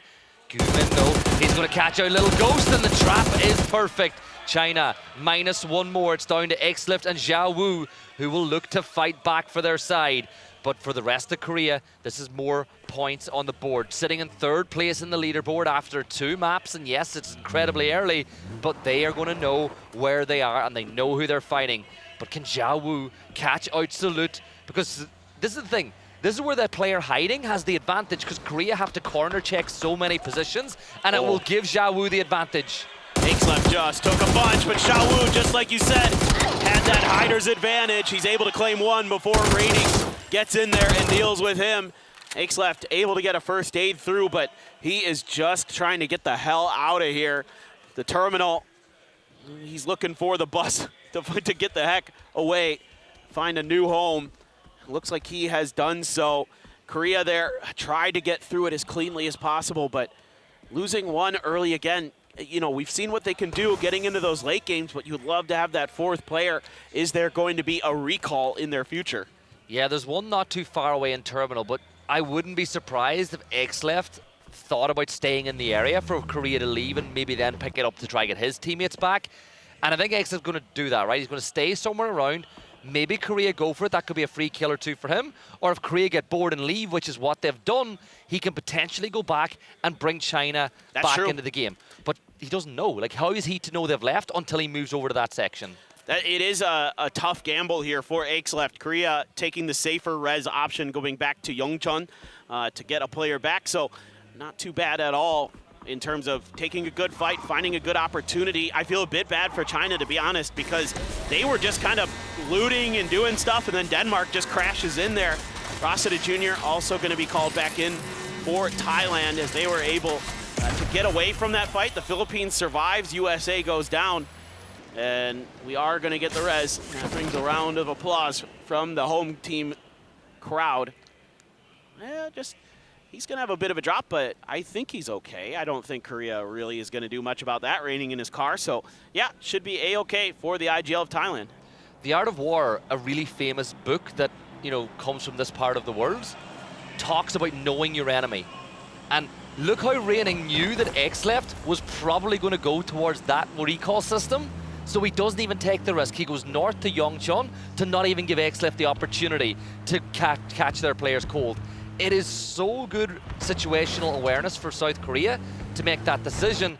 And one of the teams that typically tend to play a bit more passive and play for the late game has always been Chinese Taipei. They're pushing into Terminal now as well, and I think that this could work out for them, at least for getting into the placements, but a lot of teams seem to have similar mindsets. Yeah, it's going to get spicy around Terminal, seemingly. The two surviving players of Norway going to find their way to the north side of this city. Ixleft just going to hide in a shack. He's got to just be kicking himself. You know, if they could have just won that fight a little bit cleaner. Oh God, Vietnam. Oh, the drive by Tanvu from the side seat gets Marcelek. They're gonna crash in here. Poland. Oh, Matster gets a couple, but Salalzi finally able to put him down. The extra numbers gonna end up in his favor. What a turn there from Cappy! Surviving with 10 HP, keeping Poland alive. One of the nicest people in the game doing damage, but the nade from Mao Rush will wipe out Masters. Vietnam are looking like they might not get a victory in a map for what could be the first time today. Mao Rush will wipe out Tanvu, looking to do more damage as he looks inside, but for Vietnam, this is not what they had in plan, with just one player left standing. Cafe. Can Marcelek get close enough? The answer is no, as Ixleft from China will pick up another point for them as reinforcements will come in from the sky, as the second buyback recall plane will come in from above. But I'm looking elsewhere, right? Look at where some of these teams are going to go. Thailand are going to wait it out on the north side of the circle, but Chinese Taipei, 4 kills after this amount of time? This is so much better from them from an aggression standpoint. Yeah, you gotta love that from Mao Rush. Just so opportunistic there. Saw the kill feed light up, heard it right next to him. Immediately went to pounce. Korea, though, hunting with some panzers, looking to see if they can get some damage for themselves. They're hearing the same kind of thing going on. You're hearing all this fighting. Ixleft, though, oh, he would love to get a few extra kills onto Korea after they third-partied that fight earlier. Oh, no, Trick there. Just cars flipped, danger. Oh, this is bad. Oh, no, T-Bone, really clean shooting, and he's going to get some points. It looks like they T-boned each other, and then they got T-boned from afar as he was able to pick up those 2 knocks, and those should be 2 points to Team UK. Smoke grenades are being sent out, but there shouldn't be enough time to get that res, and there you go, Teddy will see that point delivered. And this is what you'll see with a Panzer. Korea will send 1 player with a Panzer, 1 player behind them. So if you fire the shot off, you get the knock, your teammate can clean up anything or get that instant res on the other side. But let's take a replay at this one from Team UK. It looks like Brazil were the target for Braex. And yeah, great spray from him. Turns his attention over to Posa then on the other side and read him like a book. Oh, that is so clean from Vex.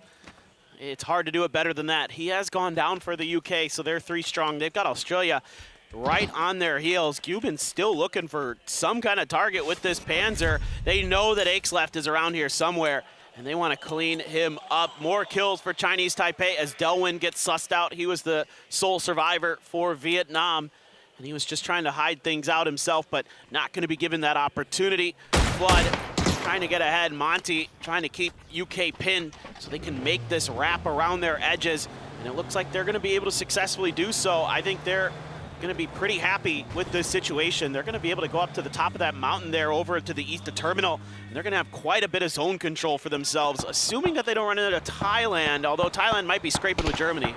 Yeah, and I'm looking like, I think Thailand, they'll just play this compound on the other side of the road. There's no reason for these 2 teams to push each other just yet, but keep an eye on Australia. They're wrapping in from the eastern side. They've got tons of space to work with. They wrapped all the way from the south. The only thing that could potentially happen to them is maybe Team UK could look to follow up this direction as well, as there is a couple of good compounds in this section of the map that are open and available. But I'm looking way down the south, and I just wanted to point this out. BL has just tried to buy back his teammates, and Indonesia, they had the same idea. They knew that there was a player going for the res, and BL was ready for it. But the question is, did they get the buyback completed? I don't think they did. Look at this. Australia. Yes, I knew it would happen. They turned around. They're going for the UK again. UK trying to fight back a bit. There are so many Panzers here for Korea. There's a shotgun, though, for Cappy, but that, you know, might get one if you're lucky. Korea being really cautious about this. He knows. He's got an idea. Around that corner, Cappy holding it. He gets one. He might get the finish. That is Seoul down there as Gumin actually kills his teammate and doesn't get the knock. He's going to look for the grenade. I mean, Cappy should be dead to rights for all intents and purposes, but losing Seoul in that moment, so painful. Yeah, but that's really good for Poland, salvaging more points, and for Korea, they'll lose one. Vard, the last player standing now for Team UK, as Australia with 3 players up. But you can see the bleed out. Luke 12 will now go down, but T-Bone, another point for Australia.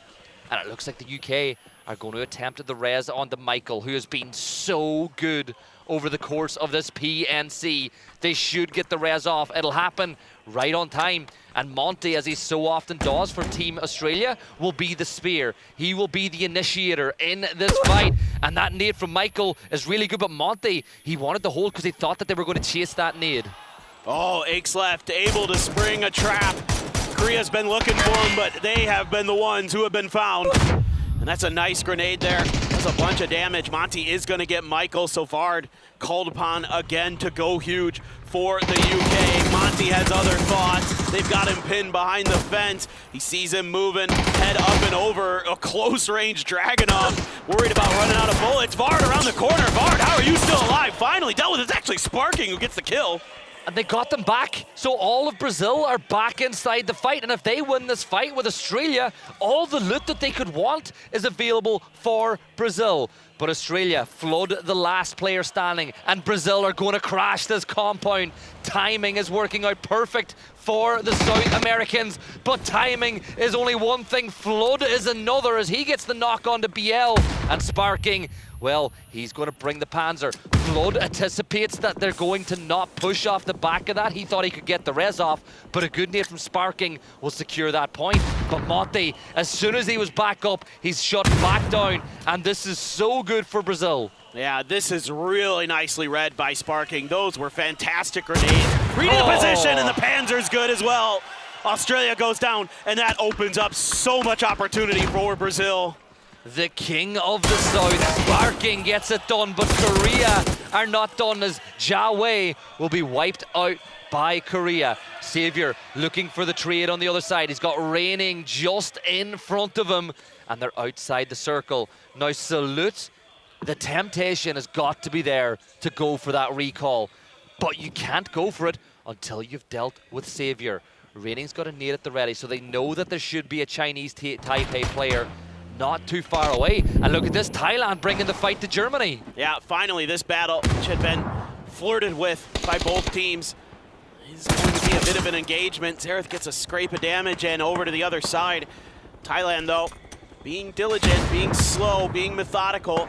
Rossiter Jr., though, stuck behind that rock with just a vehicle in front of him. A good grenade, all cooked a little bit too much by Mika there. He is getting some damage in. That grenade might have gotten a knock. Savior, though, finds his moment to strike. The res system activated here for Korea. And Savior, beautiful patience. Exactly what I was thinking he should do. Just wait for the recall system to be attempted and then go for it. You have to survive here as Salute. You can't stick this res onto Raining safely. You're out in the open. All you have is smokes. If that's a frag, they're in trouble. Oh, it went just too far if it was, or it could have been a molly as well.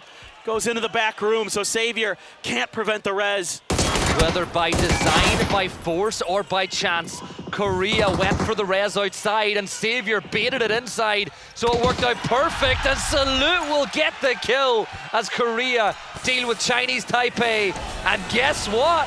Reinforcements are going to come in. The hometown team are about to be back as a 4.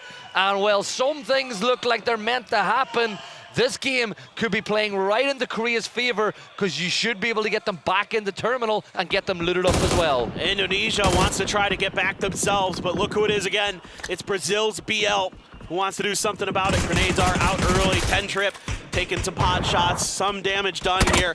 BL, gotta be careful there. Philippines has an angle onto him, trying to get further forward, trying to see if he can do some damage with those grenades. Still has 2 more in the bag. Gonna take a moment to pause to go for the first aid. Here comes Sparking in the Porter, right around the edge there. Trick trying to escape, he has no gun, and that makes it easy pickings for Sparking. The spark that lights the fuse, oh so often for Brazil, gets 2 members of Indonesia down. Now 10 Trip for the Philippines, who's been deadly with DMRs, is trying to put some pressure on the Brazil, but they've secured the south flank. They can now go back to Santa's position, but this is great for Brazil. The last player for Indonesia inside a terminal, way too far away for Brazil to worry about for now, but Korea, 9 kills on the board, about to be back as a 4. They need to work their way into the circle, but they got to be careful that they don't get caught out by the likes of Norway or Teddy from Indonesia on that pathing in. Well, they're going to grab some shotguns because they know they have to fight for city space, because if they're going to get those players back, they got to get them into the city proper so they can get them some guns, get some utility, get some armor, get some vests. All the things that you need to take proper fights in PUBG. Norway, though, is going to be a team that's going to be in their way. Teddy from Indonesia as well in the vicinity. So for Korea, it has to be really safe stuff here from Raining and Salute. They have to be efficient. Teddy knows they're there. He knows they're coming. He's going to cook the grenade. If he bounces that properly, they're in trouble. They're able to prone down and avoid the knock. Really nice reaction. But Teddy continuing to put pressure down, wants to try to go around the corner here. No, just the K2 there for him. Raining, throwing out some smokes, trying to see if they can cut this angle off, but here is the Panzer. A molly in his way, Teddy around the corner, but does he know there's a shotgun there? What a spin from Teddy! 1 more to deal with, another Panzer fired and wasted for Korea as they look back towards Teddy. Now all the hard work, bringing the players back, loading up that Dacia with loot, could all be for naught if Teddy is able to deal with them. But here comes the reinforcements. The rest of Korea are back in the fight. And look at the coach. He is as calm as he could be, but you know for a fact there's nothing calm about this fight as Philippines look towards Korea as well. They're trying to get some weaponry on board, some firepower to take the advantage, but Indonesia are dealt with, and a 10 Trip will get a knock on the Raining as here come the Philippines. This grenade could be devastating, and it just barely scrapes in. Seoul has been knocked, so just Gyumin with a micro Uzi. Now come the blue zone grenades. Korea completely pinned inside of this structure. Gyumin somehow able to clean up that kill. Inten's got the knock. Gyumin able to get some extra points for Korea, so they've got 10 kills on this one. The barrage continues. Philippines actually gonna have a P90 for themselves. That's a nice piece of weaponry coming into this late game scenario. Rez comes through. Seoul back on his feet. Should be a little bit of stuff available for them on the ground there, as Norway now has Philippines in front of them. So that might have bought a little bit of extra time for Korea to get themselves stabilized. Yeah, Brazil just looking to position and take control inside the circle. They're the only team with a clear path inbound other than Thailand. Santa will stay to the north, while the rest of Brazil will just hold out all the teams inside a terminal. This could be a feeding frenzy for Brazil and Thailand as all these sides look to leave terminal, and both of them are setting up that way. Kiss for Thailand is holding the north, and then Posa and Sparking are holding the south. I love the way Thailand are looking at this as free meals. I really want to see Santastico play his life over on that eastern edge of the circle. He's going to be really important in the late game here for Brazil if they're going to get the win, because these 3 players here should just be able to tunnel down onto this fight that's going on inside of terminal proper. Korea trying to get further forward, but they are in trouble. So much open space to cross, and it would take an insane amount of smokes. Gyumin gets the heal off, and Atesy striking. Philippines were busy looking in other directions. Gyumin, not much he can do here. Gets the first aid off, but this blue is so painful, and Korea goes down. Yeah, Norway are down to just in 10s now, but Korea do a lot of good work in that last map to close the gap to Vietnam.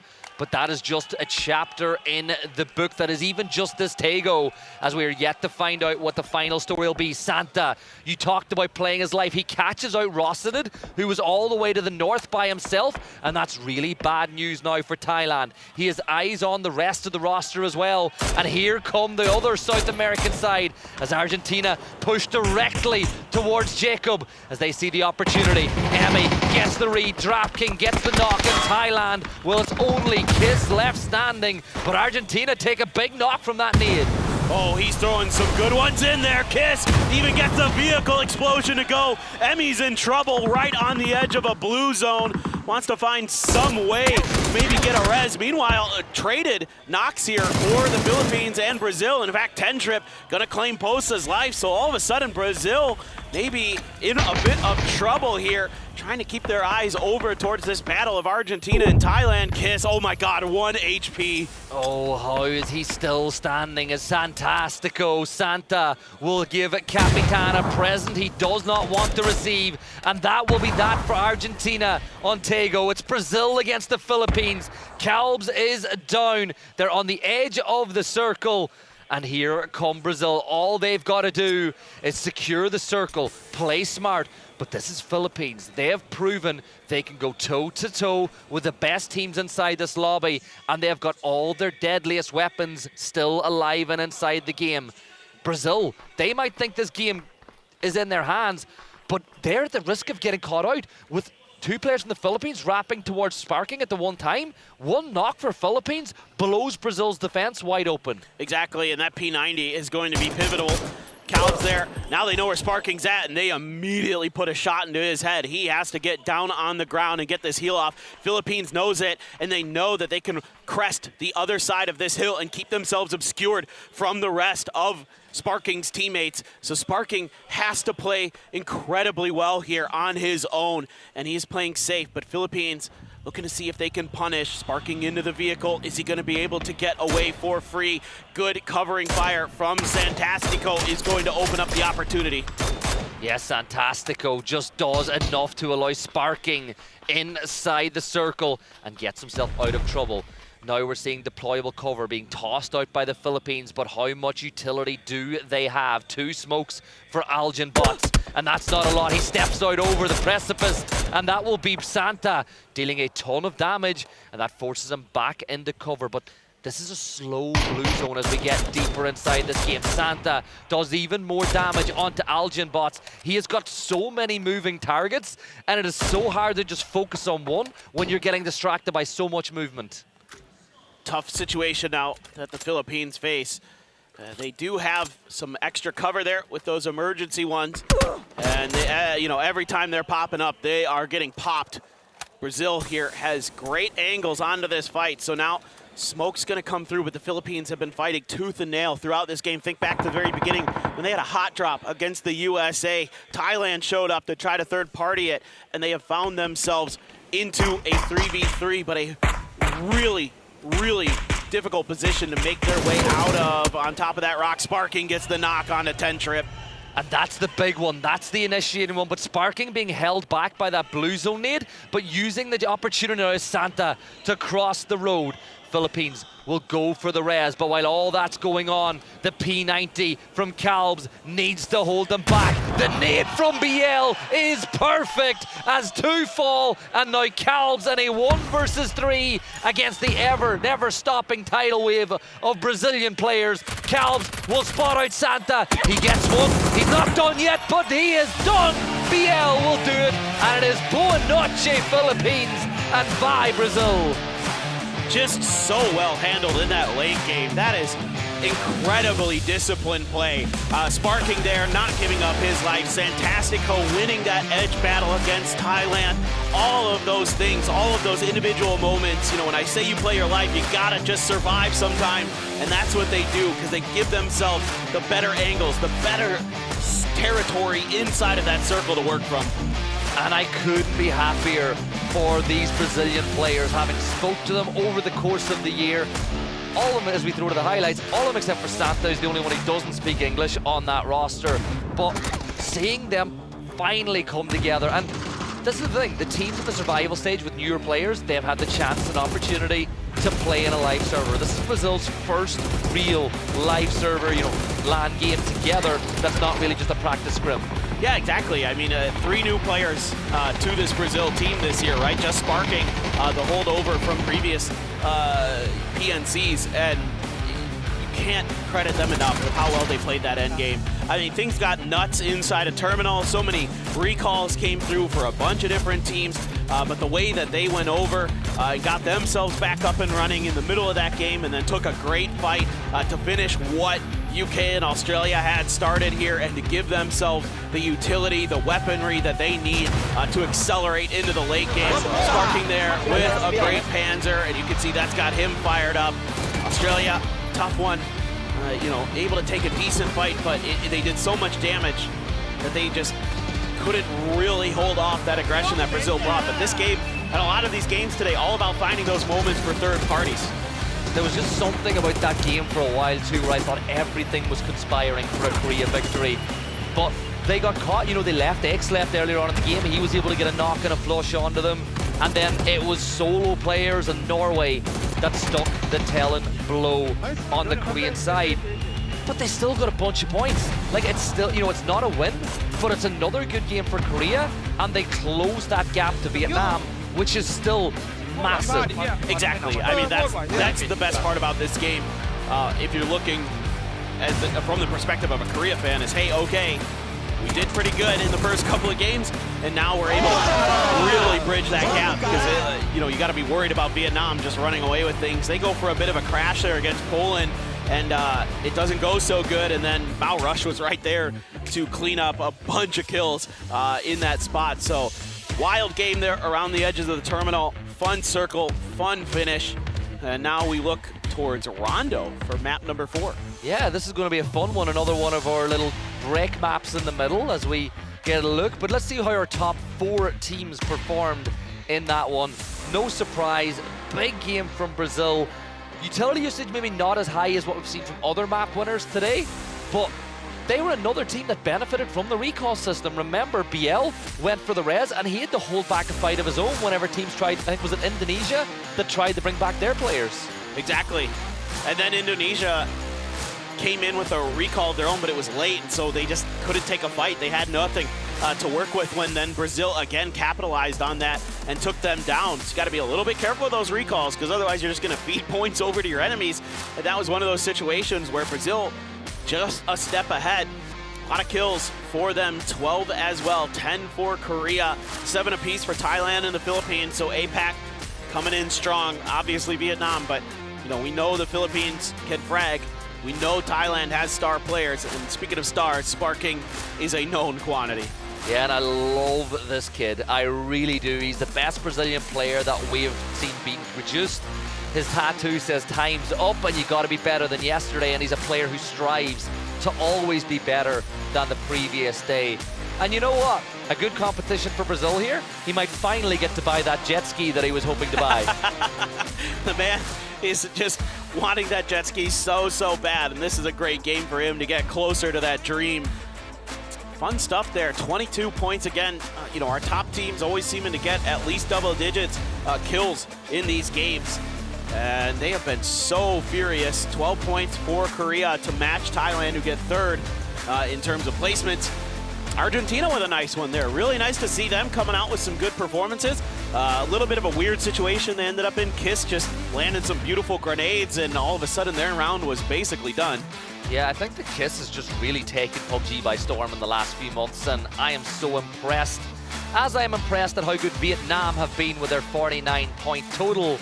But thankfully for the rest of the lobby, they didn't extend to that lead by too much in that last map. Korea and Brazil now inside the top 3 as Denmark will fall out. USA getting a couple more points on the board. But for Chinese Taipei, first points of the grand finals, much better game from them. Really good at picking up some points where you maybe other, you know, stealing kills away, taking the right advantage of knocks on other sides. Much better from Chinese Taipei. Yeah, need to see some more of that for Leo's last hurrah here at PNC. So far, the top 8, you know, a big difference between Vietnam and China. That is a massive gap there. A lot of work to do yet. And again, I think China just kind of a little bit unlucky there in that situation. I don't think you expect a team to just full-on crash that northwest corner of terminal like that.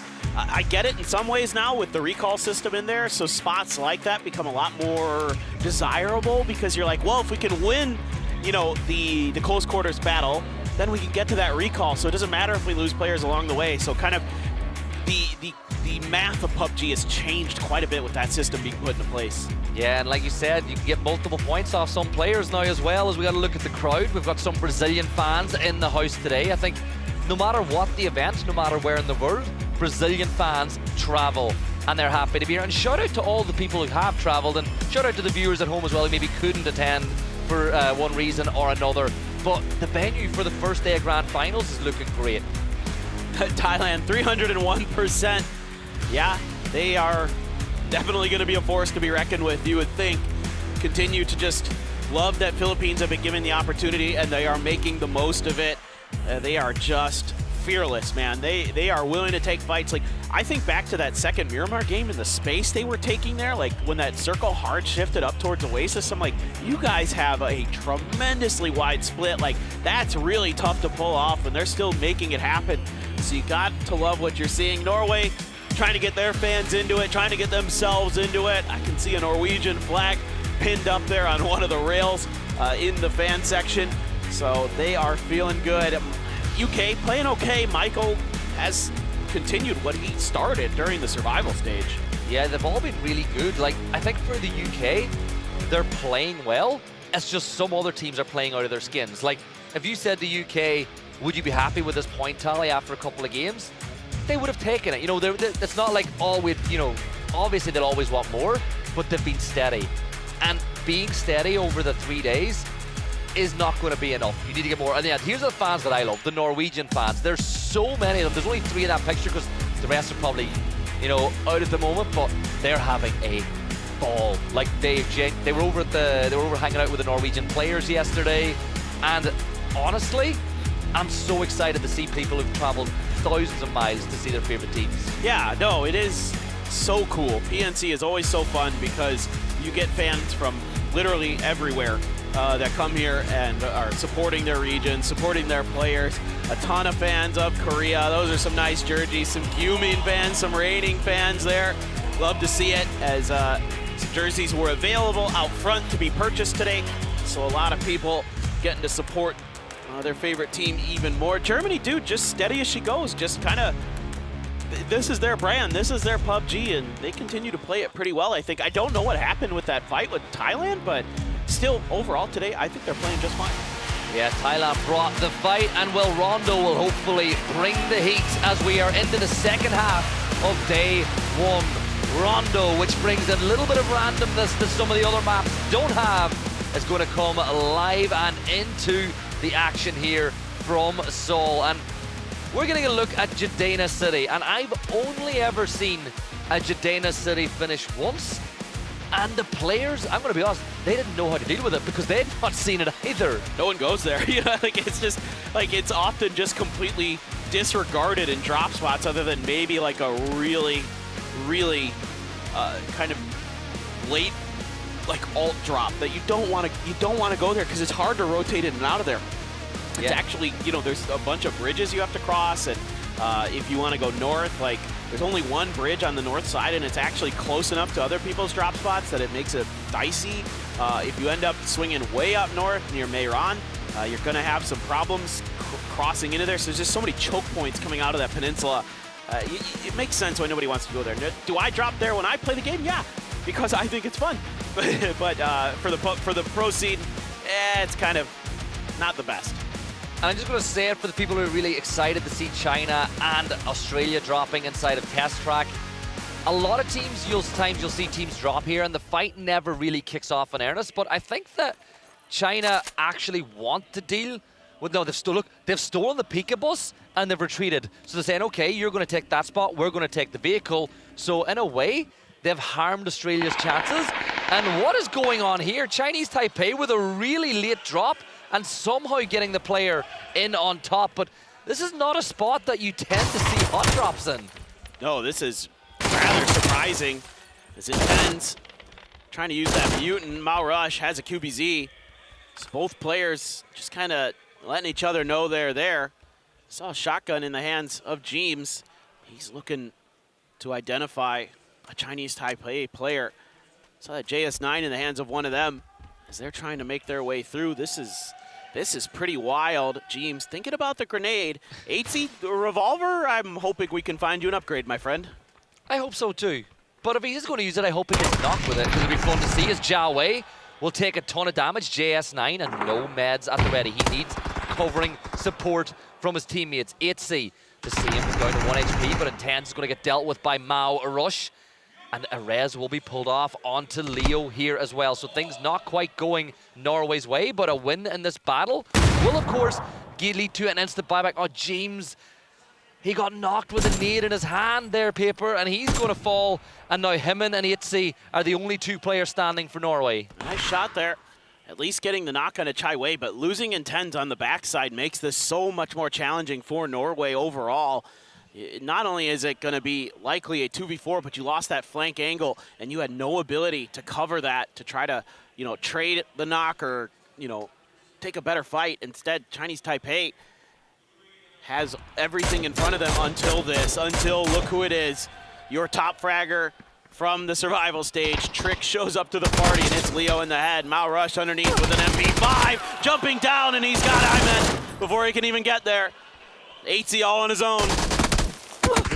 This is a really, it's a third party. Indonesia doing some damage, but 8C and Savior and a 1v1. Savior's going to go for the repeat. 8C pre-fires, but Savior wins the fight, and it's 4 more points for Chinese Taipei. But the thing is, Indonesia, they've gone. They've let them be, so Chinese Taipei will get the reses off, and they'll get the recall done. So this is really good for that side, and it's really good for their confidence as well, to go head-to-head with a team like Norway, who were really good in the survival stage as well. Yeah, absolutely. You have got to be feeling great about Chinese Taipei and the way that they've been kind of handling themselves. Overall, not bad. Love to see it. Those MP5s, really annoying. Ah, yes. I was waiting for it. I knew with Thailand here, we'd be getting some glider play, and Fluky going to be the one to go up into the air for them. Try to do that early scouting. A lot of the Thai teams, but especially Theraton 5, which is Rossiter Jr.'s team, they love to do that, especially on this map. Yeah, get as much information as you can. Another team that are well known for doing it is Germany. And I think that's exactly what Braxco is doing on the very north side of the map. He should be taking to the skies momentarily as well. And when we asked Korea what was their motivation going into this here, they just said, watch us lift their 3rd trophy. They're going for the 3-peat. And in and of itself, when you're the reigning champions and you're essentially the hosts, it puts a target on your back. And there's so many teams, 15 other teams here who want to steal that trophy away. And I think that actually, Korean players, Korean teams and Korean orgs love being the hunted. They love being the team with the target on their back. Oh, no doubt about it. They're very happy to have you try to come at them, because they will take those fights, and they are so tough to deal with. The talent level on that team just through the roof, having Seoul there in particular, who is hungry to showcase his abilities at the global level again. And the other team that you should not be even a little bit surprised about getting a glider is Germany. Braex saw them a lot during the survival stage. You see it all over the place internationally, that they love these gliders for themselves, love using it to get that info, and it really suits their style in particular. They use it in very different ways than Thailand. Thailand's looking for stuff in the middle. They're trying to figure out what's going on ahead of them so they can work their way forward, whereas Germany's using it to scout the edges, looking for some clear space, looking for maybe a third party or a fight they could take, an isolated player here or there. So very different ideas, even though they both are using the same vehicle. It's a Sand 101, right? That's just the way they have always played. But over here, by the hills, China getting really close to Brazil. Now, Zhao Wu has not had the day that he would have wanted so far. The first 2 maps, one of the first players to fall overall. This time around, getting super close to Savior will be able to bring back their teammate. And I think they just waited for the next plane, but I think Brazil have set up a really good trap, and I think that they've just about got the buggy tight enough to the mountain that it's going to be very last second that China are able to spot it. But am I seeing a Team E pickup potentially right on top of that mountain that these teams are on? Nope. They haven't got off yet. Yeah. You can see a few teams just putting some shots. Gumin getting way up on the stadium. But Philippines have identified a free compound and should be, I would assume, okay-ish to land. Plus, there's one of these, I call them pillars of God, the really tall mountains there to get up on top of. As Dofi taking some shots. Nobody's even landed one yet, so able to get there. Can be a little tricky to work from this position, though. Tons of info, but you got to be clean with those DMRs, because once people start shooting at you, you don't have a lot of recourse sometimes. You have to just get down and prone. And if CJ gets knocked, Calbs will obviously parachute down to get the res. It's very difficult to clean these players up, but for the Philippines, they're so close to the center that in theory they should be in the next phase, and maybe even the phase after that, depending on what way it goes. I don't do phase predictions because it means nothing until phase 4 of a game. I know back in the day we used to love trying to predict where it's going to go, but in reality, teams are going to play wherever they think is best for them. Braex is now scouting, right? Germany have their position up to the north. He's now seeing if anybody's wrapping up that north way to give the team that little bit of information. And now the Chinese Taipei down to the south have got everybody back on their feet there on the move. But a trap's been set. Oh my God. USA know. They know they saw it go up into the sky. This is so good from the USA. Kickstart first up to bat. We're going to knock it out of the park there. Does some pretty good damage. Mao Rush able to respond with a little bit of his own. Using that bolt. Try to see if he can get lucky. Connect on to Kickstart. The first wave for Chinese Taipei has to be diverted, has to go in a different direction. They're being chased down, though. Yeah, it looks like USA were hunting that one down, but we've turned our attention over to Brazil, who are getting pushed by Team UK. It's BL all by himself. Can he stay alive long enough or get enough knocks to tempt the rest of Brazil? They're on their way. BL's done his job. He's dealt a little bit of damage. He's going to get knocked, though, by Vard, but the rest of Brazil, they are landing in this position. Posa, Sparking, and Santastico. They're looking to take down the team from the UK. Sparking got himself the QBZ, which is, oh, look, he switched it over because it's a close-range fight. Yeah, that's really, really smart. The extra rate of fire that you're going to get out of that Vector, very, very effective in a battle like this. T-Bone actually taking over the IGL duties for UK. Thought I'd take a little bit of a look at it. Doing some long-range scouting. That's kind of been the formation that we've been seeing from UK, is T-Bone out on his own. The other three going to fight together to try to break things open in the battles. Ming keeps Sparking from being able to be comfortable outside. Gustav dodging some grenades here. It's actually Seoul from Korea. That one splashes right into his face. Doesn't get the knock, but certainly keeps him honest. Yeah, Gustav just wasting a lot of utility, but they should be able to get it back up as we get an extreme shift to the northwest. And Leo is now back as well, and he's dropped exactly in that position. So he has a spot for Chinese Taipei to rotate to if needs be. Philippines, they've got Reining in their side. Korea with a pretty big split. Now, Reining tried to secure a spot inside the circle while the rest of Korea stayed inside stadium, and Philippines are looking to make them pay for that choice. This is actually going to be really tricky for Korea. Going this far north is going to be awful, and this is just making matters worse. Reining 1 HP. Immediately goes for that first aid, and now the Philippines know that he is weak, and they are trying to get there. The first aid does come through. China's going to drive right on by this fight. Seoul arriving to the party to try to bail Reining out. Reining just hiding, hoping that he can survive long enough that the rest of Korea is going to be able to do something about this situation. And oh, it's so fast from Algenbots. He knew there was basically only one place that Reining could be. Seoul just left to watch from afar. That took a long time, though. USA taking advantage of the Indonesia rotate as they pick up a couple of kills of their own. And it looks like Sparking and the rest of Brazil are ready to make their move because T-Bone was dealt with by Australia. And Brazil now know they hold the advantage. They hold the key. Pre-fire there around the corner. Not good enough. Good stun grenade though. Sparking will hear the vault of Vard as he jumps out that window. And Michael with the S12K shotgun makes it work, but Sparking will trade it back. 2 versus 2. Posts a caught in the open by Vard, leaving it all down to Sparking. And he's got that vector, but he has got to make this work. And look, Australia, they know that they can take advantage of this and maybe get revenge on Brazil. I love this from Australia. This is fantastic decision making. Sparking now has so much to deal with. Dealing more than he takes, but he tries to go back, and Tiggleton's ready for it.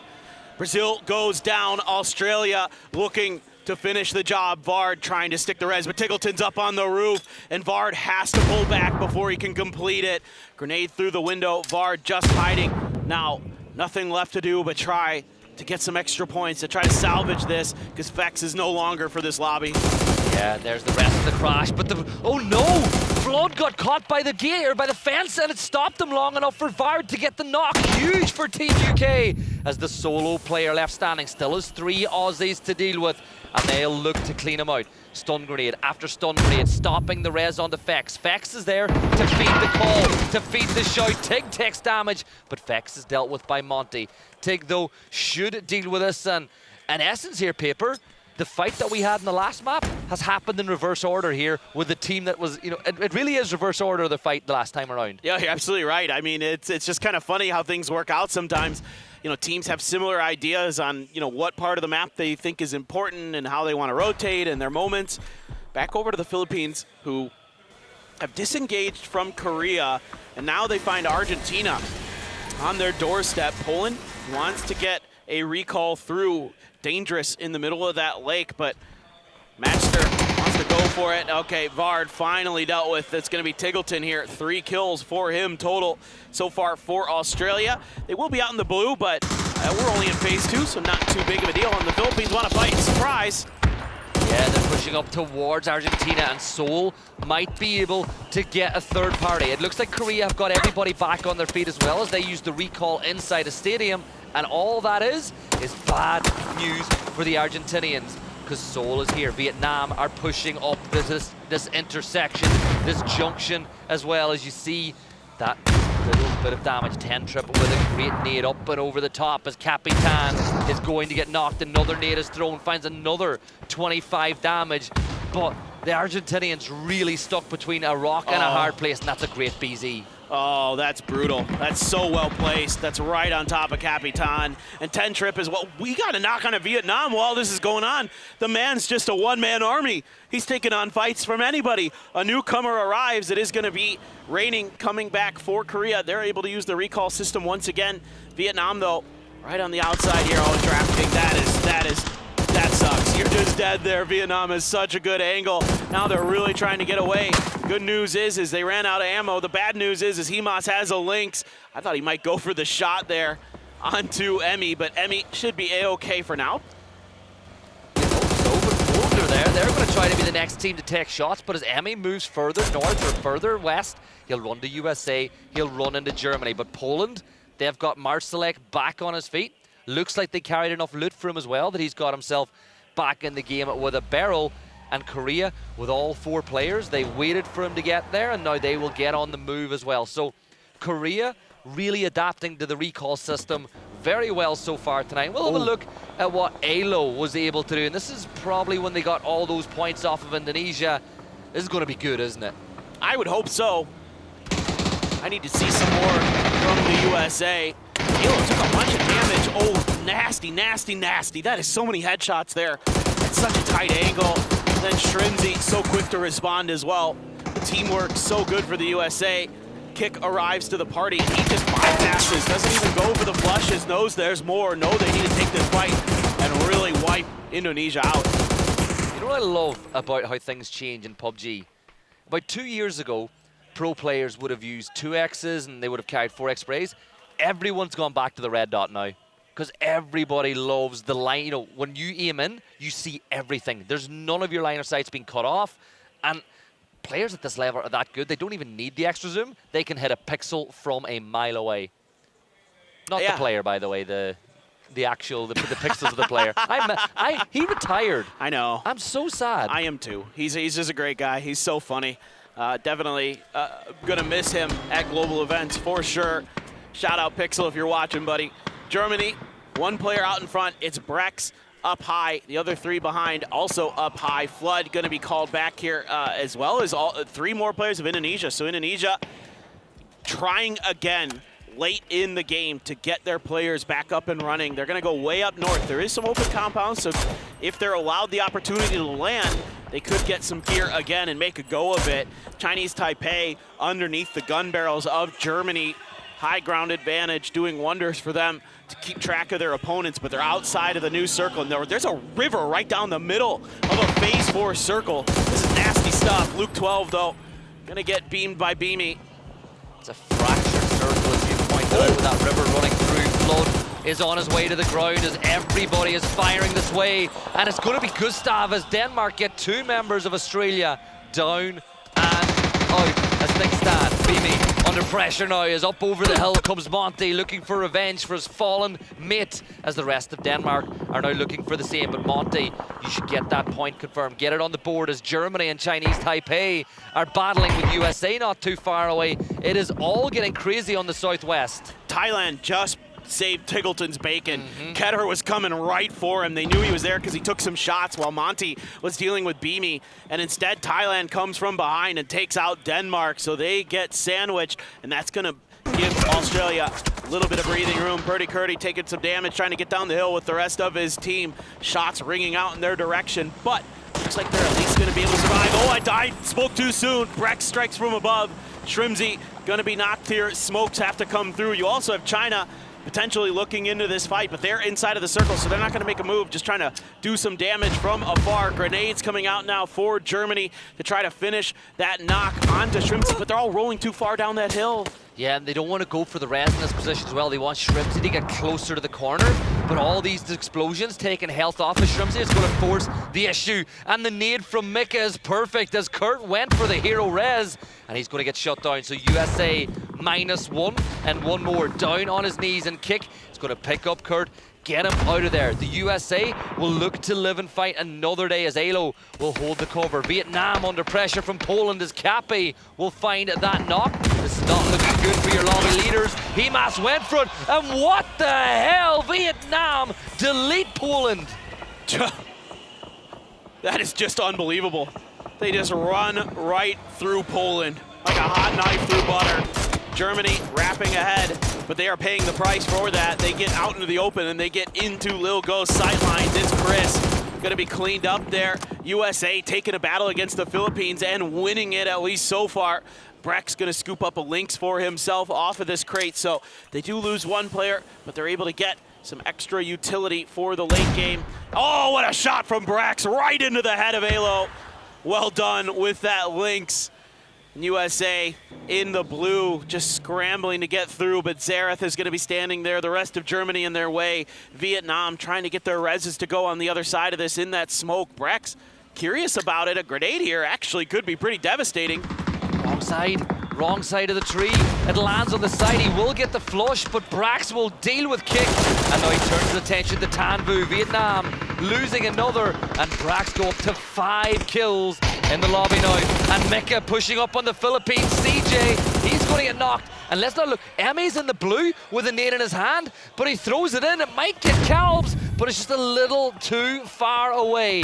And this is brilliant from Germany here, but Zerath has been knocked by Little Ghost. Dude, Braex is hitting some nasty shots, looking to do more work. There's another molly. I don't even know if Calbs realizes it yet. All of a sudden, whoa, why is the ground on fire next to me? I'm in trouble, but so is Himas. Calbs actually able to get the knock, even though damage came from a couple different angles there. Tanvu out into the blue, trying to do something. Oh my God, the blue is gonna do it. The grenade had just done enough damage to Calbs. Yeah, Germany down to 2 as well, as looking off into the distance. Argentina's Emmy still alive inside the placement points, which is not a bad scenario at all when you consider they lost their players oh so long ago. Monty in the sights of Yumin. Salute, come on. He's got it. The little Datsy is good, but he's going to get shot at by Thailand. And does he get over it? He gets over it. The tire pops, but I think he's gotten over there. Oh my God, Salute. That is unbelievable that you survived that. What a nice attempt from Rossiter Jr. That is such a creative angle to take there. Thailand has complete control over the northern side of the river. I mean, there is Indonesia up there, but they had just res. They're looking for whatever util and equipment that they can find. Gyumin takes a bunch of damage. Tiggleton, though, in response is knocked. Gyumin, nice outplay there onto the IGL of Australia. Monty on his own.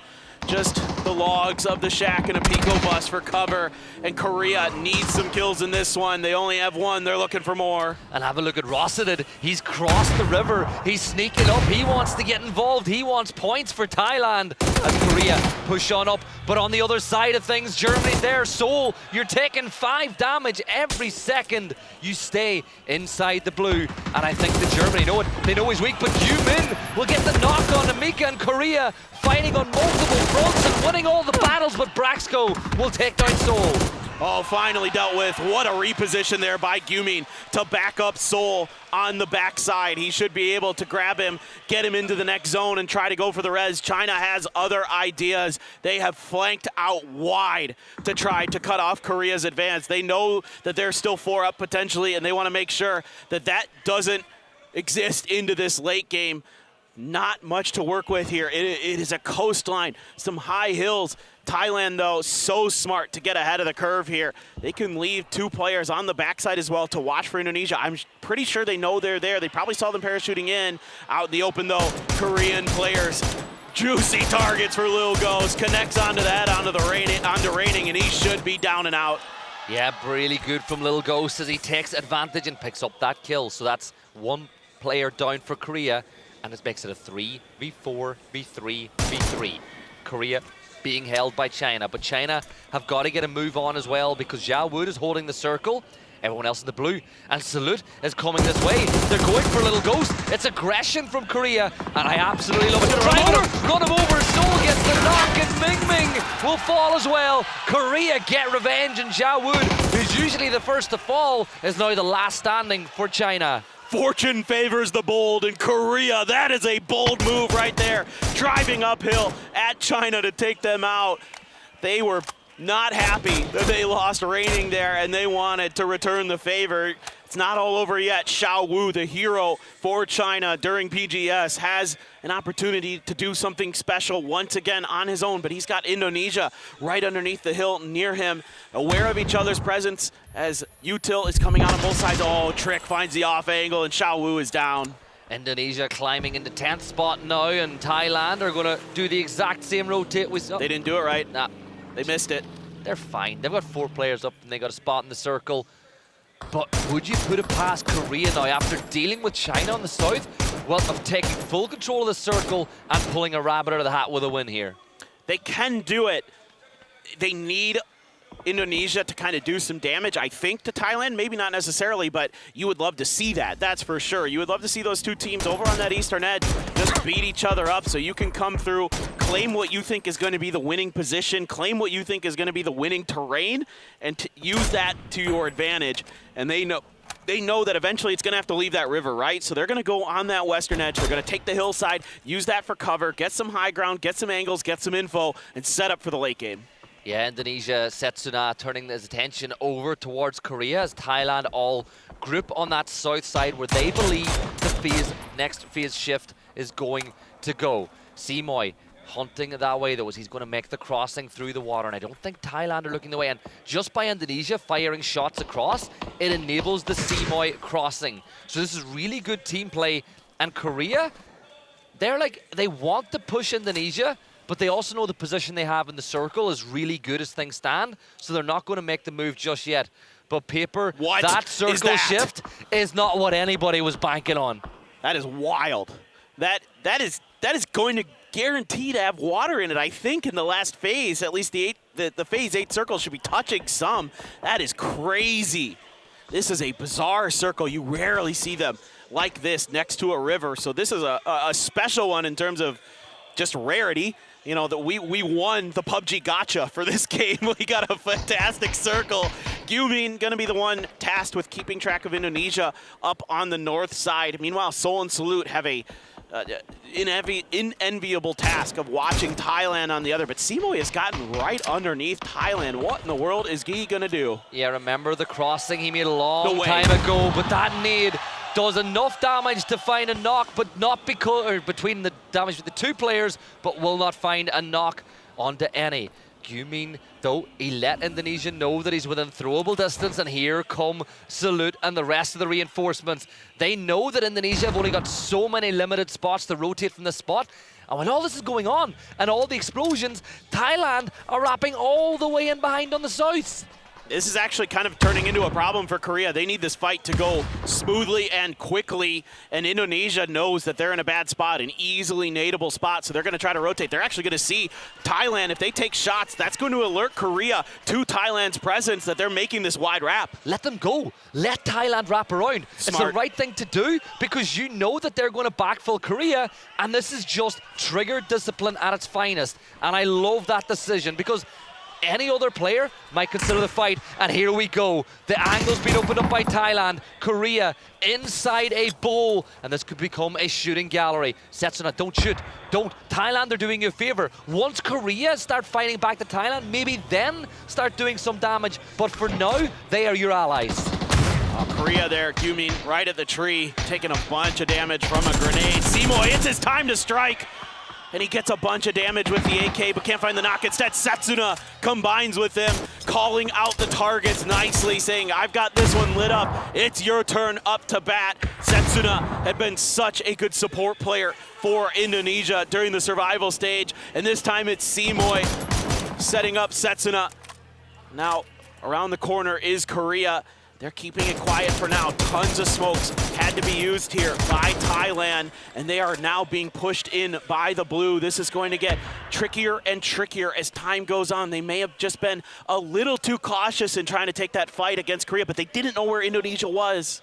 And look how steep the hill they need to descend is as well. It's all going to impact them as Korea still with 3 up. That circle, you said it had to keep water in it. About 30% of it is still the river. Setsuna turns his attention, but Thailand are back up to a 4. They got the res right in the smoke on the edge of the blue, and now they can turn their attention back this way. Saluto will get the knock on to Kiss. Simoy finds Saluto, Gyumin on the Jacob. Everybody firing onto everybody, Paper. It's a 2v3. This is madness. Simoy with that AK, able to do a ton of damage again, but Rossiter Jr. strikes from the side. Coming up and over is Trick, trying to do some damage onto Rossiter. Rossiter has such a tough angle in this fight. Trick trying to find one of his own. That hill is so steep, neither player can really get a good angle onto the other. But this is mutually assured destruction. Korea now trying to fan out. Seoul out on the edge, Prone's down. It is going to be Thailand that falls in third. Yeah, and Seoul now the pressure from Trick, and Seoul's going to get taken down by the blue zone, and it's a 2 versus 2 for the win. Indonesia, who battled their way from last place last year through the survival stage, are going head-to-head with the champions. 2 teams on opposite sides of the spectrum at the end of the year, or at the end of PNC last year, will battle. I don't think Trick has got a really good spot here at all. Setsuna needs to help it out. It's essentially 2 1v1s for Korea as they have bunched themselves up on a 2, but they got to be careful because we know Indonesia are no joke, and they could easily turn this fight into their favor. The thing you have going for you is Korea's Trick just didn't have any more first aids. He only has a couple bandages, so he's at the edge. He's trying to peek out around. He's exposed. Gyumin found Setsuna, and it's going to be Korea finding a chicken dinner. Smiles on the faces of Team Korea. What a wild game that was. What a final circle. Yeah, and they really closed the gap to Vietnam at the top, and you can't win a tournament on day 1, but you can put yourself in the hunt, and Korea, they are on the hunt indeed. What a game that was for them, Paper, and for the fans. They had to wait 4 maps, but they finally got it over the line with a win. Yeah, you just kind of wonder after those first 2, is it just going to be all Vietnam all day, and is Korea just going to kind of be playing second fiddle? But no, they find their own moment. But guys, we're going to watch some highlights. We're going to take a short break. We'll be right back with some Erangel. Don't go anywhere.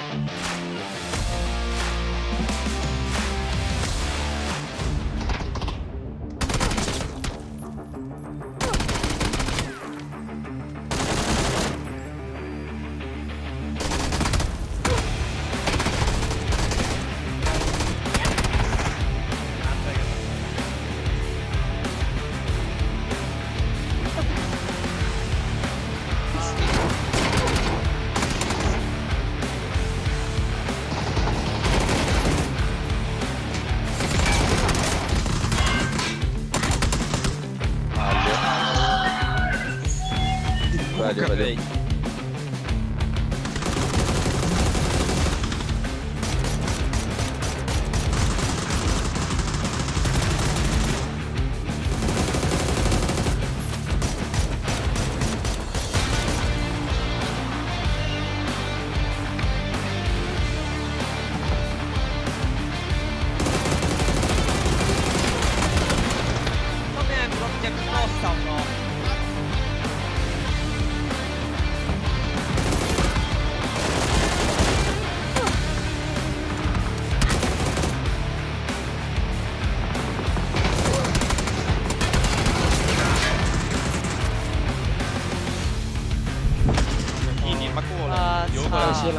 Siega.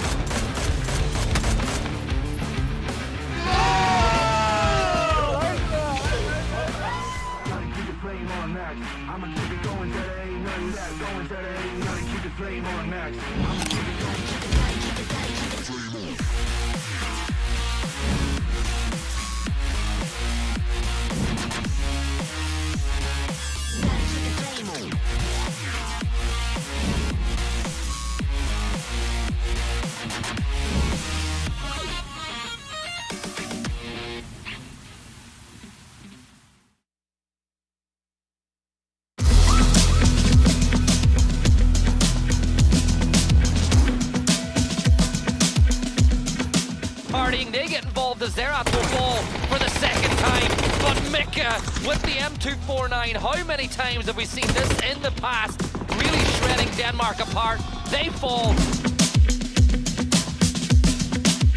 The overlords of what's going on, and if they can spot out Adam, like, Philippines hold the key into the circle for both of these sides. Look at the three players stacked up now. Adam is going to get knocked by 10 Trip, and this could not be going better for Team UK. They're trying to steal the kills away. 10 Trip with another one. Vex gets the last one, and Canada fall. Team, they assumed that this position was clear. Trick was there. Elsewhere though, Turkey, they're going to run into Chinese Taipei as a quick triple knock will come through. Savior, who we heard from at the start of the game, he's holding the MJ3 and that weapon. No, not like this. Don't do Cappy like this. Don't do him like this. Oh, what a shot, Trick. No, not like this, Poland. Come on, man. Lemon will get himself flushed. Chinese Taipei fall. Another reposition, switching between sites, wants to find the best one for this moment. Red dot seems good to me. And over, AT headshot found. AT has to prone down, needs some help from Intens. Intens right behind him there. Oh, he goes for it, he's got it! Baby! Woohoo! The double kill!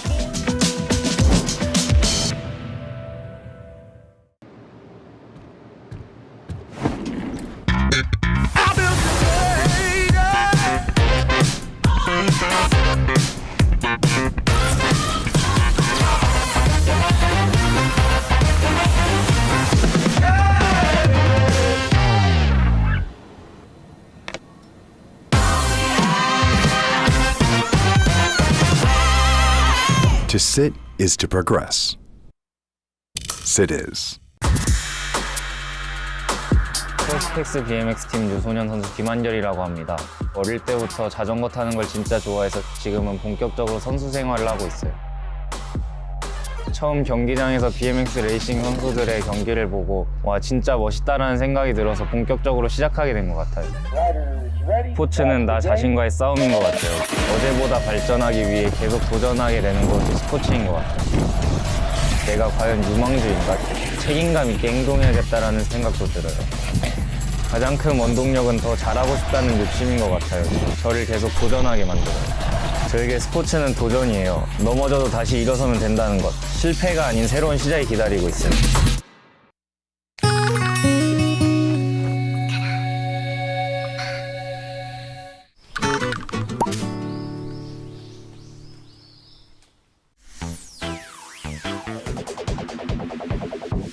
Drop that shit.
Smooth and original, straight from the underground.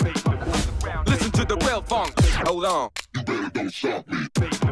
Watch out, the furious. Better be focused. Listen to the real funk. And it goes a little something like this. It goes on and on and on and on. Listen to the real funk. It goes on and on and on and on. Listen to the real funk. It goes on and on and on and on. Listen to the real funk. 혹시 모델업킹 좀...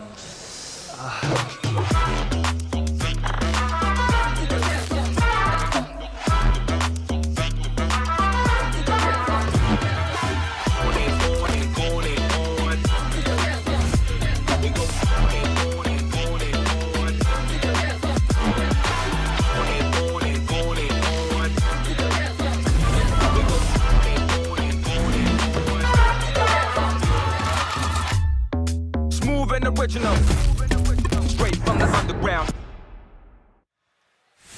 Welcome back, everyone, to PNC 2025. 2 games left to go on day 1. It is Gibson joined by Paper to bring you through the final 2 games. And, well, Paper, the Korean fans here didn't have to wait all that long over this weekend to see their team win the first map. No, and it shouldn't be too surprising at this point with back-to-back wins, but look at this. The man of the match is going to be the IGL for Team Korea. Gyu-min with 4 kills, 4 knocks, a ton of damage, but that game looked like it might not go so well in the beginning for Korea. They're on the bad side of the circle initially. They lose Raining, but then they opt for that res. They get Raining back into the equation, and they play it really slow. They had 0 kills for so long in that game. They were just waiting for their moment. Yeah, they waited, but when the moment arose, they strike. Remember, they had to get the res as well. They recalled 2 players. They stayed inside the stadium.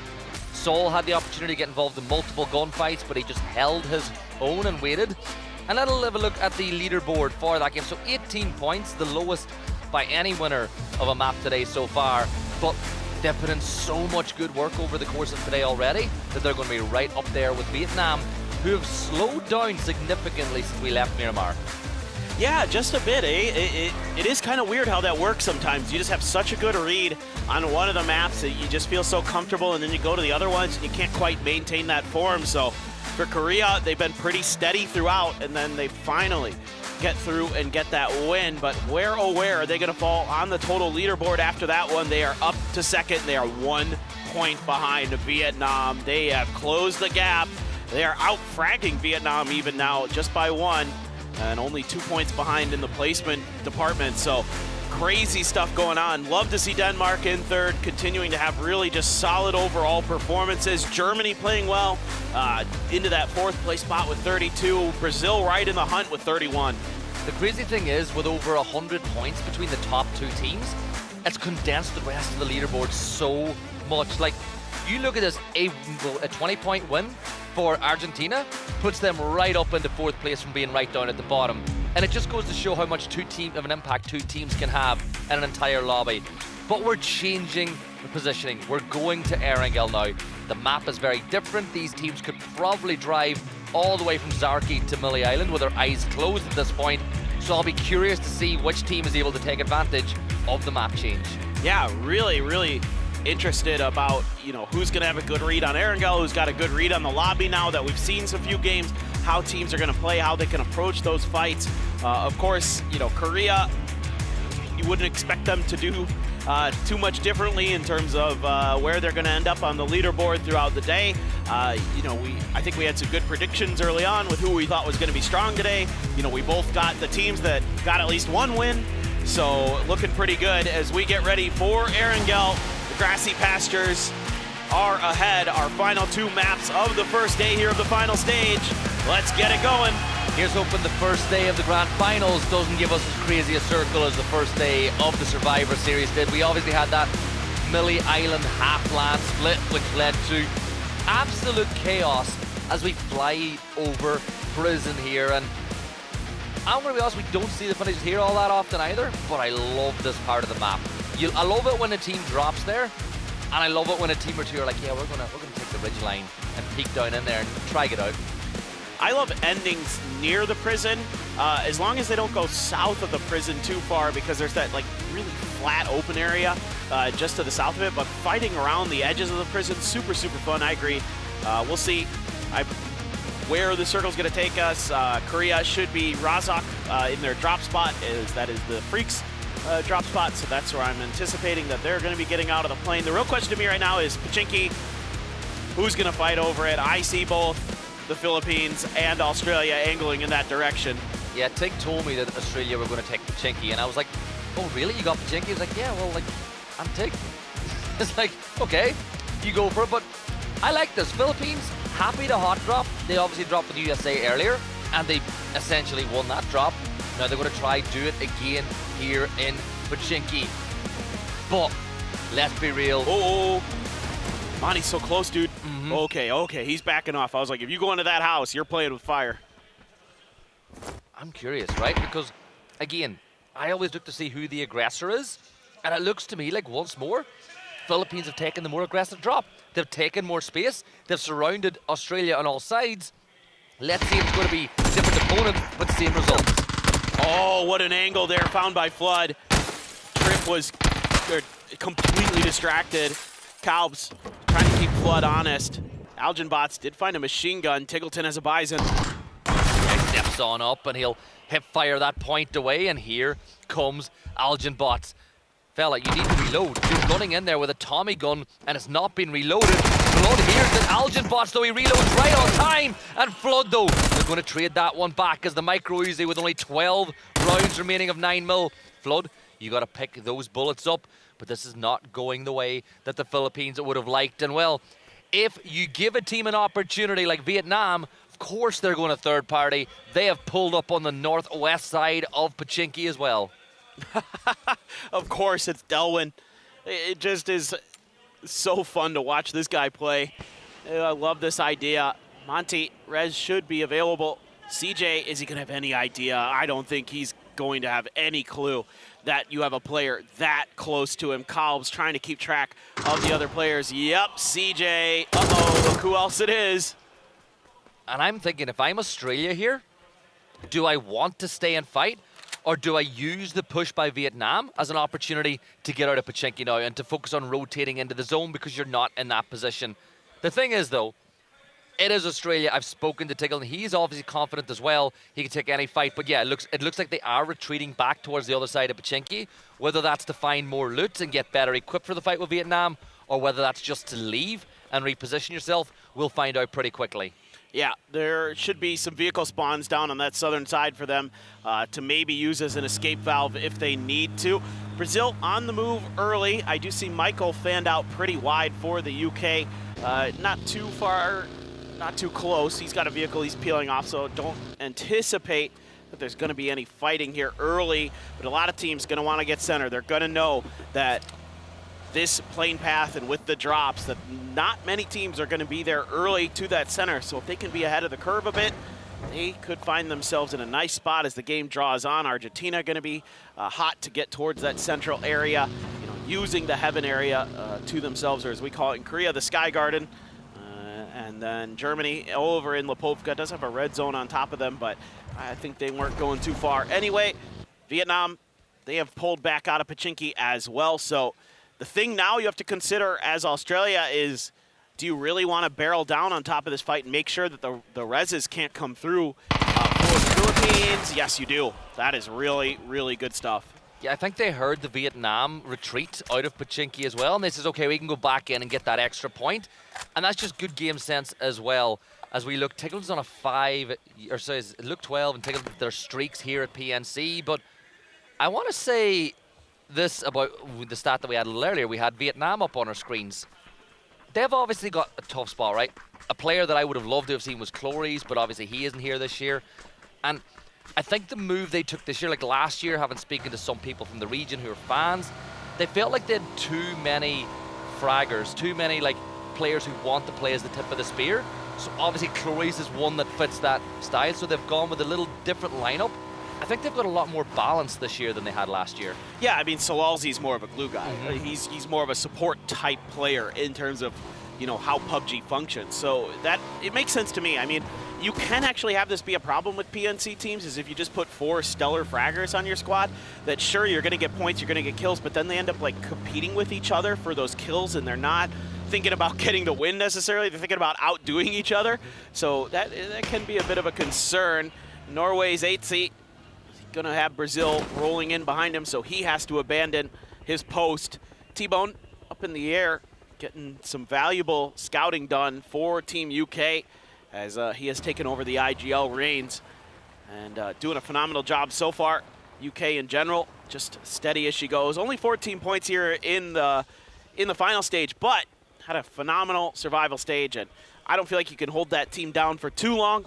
Them, Australia, USA, all really close to each other, so a lot of competition there among some of the English-speaking countries as they want to outdo each other.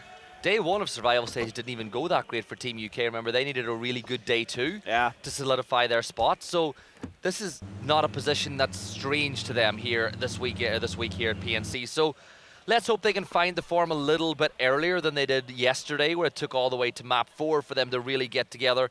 But Brazil, they have got Norway in their sights, but Norway ain't going to back off and fight. The M249 gets one, James gets the second, and Brazil, well, Brazil thought they had some free points on Norway, but it just doesn't work that way as James and Itzy combine, and Brazil 2 players down. The question is now, how much do they value the points that getting these kills could make?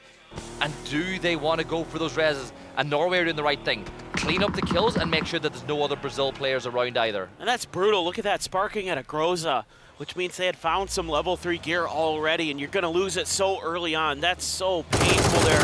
Not only losing players, James though, oh, Vex drove a little too close to the sun, and James burns him. Vard is like, oh, okay, never mind. This is not the fight we wanted. We are just going to have to retreat and live to fight another day. Great start to this game for Norway. Yeah, James and Vex know each other pretty well, right? He's going to get the chip, though. He'll get the chip and he'll get the Groza. Okay. So it's not, you know, you get it, you fall back. You've got the opportunity to bring him back a little bit later, and then later on in the game, you could go get the other chip as well. But yeah, Vex and James, they've fought, you know, they know each other pretty well, right? Just a bit. They may have played together at some point. I don't know. That's the Western thing, though, that doesn't really, you know, that we get at this event. So many of the teams that speak English, you'll have teams playing on different teams at this event that are normally teammates, and I love seeing that little dynamic as well. Oh, I do too. It is one of the most fun things about this event, getting some of that cross-team rivalry going. As Norway, it looks so good, and then James just kind of overextended there and then paid the price. It's going to be a point going over to the UK, so they're able to get their revenge.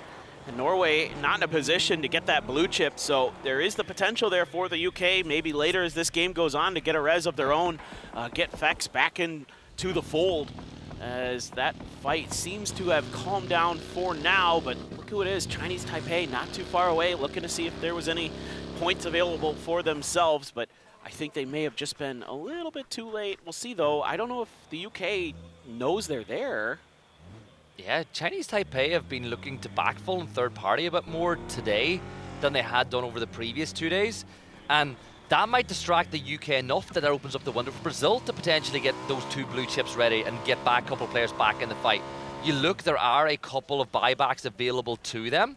We'll jump over, though, to the POV of Team USA, who are just in South George. They'll look to make their way. It really does look like USA have just taken the liquid drops, because with Kurt in there. And I think it makes sense whenever your IGL is playing in that position. They want to do what they're most comfortable with. And I think Kick and Shrimsy are good enough players, and they've been around long enough that they can adapt to that. Oh, 100%. Yeah, and I mean, you know, they've had Kurt as an IGL before at other PNCs, so they're going to be pretty familiar with his game plan. I thought Michael was going to go back into Milta to go for the res there for a second, but he's actually just driving around in between Milta and Milta Power, so he's taking a pit stop. And if he goes to Milta Power, he's going to find out the hard way that there's still a team hanging out there.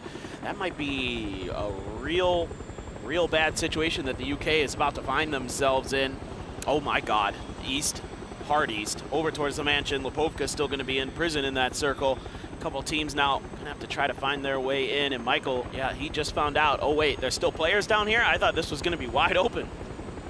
He's driving towards the power plant. Now, does he have the chip? That's the question that I have. It looks like it as he's going to that position. If I'm Indonesia, I'm pushing that. If you know Michael's there, now the rest of the UK are going to provide some backup, but it's worth keeping an eye on. Norway, though, their players are crashing in on Argentina by Mansion.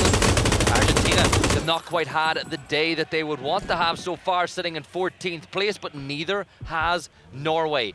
China pulling up behind Korea as well, right behind these fights, as all these teams are starting to just get really close together, finding some bit of terrain, either a compound, a rock, a hillside, something in the circle that they can play out of. Salute's got to be super careful here. He is on an island as far as the rest of his teammates go. They have all fallen back, and he's going to see China out there. Oh, they see him. He's in trouble there out in the open. He's got to run, and he can't. Quick reactions. Great identification there by China. They're looking to finish the job. They know that they have a free point available, so they let loose with a barrage. Yeah, Salute is down and out. Based on that roar, it sounds like there's quite a few Chinese fans in the venue here today as well. Michael did die, by the way, inside Milta Power as he went for that recall, so whether or not he successfully pulled it off, we're yet to find. But USA on their way to Lipovka. 2 members for Team UK in position, but the 4 members of USA having taken some damage, they know this position is not free. But the question you got to ask is, did they look at the map? Did they see the recall beep? And do they know that it is Team UK in this position as Fex comes back? It's just looking, Beamy just got a knock from like 500 meters away onto Germany. I was like, where in the world is Denmark in relation to them? Crazy good stuff from him. But yeah, this battle, oh so important. And now Indonesia wants to say hi. They're going to bring all 4 players into the warehouses. It's a little bit tough usually to fight out of those warehouses compared to the rest because of the 3-story building that Fex is right next to. But he doesn't have any weaponry. So if Indonesia makes a quick move, they might be able to punish. But Bard on top of things, great stuff from him to get that knock. That's such a pivotal point that they're going to take. And that's going to open the door there for Fex to at least get in and get some stuff to maybe get into the fight. Australia coming up the southern road. Nobody really near them, so they can take their time here a bit. They can do some scouting and then try to make their way into the next circle. Unlikely to hard shift down to the south. You never know with how circles like to work, but well, this looks like that res you were talking about earlier. Finally, Brazil finds their opportunity, maybe? Yeah, they waited for to get a spot inside the circle, and they waited until they were 100% sure it was safe to do so, and now BL will go for that res. And hopefully it'll bring back both Posa and Sparking, but I'm not sure. They definitely have one. Hopefully they've got both of those ones and they can get everybody back and alive and inside the fight. And the good news for Brazil, there's so much real estate free in that circle. And Denmark are going to call an e-pickup just in case this goes to the extremity. And Keter, is this a bait? Because Ketter's driving off and they've called in that. Well, they look at the circle, they don't need it. Yeah, it's just Such a nice situation that Denmark's going to find themselves in, and they're a step ahead of Thailand. They were both angling at the same compound. Vard did find Alo, so he's starting to heat up, starting to find some value. There you go. That's that spot I was talking about. Denmark just a little bit quicker to the punch, and that's been something they've been really good at today here. You talked about it earlier, those fast rotations that they're making, putting themselves just a little bit ahead of their opponents who are thinking similar things, and they are profiting from it. This is the thing about this compound too, is usually you'll see a team pick one side because all the teams from the south will push up to the garage, or the teams from the north will push towards Gustav. So how long they hold this split is going to be curious to keep an eye on. Team UK, they're going to lose one to Kurt as he picks up Fex, and T-Bone is the last player standing for the US as Kurt will pick up another point for them. But for T-Bone, you've got to be careful on all sides because Indonesia are here as well. But I think Indonesia would do well to use this fight as their opportunity to leapfrog both of these teams inside the circle. The question is, will they run directly into Germany or Australia on their way to doing so? Yeah, I agree with you. This is, the wiser decision, I would say. Meanwhile, the USA wants to really finish that fight if possible. You see a lot of teams, Australia using all that chaos in Lipovka to just drive right past and backfill into the high ground where Denmark was earlier. T-Bone just going to hide. He just doesn't have any other options at this point. And the USA, they're still kind of looking around, but I think this might be them just starting to decide that, okay, well, we did what we could. We got some points. Maybe now is the better time to just leave. We know that Indonesia left. We heard those vehicles. And it's just a matter of how much they want to commit to eliminating T-Bone. Meanwhile, Brazil did get both players back. Something to note there. They're in the prison. There is a red zone on top of them. That's not the best, but they are at least back up to 4. Yeah, and in phase 3, it doesn't hurt that much either that they're not in the world of pain in that position. So they'll just keep on looting, get some meds, get boosted up, and Santa will pick them up at the entrance to prison as they make their way inside the circle. Dafe, though, he's got his eyes on Indonesia as he gets the knock onto Simoy, and Bimi will look to find the flush from afar through that smoke. And at some point, you'd imagine maybe the likes of a Thailand might be tempted to push this way. But for Indonesia, they've kept Trick a little bit closer to the center of the circle, and these two will play as a 2.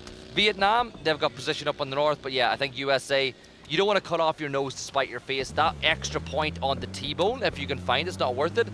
And if T-Bone stays long enough and meds enough, and he realizes USA is gone, there is a recall, and he could potentially bring UK back. Now, whether or not they can get any loot off the back of it is another question, but there's an option. Oh, the pound car there for the USA. Dangerous stuff, but they got to make this rotation. They got to get into this next circle somehow, some way. Trick ahead for Indonesia. Just going to get on the other side of this hill. Tire broken here, so going to be a little bit careful with the driving on the US. They might just dive right into Indonesia. Grenade to the ready, not even going to be able to be used. Is it going to do any damage to the USA, though? It was in the hand, was it? Already primed. Curdy going to go down. He tried to push into the shack, and there were a couple of Indonesia players waiting for him. They're just going to opt for the double blue zones. Indonesia got a heal off, but I don't know how much longer they are for this lobby. Simoy down. Teddy gets another first aid just in time. I'd have liked to have seen the blue zone nades before Kurt made the push and the dive inside the shack. I know they wanted to save their utility, but you lost. Kick's going to get the down on the Alo, but he'll be able to get him back up. But you lost Kurt, and that's invited the pressure. And of course Australia want to take the fight. Tiggleton would love to wipe them out, but it's going to be Luke and Monty instead. And Kiss will hit Tiggleton right in the mouth as he gets the knock and flush onto one of the best players in the world as well, as the new kid in the block continues to impress. And Posa just jumped out of his car too early. Don't worry, folks, he's not done anything else. It's going to be crazy. Brazil are still fine. Just tough situation there for Australia. Needed those points, went for the play, lost a couple players to Thailand. Now they're going to have to rethink how they're going to approach this situation. Norway dug in. Argentina trying to, well, what in the world just hit Emmy? He is not happy about that. Down to 21 HP, a good grenade there from Norway. Does some damage. He's going to continue this push through the smoke. Just want to put that Panzer to good use as quickly as possible. Yeah, there you go. That's easy money. Even though Emmy knocks himself, that's exactly what you want. Iman trying to do what he can, but not any further other than claiming one. Yeah, Rybo will be able to get some level 3 gear off his fallen teammate, but Argentina will wipe the Norwegians. Chinese Taipei losing 2 players before they hit the ground, and maybe they're going to lose the last one, and that is what goes wrong when you pick up, and Chinese Taipei are done and dusted. Germany going for the crash now on to Denmark, who have a bit of a split, and Beamy's going to click empty, and Germany arrive, but Beamy gets a second opportunity. He'll find the knock. Duffy is down, and it's all down to Braex now, as he's the only player left standing. And if I'm someone else, maybe this is worth pushing, but Germany, they're going to get eliminated at the hands of Denmark, and Denmark now need to get the res. And yeah, look, Marcelek, what? Marcelek? Did he miss time his C4? Maybe. I don't know. I didn't really catch it in time to fully piece together what was going through Marcelek's mind. Whatever. You know, Marcelek, he's gonna give you some amazing plays, and sometimes he leaves you scratching your head a bit. Korea, again, did lose Salute early, no opportunity to claim that res. China still out there in the Mansion Forest. Argentina starting to swoop in. They're gonna see Little Ghost in front. Spray not good enough. Ming Ming able to respond before Capitan can do much more. There it is. If at first you don't succeed, try and try and try again, as this time it's a bit more successful for Poland, and now Gustav will rush across the road to get the res. Brazil, all 4 players up against all odds, and they are now inside the circle as well. But Vietnam are entrenched in the center of the circle, and here come China. They know that Denmark are weak. Gustav, he gets one. Can he get a second? The spray is okay. It's not great, but he's going to throw the pre-nade. The nade will probably dead man's hand. No, it won't.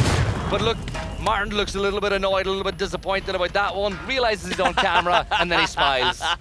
Hey, I gotta say, I thought Denmark played this game pretty well, given some bad situations. They're once again falling to a C4 at the hands of an opponent. I mean, they just have the C4 magnet this time around. So Poland, though, Cappy out in the open, has Rybox behind him. Gonna be creeping up just a wee bit, looking to get the surprise. He has a few more first aids, so can afford to take his time for just a little bit longer. And if he can catch Cappy off guard, find a good moment. Cappy there able to find the headshot, but not the knock, and that's when Rybox strikes and he gets the knock. Meanwhile, Brazil over on the other side has Thailand above them. You got Vietnam looking at you from their compound. That's a really difficult situation to be in.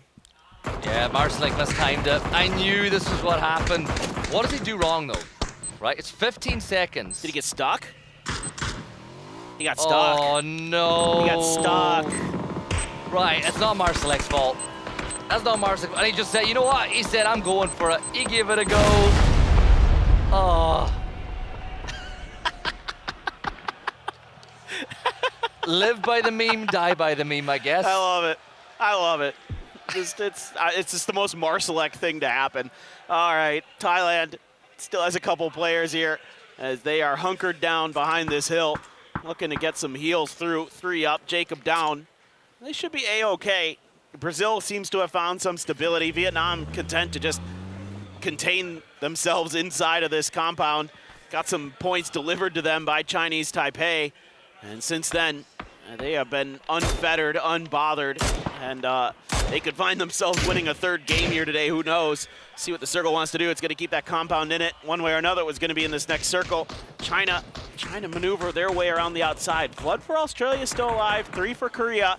So a lot could change here, but Vietnam is just going to play kingmaker around their position. 2-2 split as well inside the compound. There's showing no fear of the rest of the lobby, as Little Ghost will deal with Flood. And now China can get on the move. Oh, Sparking will catch out Seoul, who got a little bit too busy creeping inside the circle.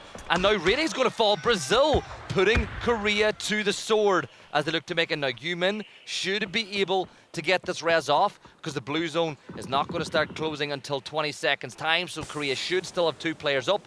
But while all that was going on, Thailand's Fluky will get a knock onto BL, and that's given Brazil something to think about as well, as all these teams, they want to deal with each other before they focus on pushing Vietnam.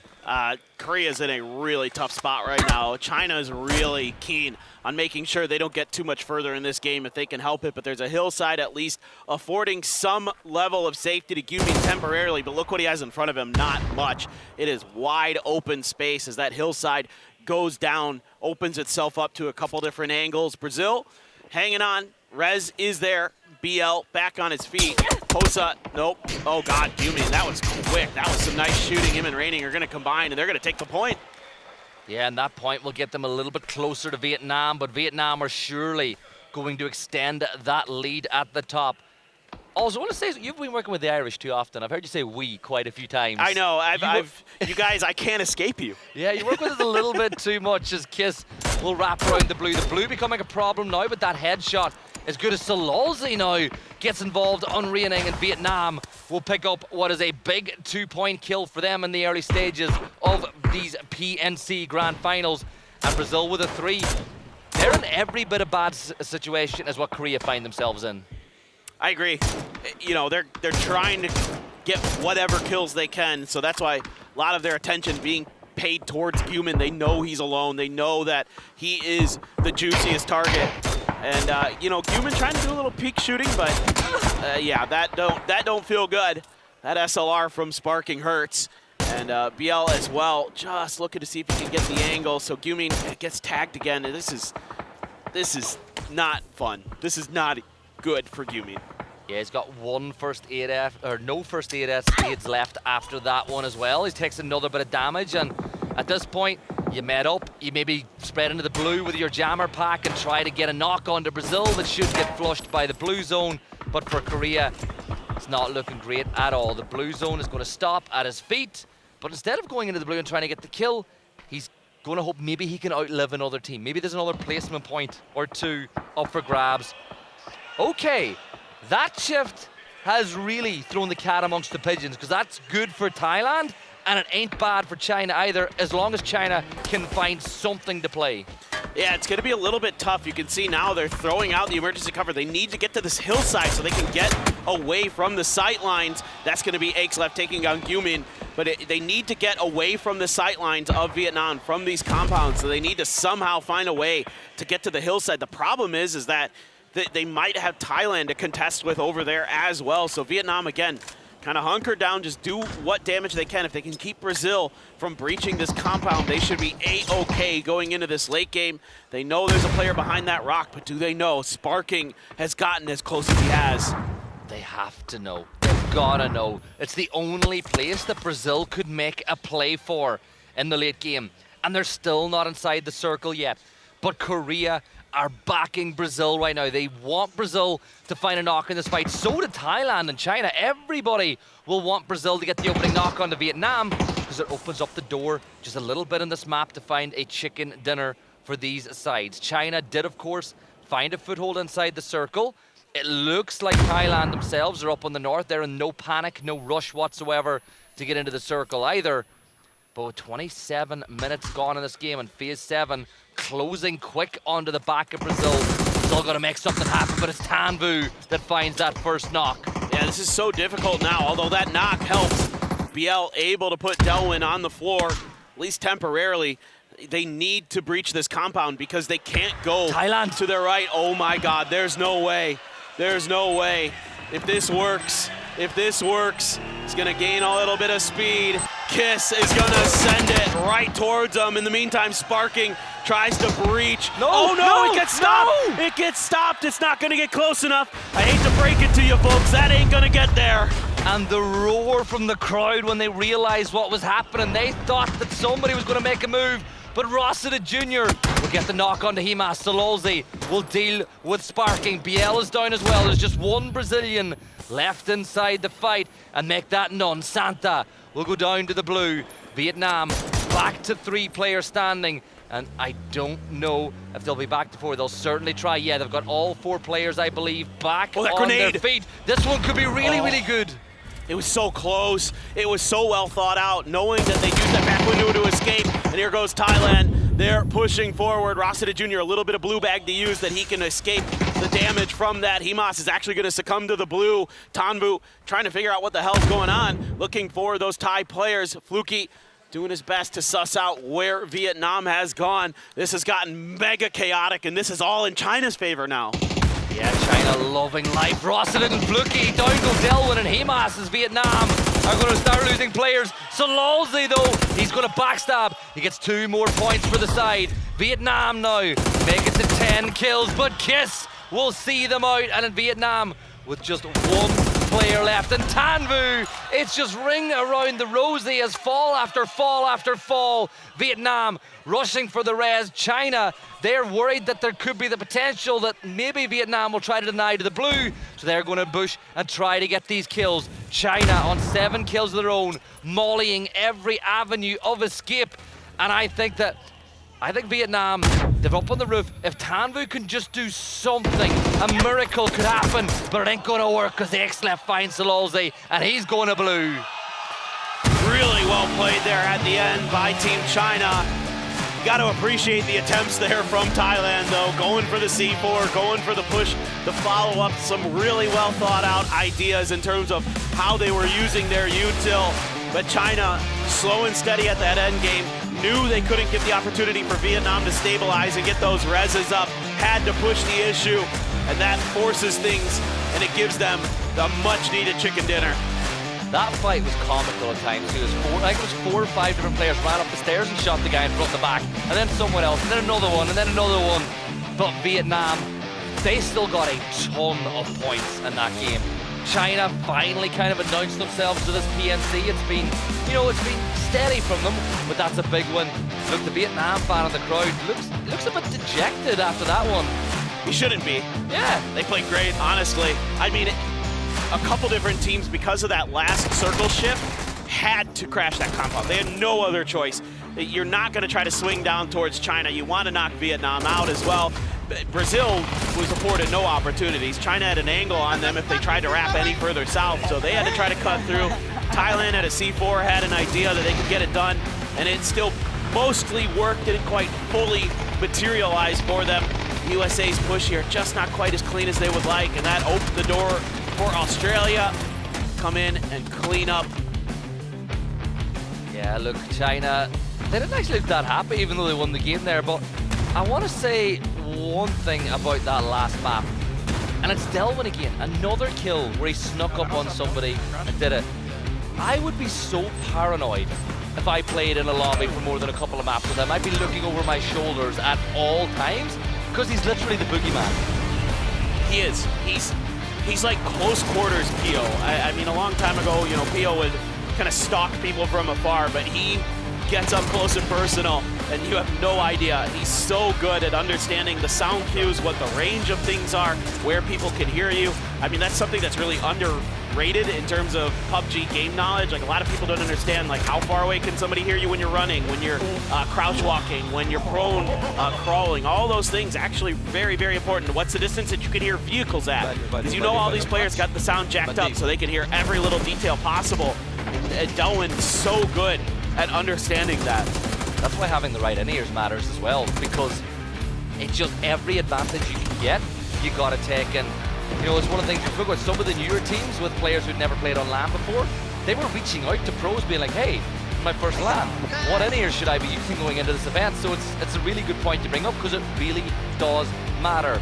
And obviously as well, the ambient noise they get over the headsets they use, that matters too, because the crowd, we can hear the crowd through our headsets. Oh, yeah. I mean, at the very least, like, players will tell you, even if you can't necessarily hear the crowd, you can feel it. You can actually feel it in the ground. So there's always kind of those little giveaways that the crowd is going to offer you. But really like this from China. Now you're seeing some smiles on their faces. I saw them kind of laughing a bit after the game. Once they kind of settled in, they do get 8 kills. They do get the win. But man, the bad news for everybody else is Vietnam puts up another big game, 11 kills with that second place finish.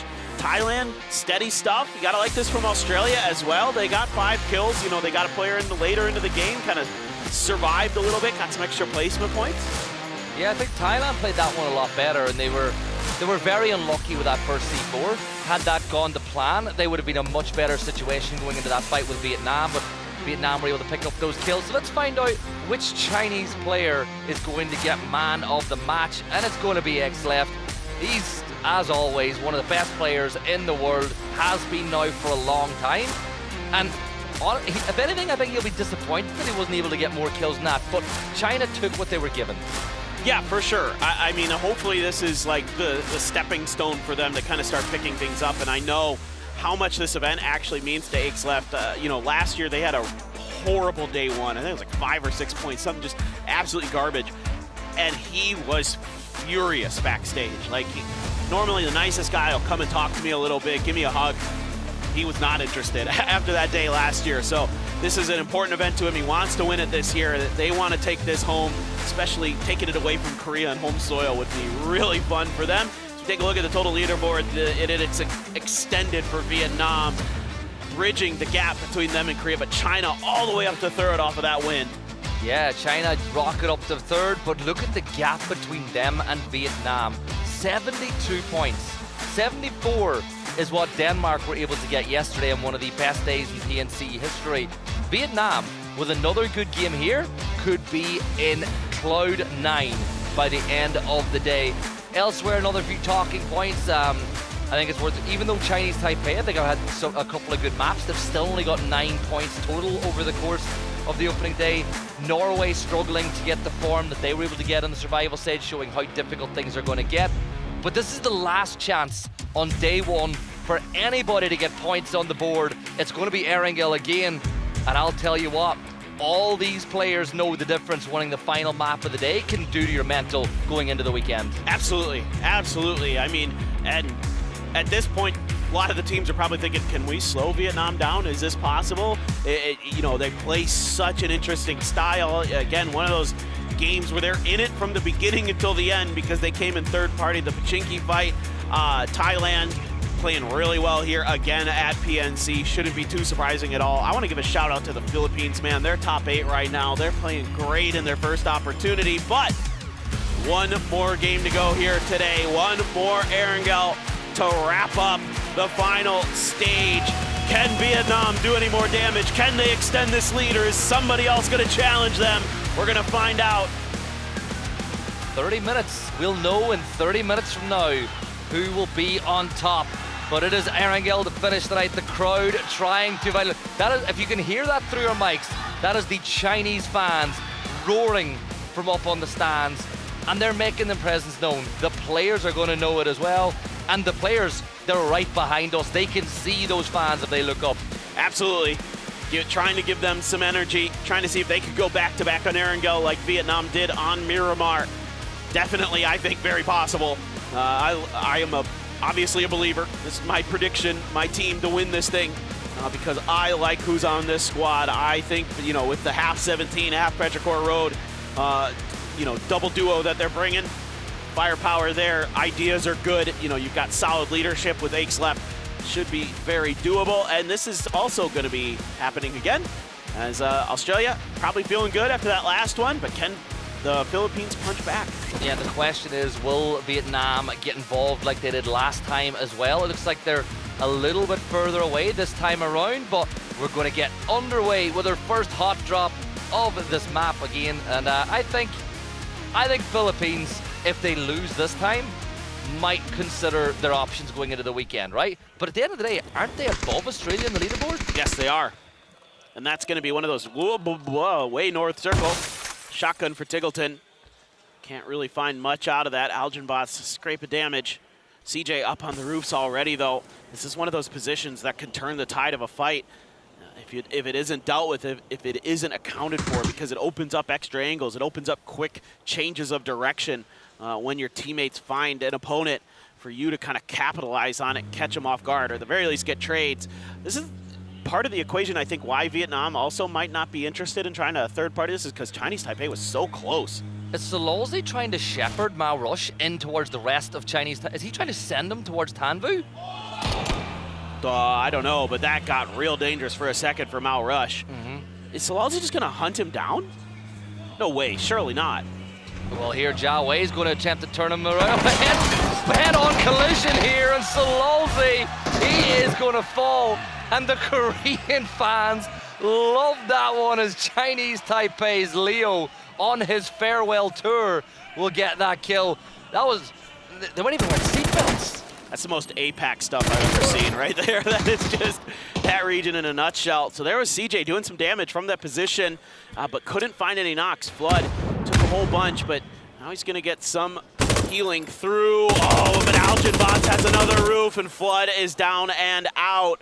You know, this is kind of one of those moments where Australia gets that early knock, and they're going to try to push it, try to finish what they start. Tiggleton going to get right underneath Algenbots' nose. Going to start boosting, trying to give himself that little bit of an extra edge in the fight. Rez did come through, though. Calves back up on his feet. Monty down to 11 HP now. He's got himself a pretty fresh helmet, though, which will help. But Philippines, they've got the high ground. They're all up on top. They're trying to force these Australian players to positions they can't win. Wow, Vietnam, they lost the player, but within, what, 20, 30 seconds, he's going to get back and alive inside the game. Would have liked to have seen Chinese Taipei do a bit of trolling there and pick up that blue chip and take it with them for a run. I'm a little bit surprised teams aren't doing a little bit more of that. I don't know if there's some setting I don't know about, but all right, Calbs, just looking. The problem for Australia right now is you're pinned. You're good. Any exit out of here is going to have to be you outplaying them. This is going to be a tough fight for Monty. There's a couple different angles onto him, I assume. Oh, but what a swing from Luke. Perfect moment to strike. Tiggleton trying to use this opportunity, keeping himself quiet, keeping himself hidden. He's got it, he's got it. Oh, I thought he had it. Second time though, why are you re-peeking that Algenbots? You don't need to. Tiggleton takes advantage, and now it's down to CJ and Tentrip. Downed players up on top of the roof. Tentrip will look to hold on the exit, but I think Australia are playing this one pretty well. No threatenings yet of a third party from anybody, so they're given room to breathe in this gunfight between the two sides. And the smoke now being thrown. Oh, that's a great knock from Tentrip on the Tig. That is nasty stuff. Tig is probably like, oh, all right, I guess you hit those. That is pretty nasty. Calbs is going to bleed out. Oh, CJ going to find Monty there. All of a sudden, all down to Luke 12 in this fight, and Philippines is going to win round 2. I think that guarantees us round 3. I think we're going to go back. I think it'll be fun to keep an eye on, but for the Philippines, they'll get their player back. They'll be back as a 4. And China bringing the BRDM this time around. Interesting. All right. Got that early flare and are going to try to put it to good late game use. That's a pretty powerful tool if you can keep it healthy into the late game, especially if we go out into the forest, out in the open. It'd be really nice to have. DraftKings going to take down Marcelek. The struggles continue here for Poland today. In 15th place, just ahead of Chinese Taipei. Domin looking for some more damage, but not being given much. Cappy, though, is going to find his. Capitan down. Yeah, Domin falling back and the rest of Poland pressing forward. They're going to use the smoke as their angle to push in. DraftKings, though, will find Domin. Does he extended a little bit too much? There's only 2 poles left standing, and Cappy will fall at the hands of DraftKings. Matchsters takes a ton of damage now, too, in Argentina. Well, they're just going to flood players out to this position. They'll get it dealt with, and they'll go for the reses. The question is, do Norway, with the fact they know the 2 Argentinians are down, do they push? Or do you feel like the rest of Norway are just a little too far away to join the party? I think it took a little bit too long. Just a hair late, and they knew that there had been time for those reses to get through. So instead, it looks like they're just going to claim. Oh, do this. Oh, no way. James. All right. How's your trigonometry here? He's going to sack himself to do this. This is good. This is good. This is real good. Good night, Irene, to a couple. No! Took too long. He took too long, and Capitan is 1 HP, and the rest of Norway, oh, they're gone. They're gone. He mistimed it. Look. That's the one thing. It's the BRDM's biggest weakness. Oh man. Okay. I think they figured out. I think they realized it's not safe. I don't know. I don't think they saw the Panzer, but if you see people there, you don't want to risk that BRDM. Yeah, I think the Scandinavians need to maybe not use the C4s that often. It's not really worked all too well for them. And the captain goes down with his ship. Chris is going to go down the trick, but credit to James for staying on board the whole way there as well. But he didn't need to go that. It's 15 seconds. just, you know, miscalculation. Trick is disgusting with the AK. Yeah. He had that was a pretty decent long-range spray onto It's Chris. And just, well, I mean, up close and personal, the AKs make round easy. two. The 10s is like... It's round 2. It's round... Oh, it's, oh no, it went too far!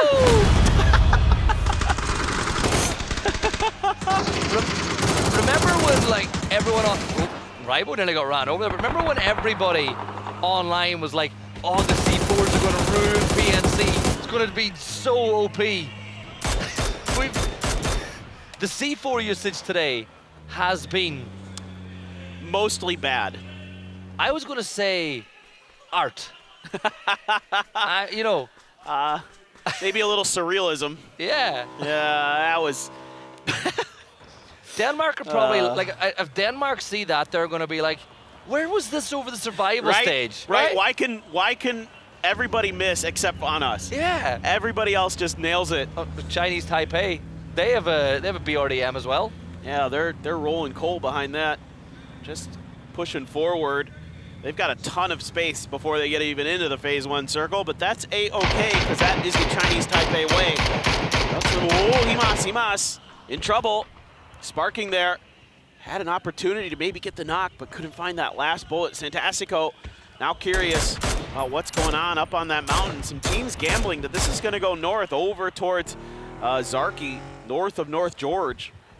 And there's a few teams up there, but this is down by the Himalayas proper, where Vietnam is just fanned out looking for info. Brazil setting up to try to make a crossing in the likely event that we end up going to the other side. Yeah, a north shift here is just going to be bedlam for all these teams that are on the south. I think that there are avenues of access as Norway are eliminated, but the further east you go, the easier it's going to be to get in the circle. It's all well and good us saying that. We know that. The viewers at home, we can see the map do, but the question is, how much do these players know? Sparking looks like he's going to swim his way over, and this could be really good or really, really bad. He's going to peek at Cube Compound. He should realize pretty quickly that a team are locked into that position, and that circle shift is pretty much as was expected. But for USA, I don't know if being center of the circle this early is necessarily a good thing. If it ends anywhere near that compound where Purdy Curdy is, it is good for them. If not, it's challenging to fight out of there. There is a ton of open space around this compound. So Purdy actually doesn't even know if this building's clear yet or not. Throws a stun to beta reaction. Oh, Posa drives right next to Xiao Wu, and Xiao Wu's like, hello, welcome, please have a seat. And you're out of the game for now. See if there's any response from Brazil, but Xiao Wu now all on his own, can't take this fight. Trying to get on the other side of the fence in case there's some frags thrown out. Oh, Ming Ming.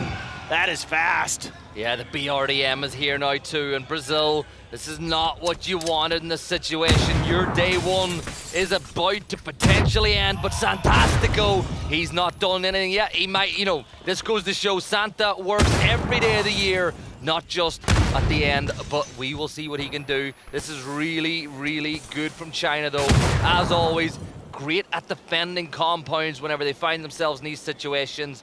And yeah, look, they'll get the res off here too. They'll get Ixlef back on their feet. This is all bad news for Brazil.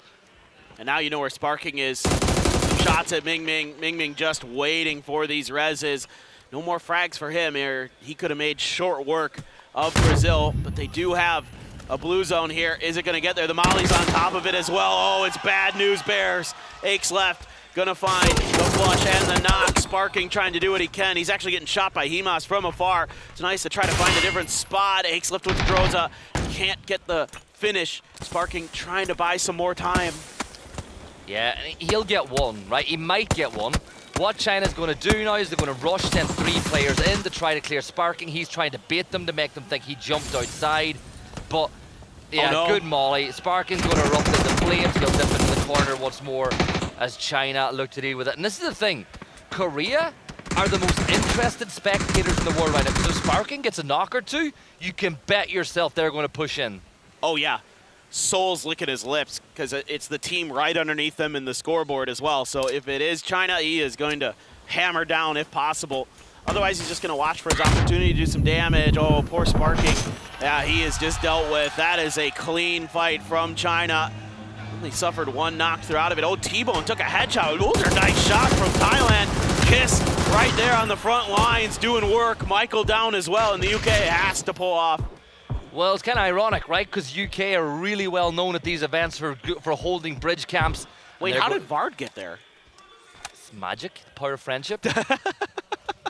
Does he have a teleportation device? Yeah, shout out to the old Sun Sisters name, right? The power of friendship was their slogan That's back in the day. I miss Crazy Sam. Oh, that's a long time ago, isn't it? But Vard, as long as this stays in George for a little while at least, he might be able to eke out a couple of placement points in this game, maybe find a kill.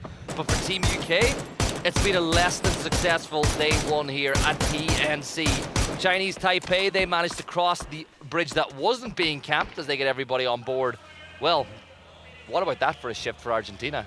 Yeah, you got your pick of the litter up there now. I think probably they're eyeing, wherever Rybox is, if that's a position that they favor in terms of, you can get close to the center of the circle, try to make that work. Have to see if that's what they choose. That's my guess. Or are they just going to maintain that wide split because they haven't seen anybody, they haven't heard anybody, so they're just going to wait until someone challenges them before they make a decision. That could also be what they're leaning into. Germany on the move towards the center. Indonesia was way out on the mountains that are to the west of North George. They're on their way in. You got to, okay, so for what it's worth, you have to have a certain amount of speed to break those. I don't remember exactly what it is, but clearly not quite there just yet.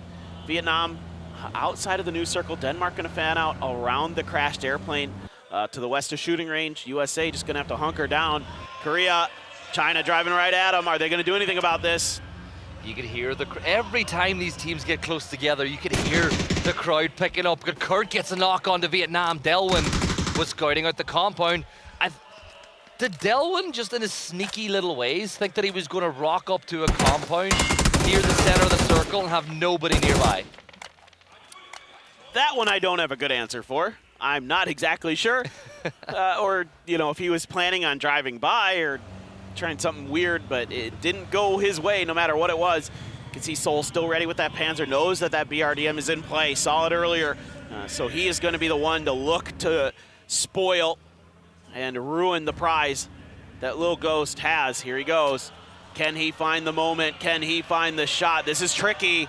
That's almost perpendicular to him. He's gonna have to find the timing. Lil Ghost turns around. Oh, that might have been his demise. Yes. It's perfect from Seoul. Brilliant from Seoul. The Panzer Faust, the tank fist, wiping out Lil Ghost, and the crowd love that one. And Seoul, man, I think missing an event has really put a fire beneath him because he is playing out of his skin. Vard in the blue, he'll go down to Thailand as Kiss will deal with, basically he's nearly dealt with the UK all by himself, and Korea, well, they can really begin the hunt. But you got Vietnam, Korea, and China all pushing in from that southeastern side, and now Philippines, who are having themselves a day, have got their eyes focused on Thailand. Love this from the Philippines. Do some damage to Thailand as they try to escape, and then make your move from there. I mean, they're probably gonna have to fight again, maybe Chinese Taipei in their way.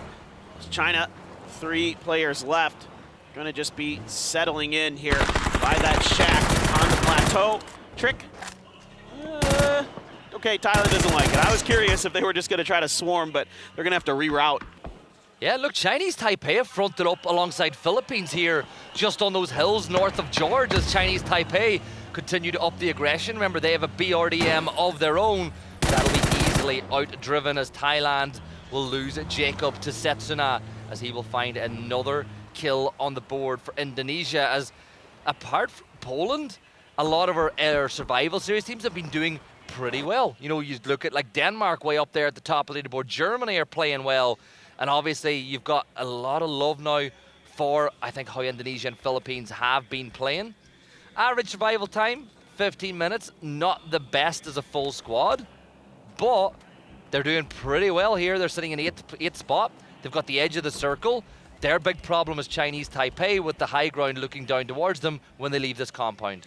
They were lucky to get out of that fight with Chinese Taipei as well as they did. I thought that could go a lot worse. Kiss, Seoul survivor, Thailand trying to maybe get the res there, but I'm not exactly sure if I don't see the device activated on the map, so couldn't quite get it for whatever reason. Germany just going to settle up center circle. This is dangerous.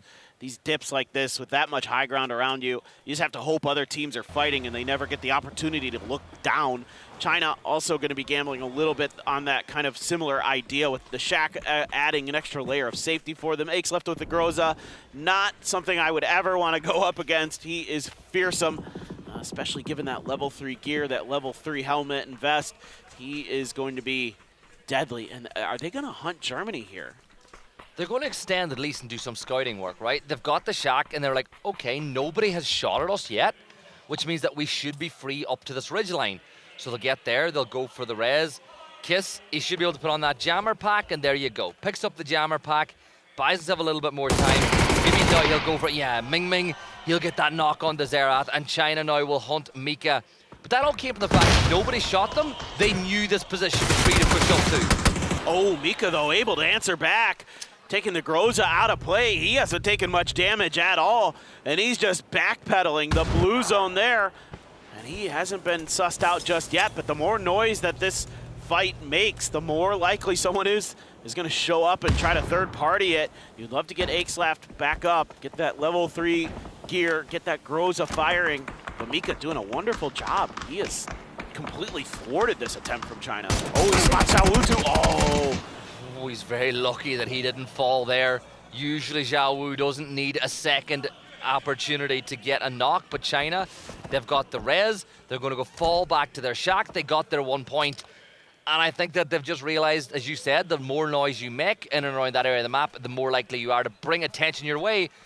But look over the other side, Korea and Denmark getting close together. And what about that for a shift for Denmark?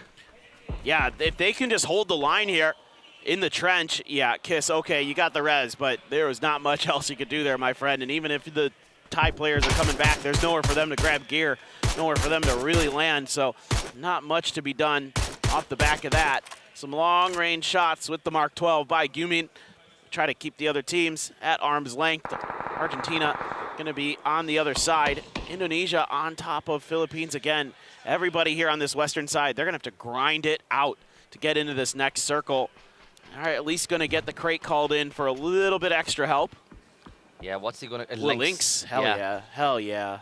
I love that. Love that. But here come the Philippines pushing up towards Indonesia now, at least as they play on the top of that hill. The crate will give even more information as Argentina move in towards the circle. Emmy just claiming some ground for this team. And Indonesia, well, they're going to get on the move. Algenbot steps up and CJ combines and they find the knock and Trick will stay in the fight. He went for the level 3 gear. The level 3 gear might have just helped him. The nade thrown off to try catch him out. But Indonesia, they leave as Philippines pick up another point, which will be really helpful for them.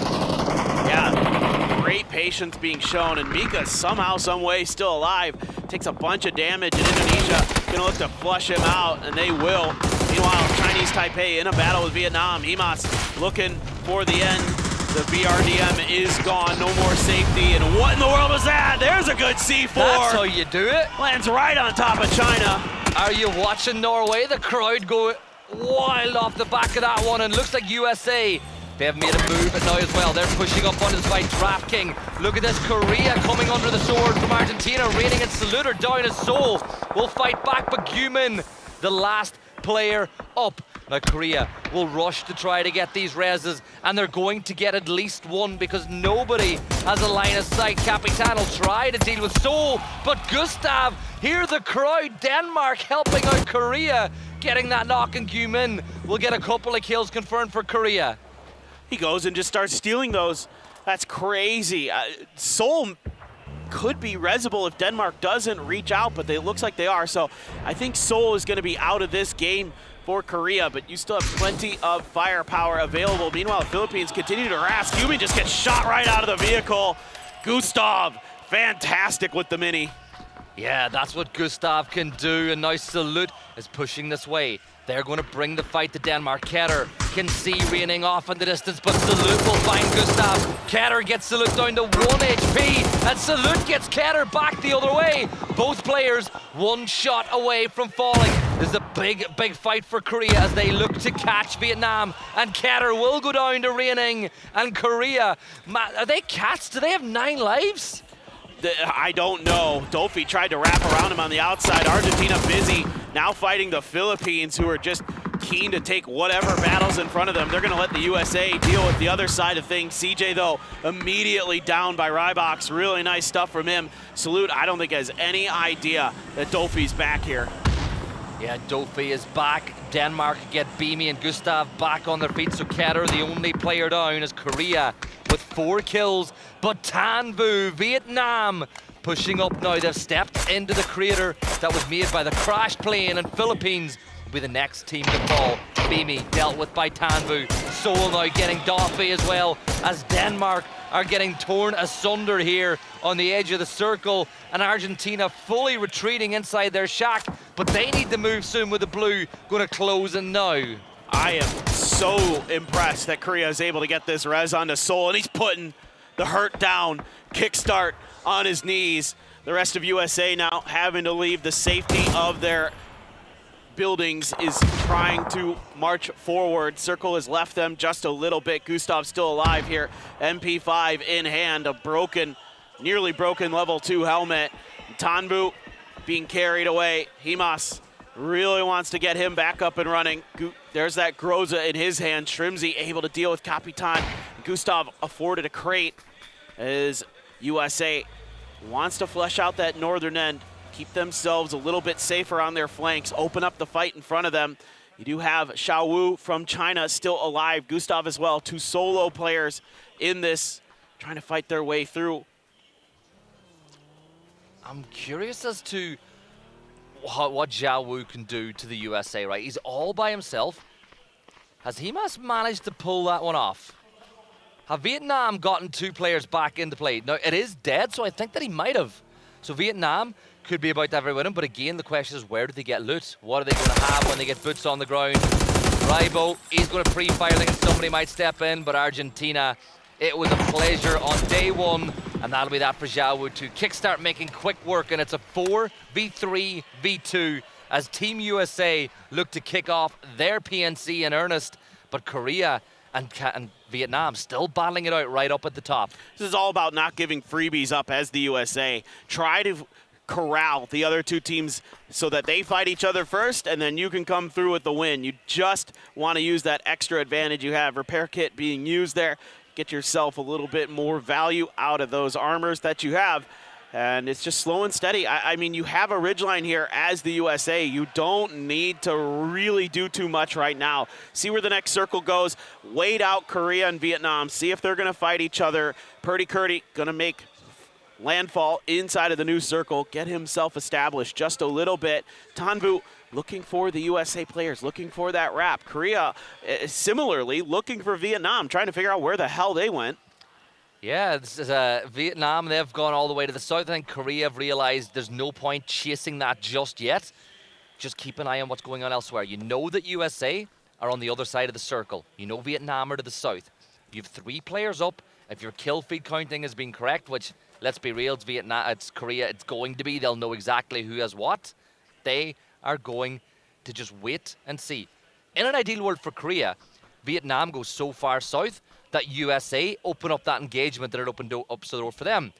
But there's always the worrying factor that USA and Korea could end up fighting to the north, and that could deliver Vietnam a win too, depending on how much damage those 2 teams do to each other. One of the difference makers that I've seen, just kind of as our observers gave us a nice view of some of the utility and what's available, is that Purdy Curdy had 3 frag grenades, widely known as one of the best in the world at getting value out of those frags. So that's what I want to see for the USA. I want to see Kurt hit some bangers. Seoul on the other side of this rock. Kurt, I don't know if he saw him or not, and if they did, they don't really want to fight this. I think they're just trying to figure out exactly what the zone of control is that Korea has, and then try to maybe set up, you know, a player or 2 there to make sure that Korea can't wrap around their northern end. And then you got to figure out where the heck Vietnam went.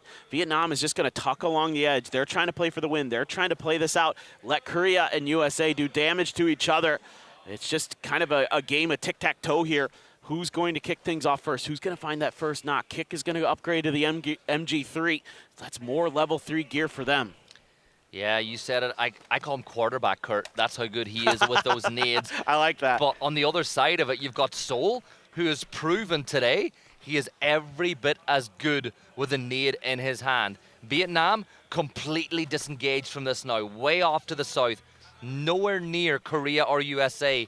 And I think that we had that little bit of tensions there between USA and Reining, and Reining has said, I think it's better to stay in the cover, and Kickstart will fire the first shots in anger of this phase. And look at that for a circle. The dip that Korea are playing now by the plane crash is not longer really in play. Yeah, just a sliver of it available for Seoul, and that's about it. So now you got to figure out other solutions. It's so tough because you just want to hold your flanks. You just want to make sure that extra team can't encroach on your territory and open things up. There's a Lynx in there as well for Shrimzy. So this is all kinds of level. I mean, this should be USA's games. By all rights, they have everything they need. They've got the level 3 gear. They've got the util. They've got the numbers. It's just, can they close this out? Like you mentioned, Seoul has quite a few grenades, though. They're swinging in towards Vietnam. Alo, Purdy, Curdy, maybe about to make contact down there. Yeah, we spoke about it. The two Liquid players wrapping around with each other, but Himas will start firing this way. USA can't afford to have a player go down as Shrimzy will waste those all invaluable bullets for the Lynx. That might give Korea the opportunity. Look, Korea started to wrap this way. They want to turn USA into the team in the middle of the fighting. Nobody wanted to be the team of this. There we go, Shrimzy. Tan Vu has had his head removed from his shoulders, and the fans love that one as well. And look at Salute, he's wrapping around. Does Shrimzy? No. Salute with a nade. He's going to pull the pin, he's going to throw it up. This could be huge for Korea. The grenades looking to be on point, but Shrimzy gets away just in time. Some smokes that come through. Maybe they had just heard some of that jumping. Himas has an opportunity, but he is very, very weak, and now Seoul is looking for him as the USA tries to finish what they started. They can. Kick is going to get Himas down, so third place. It's a 3v4. The United States looking to claim their first chicken dinner at PNC. A nice headshot from Seoul. Yeah, that's big because that forces one player out of the fight momentarily. Shrimzy, be careful, that does not flatten you. As it started to, it tried to, it wanted to roll this way. But center circle is locked down by Korea. So USA have the numbers, but Korea have center point. And you can see them trying to turn that spot into a fortress. Seoul with a headshot on the Kick once more. But this nade from Shrimzy. Alo gets the opener though. It's a 2 versus, make it a 1. Kurt gets the knock onto Salute, and Reining is all by himself. And USA here with a USA man on the mic might be about to get the win, Pipper. Yeah, oh, look at all this util. He walks right to the molly. This is GG. Well done by the United States. That is a fantastic endgame, isolating the fight against Vietnam and then turning on Korea and making short work of them. And another one of the favorites for the tournament get a win on the last map of day 1. And they needed that.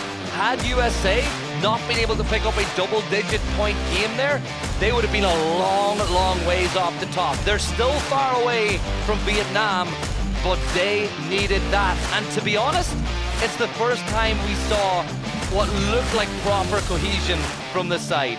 Yeah, really good decision-making there in the endgame in particular. Shrimzy hitting a phenomenal shot with the Lynx to really just ruin any hope for Vietnam. You know, as good as Himas is on his own, it's going to be really tough against a 4-man squad of the USA. And Korea was just trying to wait it out, hoping for some damage as we get our last round of highlights here for the day. Yeah, that's the end of the action on Erangel and the end of the action on day 1. I think Australia, they'll be really disappointed they lost that fight, but as much as I love the players, I've got a little soft spot going for Philippines, and seeing them perform so well, and even that last map, they picked up a bunch of points once more. Such a strong showing. Oh no, these are lowlights, not highlights. Oh no. No, this one's not as bad, right? You got shot off the bike. That's a little bad luck. Yeah, that's bad. Good play from Rybo. We'll give credit to Rybo for that one. As Brazil fell at hand. I liked the idea, but I feel like it was, you know, they had other options instead of pushing on to China at that spot. Here's the UK getting taken down as they try to bridge crossing, which, as I said, is ironic because that's how they love to treat the lobby. They like to be the bridge campers. But I gotta say it, what a day it has been for APAC PUBG. The teams from this region have been phenomenal. Yeah, I mean, as everybody knows, APAC stands for All Players Are Cracked, and they are showcasing that here today. But really, some great games, top to bottom. Some really fun moments where, you know, one team steps up, has a great kind of run of things. Argentina frustration there. Oh man, Trimsy, just keep doing that, my man. I am so happy when he hits those kind of shots. There's nothing better in the world than just doming somebody with a Lynx. And this is the end game. I mean, just quick work of 2 players on the flanks, and then Raining's just screwed. And it's, what, 2 or 3 second spots today for Korea as well, as they got themselves really, I think it's 2 plus a win. So they've been in the top 4 over and over and over again. But USA, the first real chance they had to get a win, and they get it over the line. And they have fans that have traveled a long way to support them too, so they'll be pretty happy with that one, Paper. Absolutely. Overall, some really just brilliant days from Vietnam and Korea, just constantly in the mix at the end of the games. That's what you're expecting out of 2 of the best in the world. Yeah, and I think that for the fans in the arena too, they'll have loved to see that. Vietnam not able to get Vietnam as well, in the top 4 once more, but they have had they're into the 80s. One day, and they're into the 80s in a lobby as stacked as this. They have bought themselves the ability to have a bad day tomorrow and still win the event on Sunday, as we take a look at our top 4 from that map. Yeah, it's actually pretty interesting as well. Now with the revive system in play, the point calculus has changed a little bit. There's going to be more points available, right? Just because you can get extras. So that's where you're seeing some of these big days start to come through as well. Maybe a little bit higher than we're used to seeing, you know, in previous events. But regardless, no matter how you cut it, that is an outrageously good day for Vietnam. And yeah, another top 4 finish. They look to be in prime position to get themselves a win finally at PNC. I mean, they've been so close so many times. Is this going to be the year? Yeah, it could be. Man of the match for that one is, of course, going to be Kurtz. I love that. You know, I told him I'm not going to call him Old Man Kurt anymore because I am. Old Man Kurt. Look, I love the guy. He says it as he sees it. He's been in the scene a long, long time. And when he's surrounded by as much talent as he is, you know, fragging ability that Shrimsy and Kickstart and Halo have, it's good for him to get it.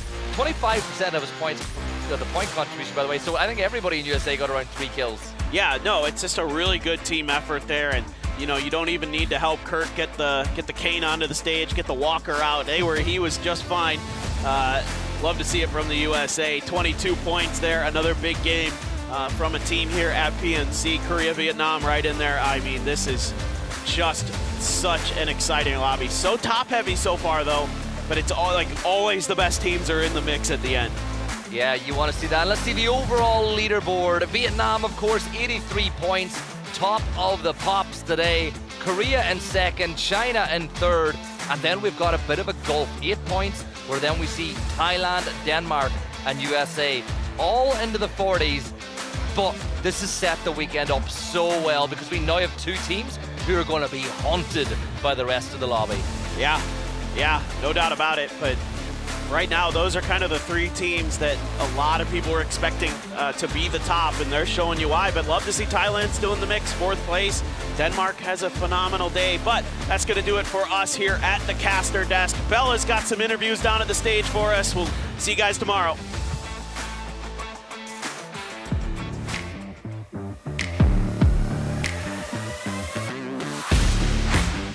Hi guys, it's Bella. I'm standing with Team Korea's Seoul, the man of the city. 팀 코리아의 서울 선수 인터뷰 만나보겠습니다. 안녕하세요. Well, the defending champions are off to a good start. 1 chicken, and it's looking pretty close up in the leaderboard. It's been a while since we saw Seoul playing at a global event. How was today for you? 디펜딩 챔피언 출발이 아주 좋습니다. 치킨도 하나 뜯었고 오늘 1일차인데 괜찮은 것 같아요. 오랜만에 또 국제전에서 보는 서울 선수인데 오늘 경기 소감 부탁드리겠습니다. 일단 오늘 되게 좀 잘 풀린 것 같고 사실 더 잘할 수 있겠다라는 생각도 들고 저희끼리 얘기했을 때 우리 하던 대로 한번 우승할 수 있겠다라는 얘기 좀 있어서 자신감 되게 좀 차이 있는 것 같습니다. 이미 한 번 해봤으니까, 두 번 해봤으니까, 그렇죠? I think today played out really well for us, and we actually had a team talk, said that, you know, if we do what we did before and what we've been doing, we could take the trophy home once again. All right, the strength of the lobby seems to be even more intense compared to our previous PNCs. I want to ask you, how has it been different? Like, I feel like it's more intense firepower almost. 확실히 이번 PNC 화력이 장난 아닙니다. 경기 팀들의 그런 플레이 스타일도 좀 더 저돌적으로 변한 것 같은데 서울 선수가 느끼기에는 좀 어떤 변화가 있었을까요? 일단 사실 게임을 하면서 느끼는 건 뭔가 모두가 우승을 원하진 않는구나라는 생각도 들고 되게 팀들이 좀 저돌적이고 좀 적극적이게 임해서 조금 그거를 적응하는데 오늘 시간을 쓴 것 같아요. Well, in game, I feel like some teams actually don't really mind getting the points. You know, they're very fierce. They fight, take that fight every chance they get. And I think today for Team Korea was a way to test out the waters and see how we're going to plan our next 2 days. And also, Team Vietnam, we have to talk about them. They seemed almost unstoppable today. They got 2 chickens. And so for, you know, how are you going to make them stop? So 팀 베트남이 엄청 어마무시한 경기력을 오늘 보여줬거든요. 어떻게 막으실 건가요? 일단 개인적으로 베트남 이렇게 잘할 줄 몰랐고요. 네, 그리고 사실 베트남 좀 기세 꺾이면 알아서 내려올 것 같아서 저희 할 거 잘하고 뭐 기회 되면 베트남도 한번 저희가 한번 저지해 보겠습니다. Well, to be honest, I didn't expect Team Vietnam to be this intense. And, you know, if they lose the momentum, I think it's only going to be downhill for them. So, hey, we will stop them. All right, love the confidence. And we saw a lot of the fans here at the venue wearing Team Korea and Seoul on the back. What do you have to say to the fans that are here right with you? 오늘 경기장에 서울이 박힌 대한민국 유니폼 입고 오신 팬분들이 정말 많거든요. 한번 감사 인사하시죠. 네, 일단 그런 분들이 이제 저를 믿어주셨을 거라 생각하고 아직 1일차지만 뭐 2일차, 3일차 더 잘해서 꼭 우승으로 보답해 주고 싶다는 생각이 많아서 저희 꼭 우승하겠습니다. 감사합니다. I think it's those fans that they showed up today, and I think they had their faith in me. So I want to return the love and the support they've been giving me, and we will take the trophy home for you guys. All right, thank you so. 감사합니다. 감사합니다. 내일 화이팅! 화이팅! All right, that was Team Korea's Seoul, and next up, of course, we have to talk with Team Vietnam's Himas. All right, that name has a certain ring to it almost. All right, the superstar. And I'm gonna be joined by our lovely translator, Daisy, as well. 개막 경기부터 2치킨을 가져가며 1위로 오늘 마무리한 팀 베트남의 히마스 선수 인터뷰 만나보겠습니다. 완벽한 스타트거든요. 경기 소감부터 한번 부탁드리겠습니다. Hôm nay thì team mình đã có một cái khởi đầu rất là hoàn hảo, thì không biết là cảm xúc của em hiện tại như thế nào? Cảm xúc hiện tại của em rất là vui ạ, vì hai giải vừa rồi ngày đầu của em hơi gãy, nhưng mà giải ngày hôm nay thì em ăn may nên là được top 1 nên là cũng hơi vui xíu. So I'm feeling very happy right now. The last 2 tournaments I didn't have a good start, but for this tournament I have a perfect start right from the beginning, so I feel very happy. 당연히 오늘 1위로 마무리해서 기분이 좋고요. 이전 PNC에서보다 이번 PNC가 출발이 너무 좋기 때문에 개인적으로 만족하고 있다고 전해줬습니다.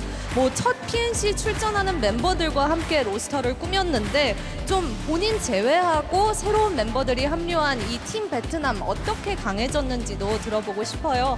Well, this PNC roster is except you. Everyone is participating for the first time. How much different, how much stronger is Team Vietnam?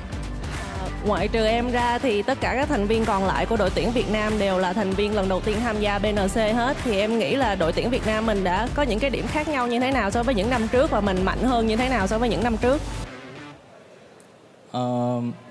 Năm trước bọn em đến với đây là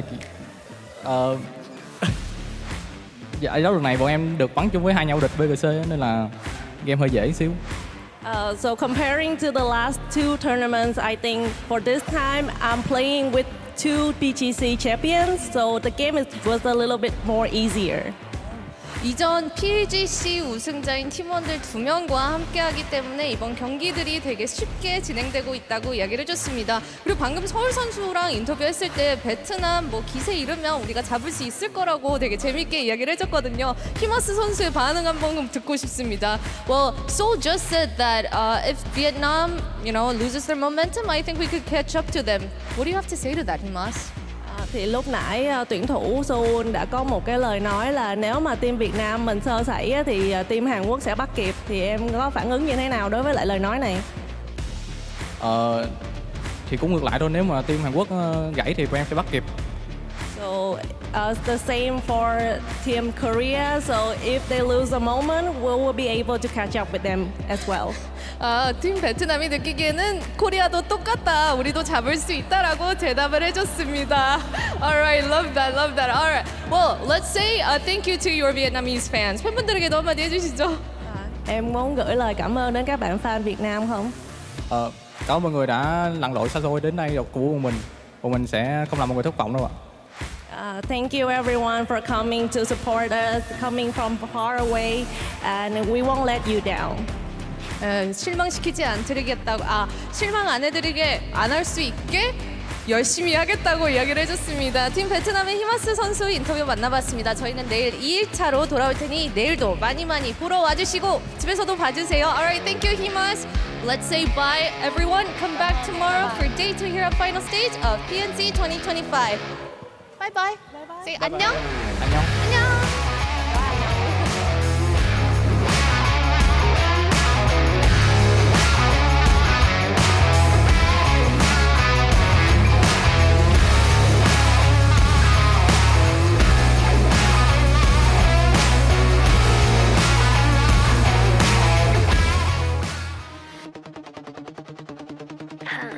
Dark cards, black magic. Yeah, I'm like a bad habit when I pull up. Dealing damage, you ran out of luck. Got nobody on my level here. Up for battle, I don't know the feel. Ain't no stopping, no show.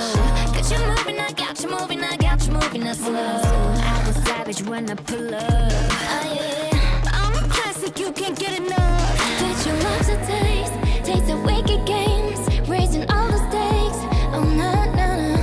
Take another phrase, push your limitless. I buy my life on it, no nothing, no face. Dark arts, black magic, can't handle it, can't have it. Feel the power, feel the force, we attack it. Dark arts, black magic, one shot go maximum damage. Feel the power, feel the force, we attack it.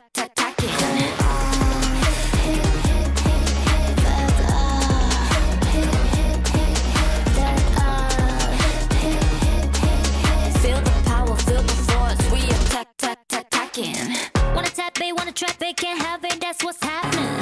Wanna chase it, wanna catch it, get ready for the madness. I'll take a lip with this, follow my lip with this. If you put in work, I'll make you worth the best believe in it. You love the taste the wicked games, raising all the stakes. I'm not raising, take another risk, push your limitless. I bet my life on it, no nothing I face. Dark arts, black magic, can't handle it, can't have it. Feel the power, feel the force, we attack it. Dark arts, black magic, one shot maximum damage. Feel the power, feel the force, we attack it.